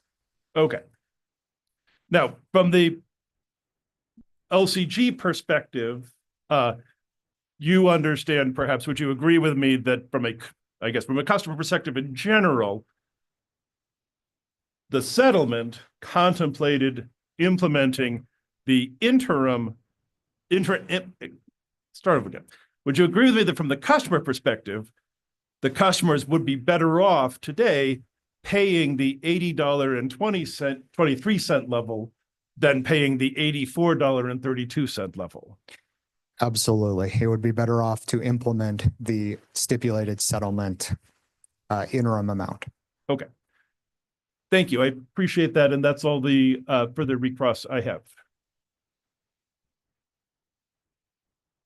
Is there any further recross from the interveners? Seeing none, you may redirect your witness. Thank you, Mr. President. Mr. Lane, maybe let's start just where Mr. Nelson left off, and he was asking you about Appendix B to Northwestern's application. I believe Exhibit or Appendix B is marked as Northwestern Exhibit 28. Is that correct? That is correct. Now looking at Exhibit MEIC 9, and the top rows, you see the row labeled total bill? Yes. Okay, and then the worksheet proceeds through several totals, starting with $112.95 on 11/1 of 23. Do you see that? Yes. Okay. And are these amounts in that total row the amounts that you identified in your discussion earlier with Commissioner Bukacek? Yes, that is correct. Okay. So if I'm understanding this exhibit correctly, well, why don't you just walk through what are those amounts shown for the bill impact starting with 11/1 of 23? The typical bill impact, or the typical residential customer bill on 11/1/23 was $112.95, or about $113. The rates at 7/1, due to a reduction both in the PCAM, but as well, or I guess an increase in the PCAM deferral, but also a reduction in property taxes. The rates at 7/1/24 were $110.06. The changes then to a typical residential bill, the annual PCAM filing reduced that by about $6 down to about $103.88. With the interim rates, with the further reduction in the PCAM base and a slight increase in the base revenue requirement, the typical residential bill on 12/1 was $95.64, with a the tax tracker, a slight increase on 1/1, and the third quarter PCAM filing, that typical bill went up to $101.14 at 4/1/25. And Mr. Lane, what's reflected, what is the total bill impact if the commission approves the settlement and Northwestern's position in this case? $113.72. And why did you select 11/1 of 23 as the first column? That would be the typical residential bill coming out of the last rate review. So what is the difference between the commission's approval of Northwestern's last rate review in the settlement in that case and the settlement proposed for commission decision in this case? Looks to be approximately 80 cents. If I'm doing my math right. Yep.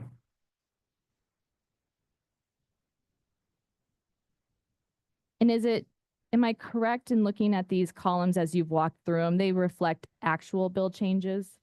That's correct. That first section, that first row collection of numbers there is the actual typical residential bill, whereas that second group holds constant the PCAM in order to show changes of commission decision in the rate review for purposes of comparison.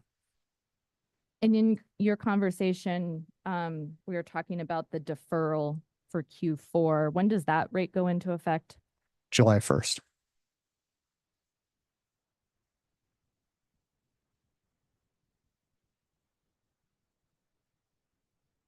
Mr. Lane, I'm going to take you back to Thursday in your testimony. Do you recall Ms. Harbine showing you Exhibit D to the stipulation and making adjustments for the PCAM base? I do recall that. Does Exhibit D, sorry, I should say D as in dog, not B as in boy. I don't know if I just misspoke in my earlier question, but Exhibit D to the stipulation, does that reflect bill impacts? No, that does not reflect bill impacts. So what is the bill impact to residential customers in this case if the commission approves the settlement with Northwestern's proposal on the contested issues? That would be that $113.72.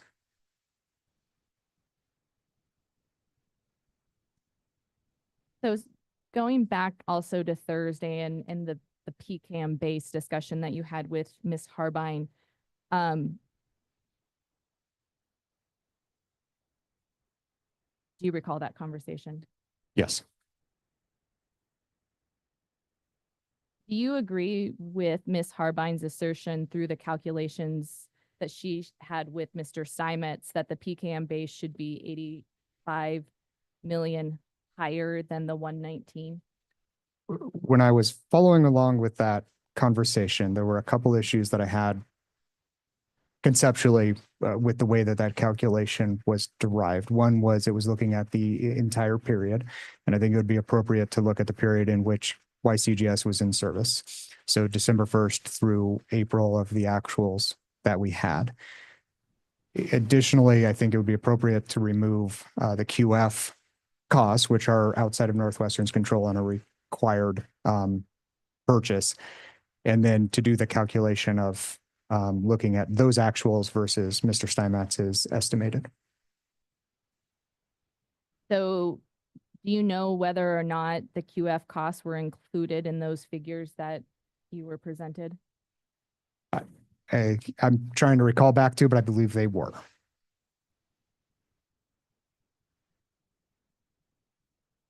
So how do these impact the calculation?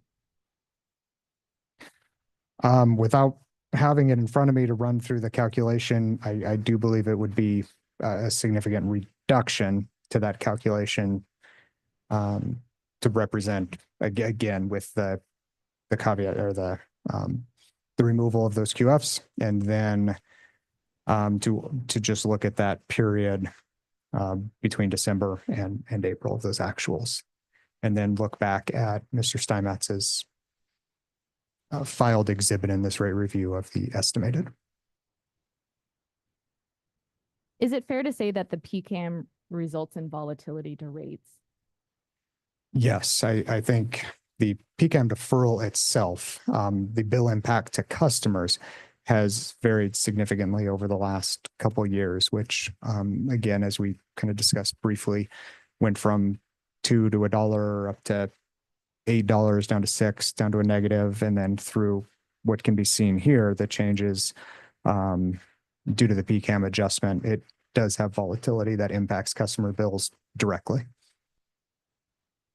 Have customers benefited from YCGS?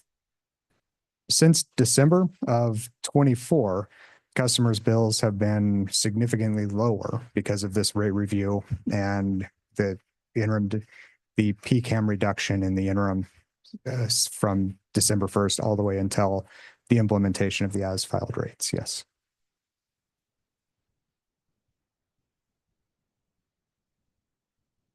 And what, if anything, has Northwestern been recovering for YCGS since that time? In that interim decision from the commission, there was the $18 million revenue requirement, which was distributed amongst the customer classes to recover the operation and maintenance expenses associated with operating Yellowstone, but no recovery of the capital expenditure. So in your discussion today with President Molnar about implementing the rates and why would Northwestern implement such rates, what is the test year in this case? This is a 2023 test year with 24 known and measurable. And so why is collecting, I think you threw out the number 80 million, important to Northwestern? I apologize. Can you state that one more time?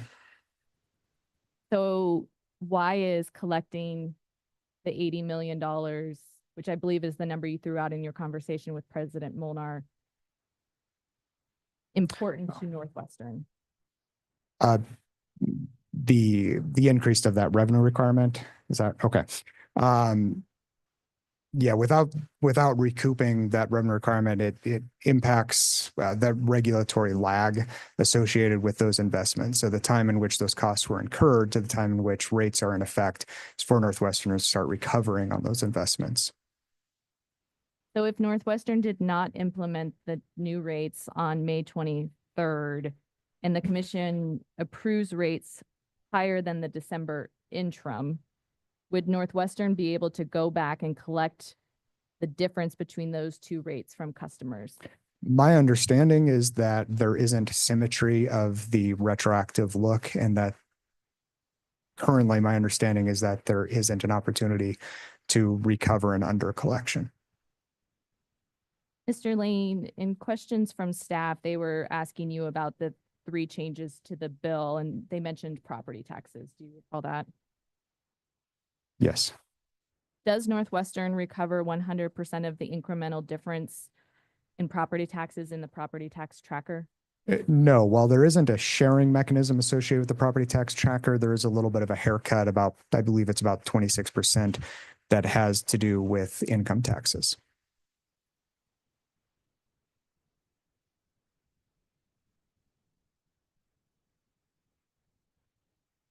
And finally, regarding your conversation last Thursday with Mr. Nelson regarding the refund methodology, will refunds be by customer basis? No, the proposal isn't a customer by customer, as in what an actual customer paid under the current rates versus what that actual customer would have paid under the final rates by this commission is done by rate class. So then the recovery for each individual customer would be through those rates. Okay, and finally, promise, Mr. President, this is my last question. In responding to President Molnar, you were talking about cost allocation and residential and other classes. Will residential customers continue to be subsidized by other customers if the settlement is approved? Based on Northwestern's cost of service study, yes. Mr. President, I have no further questions for this witness and ask that he be temporarily excused. There's a motion to have this witness temporarily excused without exception. Mr. Lane, you are temporarily excused. Thank you.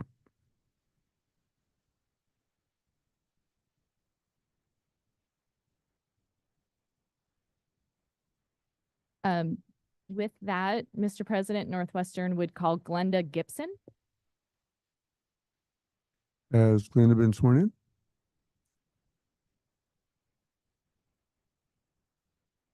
You wouldn't tease about something like that, would you? Thank you.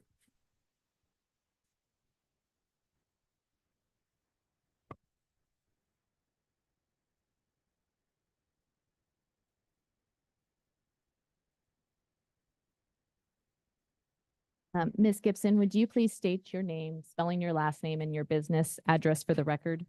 My name is Glenda Gibson, Gibson. Business address is 11 East Park Street, Butte, Montana. And by whom are you employed? Northwestern Energy, What is your title at Northwestern? Manager of Regulatory Compliance. Ms. Gibson, did you submit direct testimony in this docket? Yes, I did. In front of you, do you have a document marked Exhibit NWE 33? Yes, Is NWE 33 a true and correct copy of your direct testimony? it is. And if I were to ask you under oath the same questions that are set forth in that testimony, would your answers be the same except for any corrections or modifications? Yes. Do you have any corrections or modifications to this testimony? Just a note that my direct testimony refers to the testimony of Ms. Fang, and that testimony has been assumed by Mr. Lane.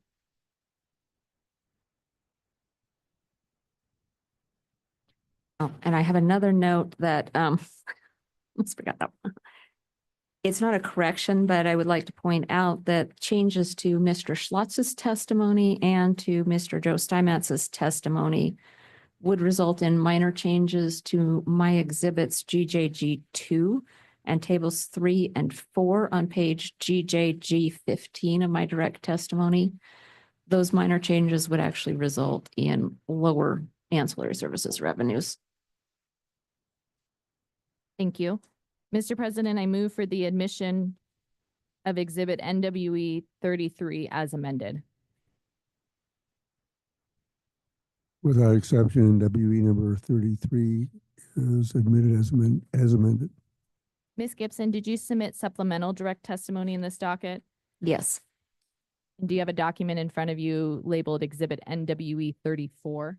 yes, Is NWE 34 a true and correct copy of your supplemental direct testimony? it is. And if I were to ask you under oath the same questions as set forth in that testimony, would your answers be the same except for any corrections or modifications? They would be. Do you have any corrections or modifications to this testimony? No, Mr. President, I move for the admission of Exhibit NWE 34. Without exception, NWE number 34 is admitted. A lot of testimonies, Ms. Gibson. Did you submit second supplemental direct testimony? yes, And is that, do you have a document in front of you labeled Exhibit NWE 35? yes, I do. And is NWE 35 a true and correct copy of your second supplemental direct testimony? Yes, it is.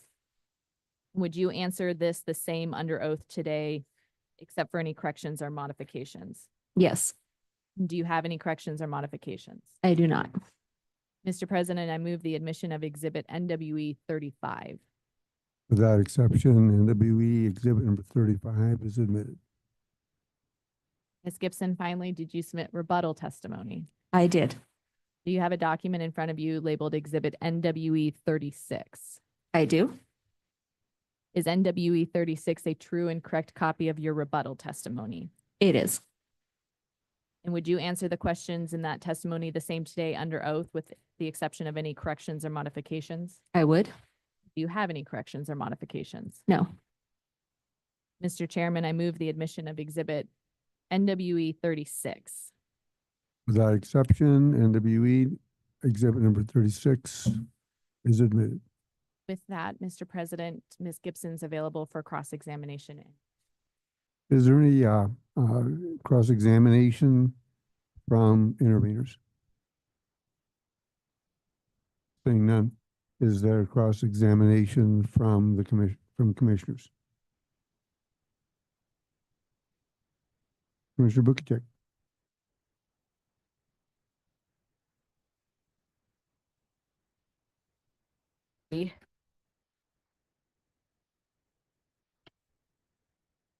on 4. I'm just going to read a little bit of it. It's foundational for 2 of my questions.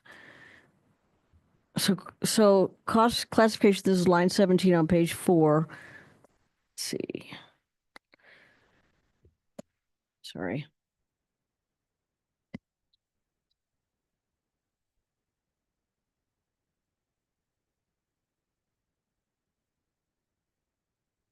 I have to find the right pages, hoping maybe some of the other commission questions.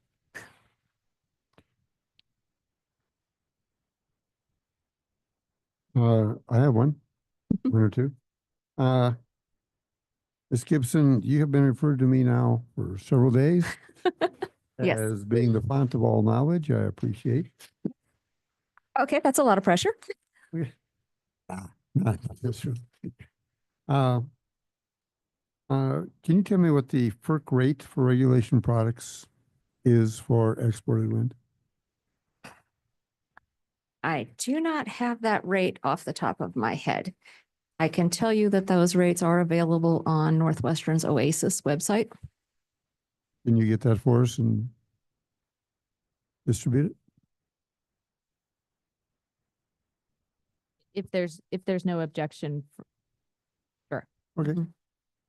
I'm sure there isn't. So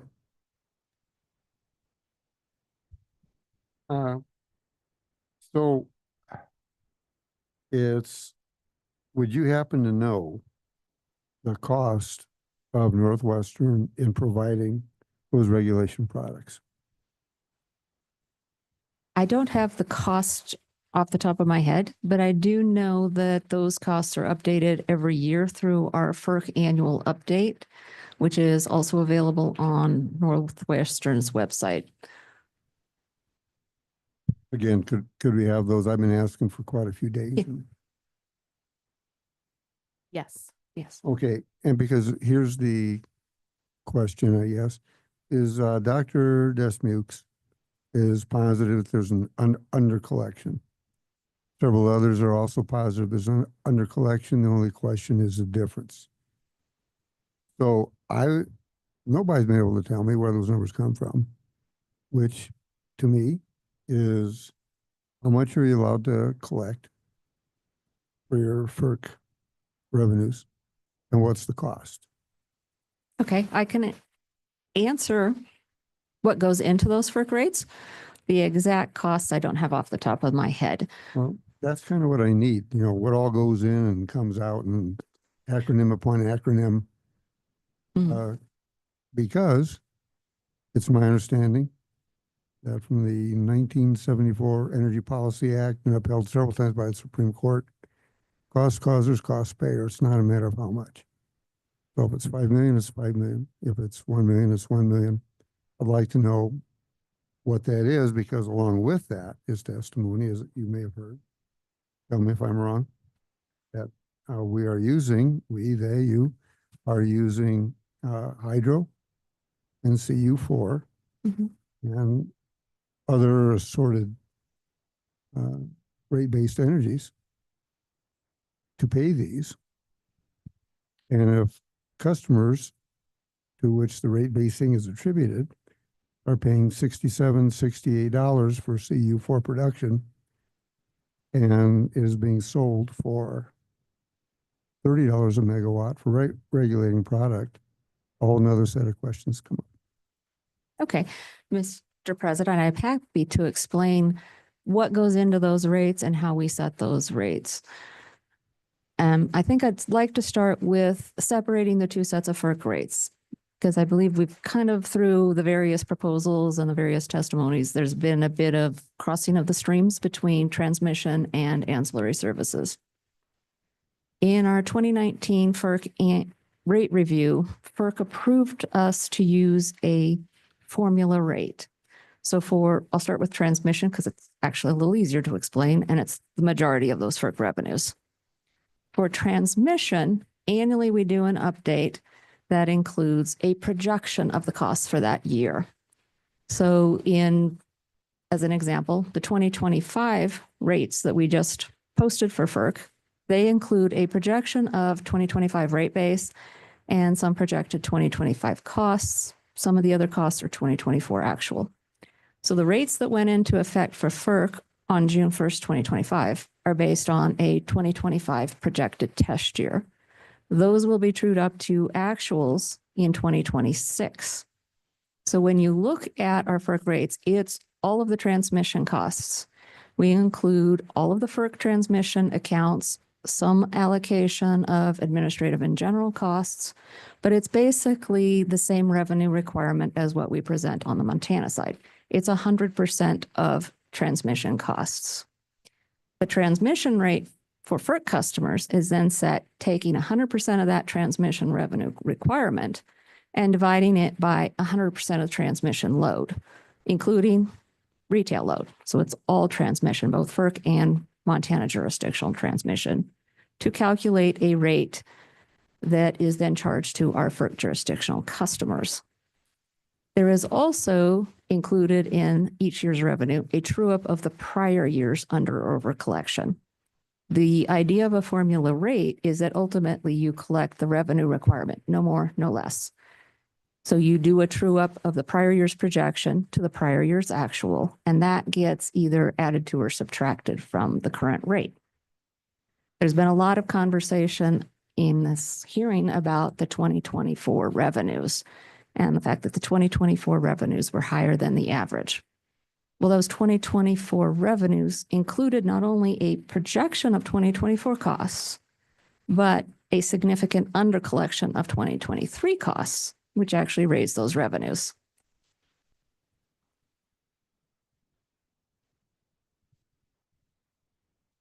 Okay.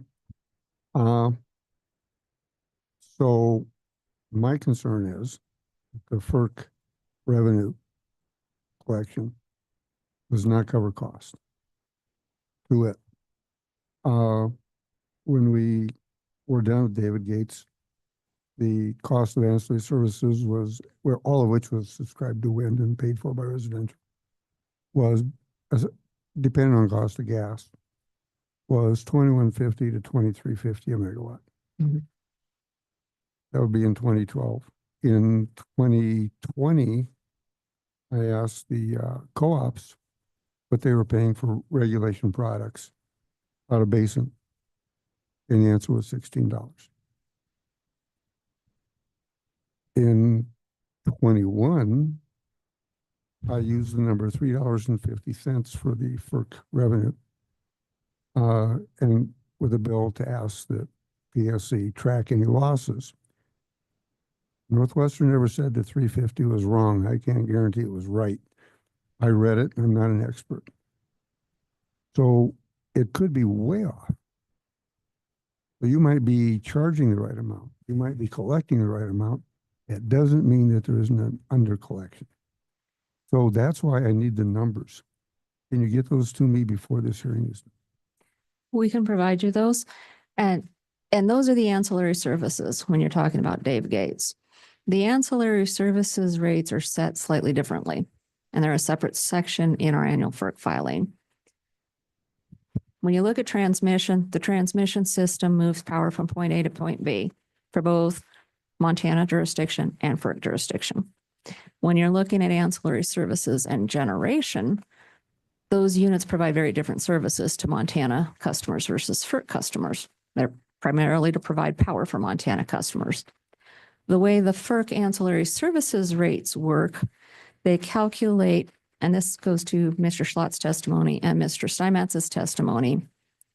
As part of that rate calculation, there is a reserve calculation that says, okay, to provide these ancillary services, we need X megawatts of generation capacity for Schedule 3, 3A, 5, 6, and 11, the various FERC ancillary services.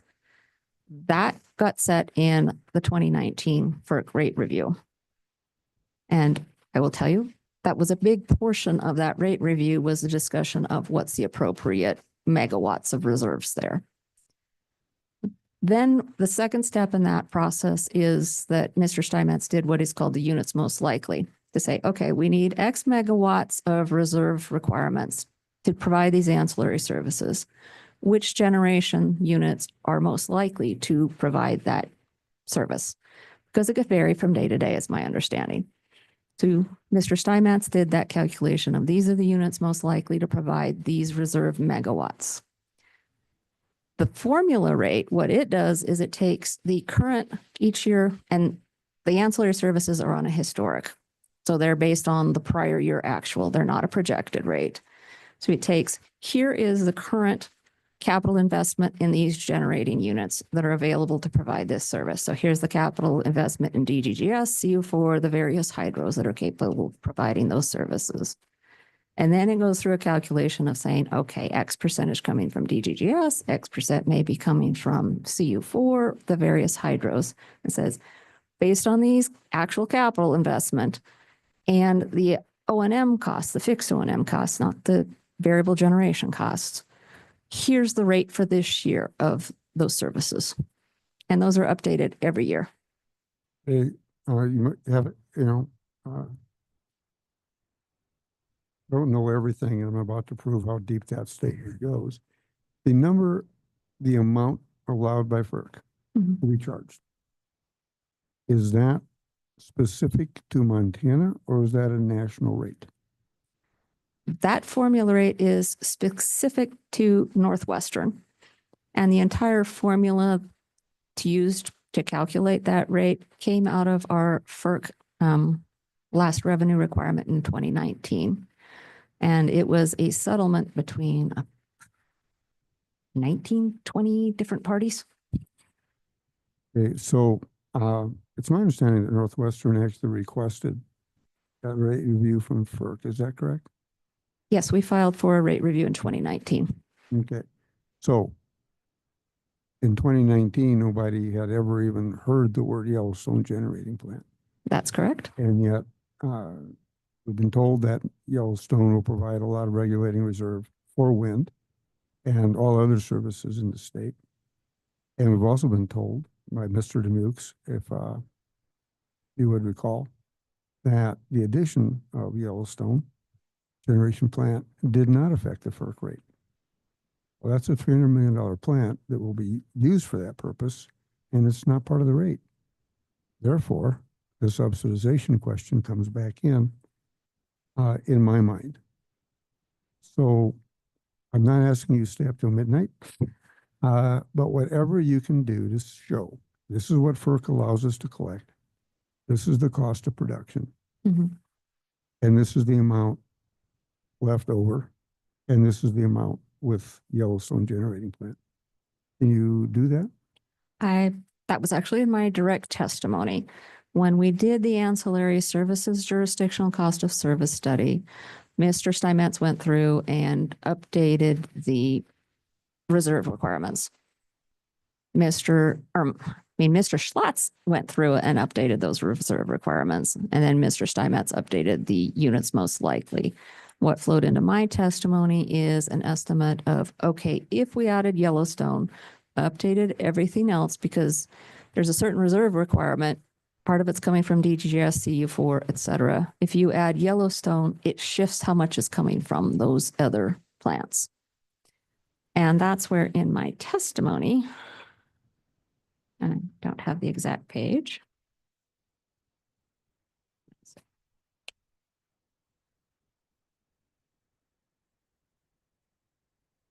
Now, it's actually on page GJG 15 of my initial direct testimony, where we estimated that if you updated the entire FERC ancillary services calculation and added Yellowstone and updated all those reserve requirements, an estimate of the revenue would be approximately $4.7 million versus the 3-year average revenue credit we proposed of about $3.9 million. So the difference between those is about $850,000. And the correction to Mr. Schlotz and Mr. Steinmetz's testimony would actually reduce that somewhat. As you heard me say, and nobody said I was wrong, the cost to customers for generation out of CU4 is $67, $68, $69, kind of a sliding scale there. What will it be out of Yellowstone? I don't have that off the top of my head. testimony was stated here, 195. That seemed high to me. Does that sound right to you? I can't really answer that without looking at it. And this goes to the original question.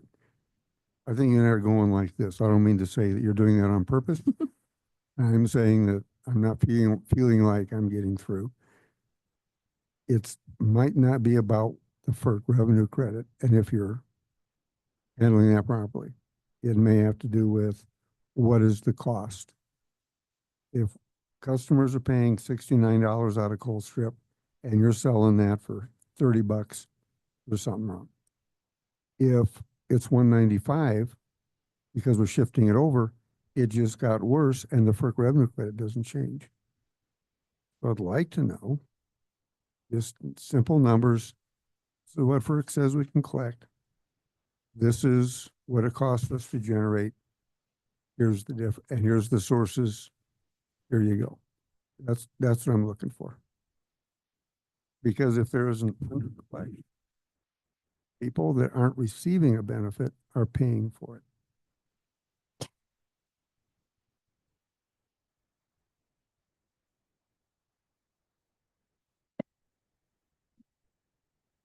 I'm trying to think of how best to answer this.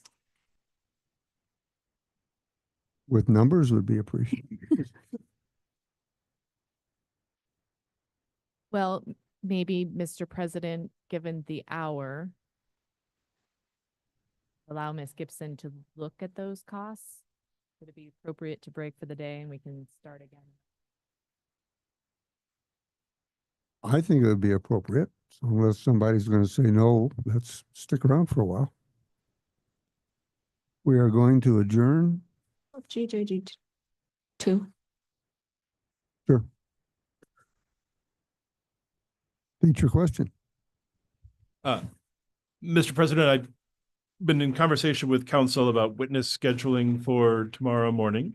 And I know that after Ms. Gibson, Northwestern had intended to call Ms. Rich, and then the MCC LCG witness Mr. Garrett. And I guess I would just inquire of Northwestern primarily, given that Mr. Garrett has limited availability tomorrow before he has to get on a plane to travel to testify in another state. I was wondering if once Ms. Gibson completes her testimony, if Northwestern, the parties of the commission, would object to the MCC and the LCG calling Mr. Garrett once Ms. Gibson is concluded prior to Ms. Rich taking the stand.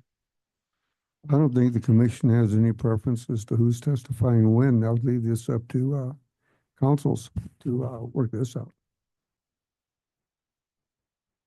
Thank you, Mr. President. Conferring with Ms. Rich, that would be permissible. Great.